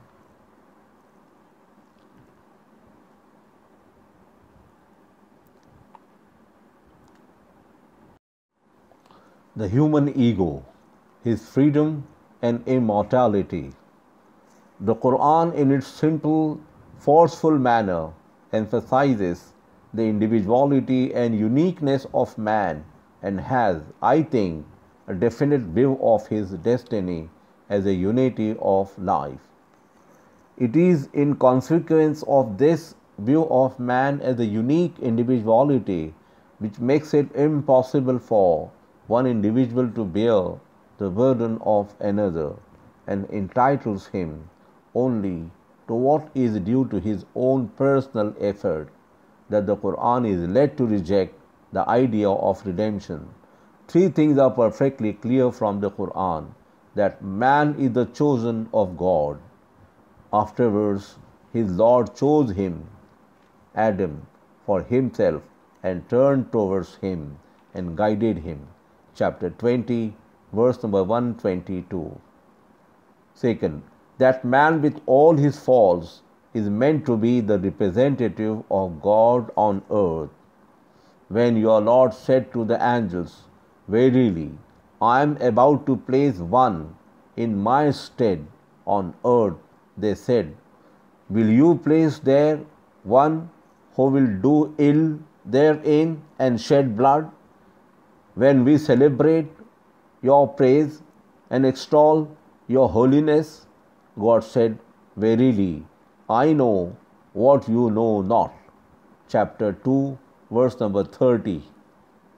And it is He who had made you His representatives on the earth and has raised some of you above others by various grades, that He may improve you by His gifts. Chapter number 6, verse number 165. Third, that man is the trustee of a free personality which he accepted at his peril. Verily, we propose to the heavens and to the earth and to the mountains to receive the trust, but they refuse the burden and they fear to receive it. Man undertook to bear it, but has proved unjust, senseless. Chapter number 33, verse number 72. Yet it is surprising to see that the unity of human consciousness, which constitutes the center of human personality, never really became a point of interest in the history of Muslim thought. The mutaqeen regarded the soul as a finer kind of matter or a mere accident which dies with the body and is recreated on the day of judgment. The philosophers of Islam received inspiration from Greek thought. In the case of other schools, it must be remembered that the expansion of Islam brought within its fold peoples belonging to different creed communities such as Nestorians, Jews, Zoroastrians, whose intellectual outlook had been formed by the concepts of a culture which had long dominated the whole of Middle and Western Asia. This culture, on the whole, Magian in its origin and development, has a structurally dualistic soul picture which we find more or less reflected in the theological thought of Islam. Devotional Sufism alone tried to understand the meaning of the unity of inner experience which the Quran declares to be one of the three sources of knowledge, the other two being history and nature. The development of this experience in the religious life of Islam reached its culmination in the well-known words of Hallaj, "I am the creative truth." The contemporaries of Hallaj, as well as his successors, interpreted these words pantheistically, but the fragments of Hallaj, collected and published by the French Orientalist L. Massignon, leave no doubt that the martyred saint could not have meant to deny the transcendence of God. The true interpretation of his experience, therefore, is not the drop slipping into the sea, but the realization and bold affirmation in an undying phrase of the reality and permanence of the human ego in a profounder personality. The phrase of Hallaj seems almost a challenge flung against the mutaqeen. The difficulty of modern students of religion, however, is that this type of experience, though perhaps perfectly normal in its beginnings, points in its maturity to unknown levels of consciousness.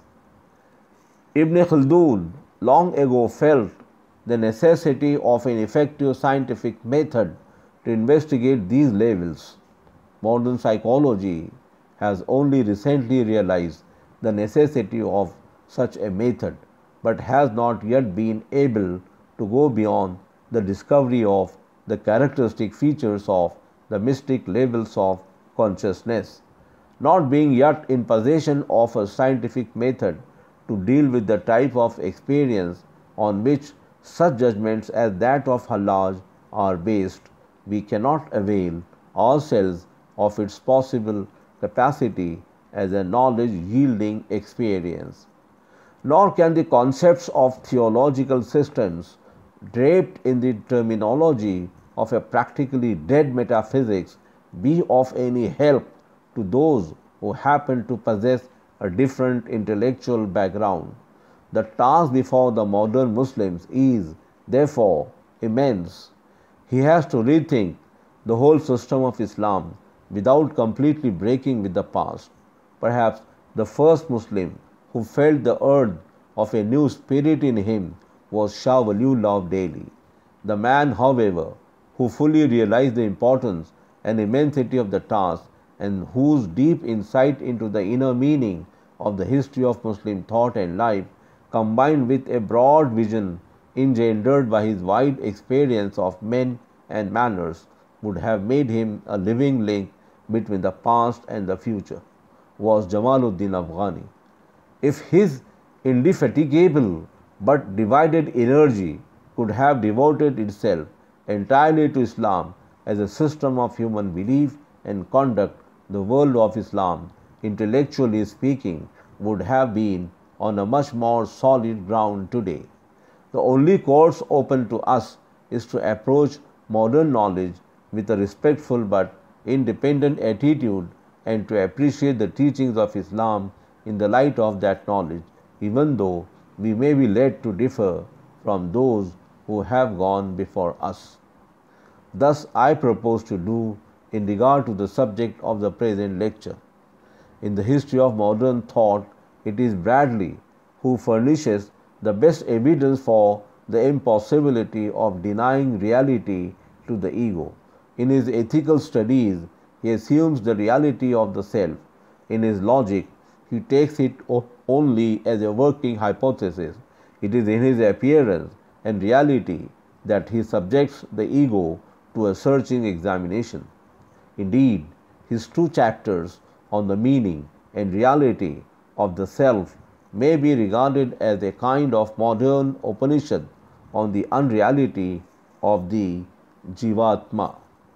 According to him, the test of reality is freedom from contradiction, and since his criticism discovers the finite center of experience to be infected with irreconcilable oppositions of change and permanence, unity and diversity. The ego is a mere illusion. Whatever may be our view of the self, feeling, self-identity, soul, will, it can be examined only by the canons of thought, which in its nature is relational, and all relations involve contradictions. Yet, in spite of the fact that his ruthless logic has shown the ego to be a mass of confusion, Bradley has to admit that the self must be, in some sense, real, in some sense, an indubitable fact. We may easily grant that the ego in its finitude is imperfect as a unity of life. Indeed, its nature is wholly aspiration after unity, more inclusive, more effective, more balanced and unique. We know how many different kinds of environment it needs for its organization as a perfect unity. At the present stage of its organization, it is unable to maintain the continuity of its tension without constant relaxation of sleep. An insignificant stimulus may sometimes disrupt its unity and nullify it as a controlling energy. Yet, however, thought may dissect and analyze our feeling of egohood is ultimate and is powerful enough to extract from Professor Bradley the reluctant admission of its reality. The finite center of experience, therefore, is real, even though its reality is too profound to be intellectualized. What then is the characteristic feature of this ego? The ego reveals itself as a unity of what we call mental states. Mental states do not exist in mutual isolation. They mean and involve one another. They exist as phases of a complex whole called mind. The organic unity, however, of these interrelated states, or let us say events, is a special kind of unity. It fundamentally differs from the unity of a material thing, for the parts of a material thing can exist in mutual isolation. Mental unity is absolutely unique. We cannot say that one of my beliefs is situated on the right or left of my other belief, nor is it possible to say that my appreciation of the beauty of the Taj varies with my distance from Agra. My thought of space is not spatially related to space. Indeed, the ego can think of more than one space order. The space of waking, consciousness, and dream space have no mutual relation. They do not interfere with or overlap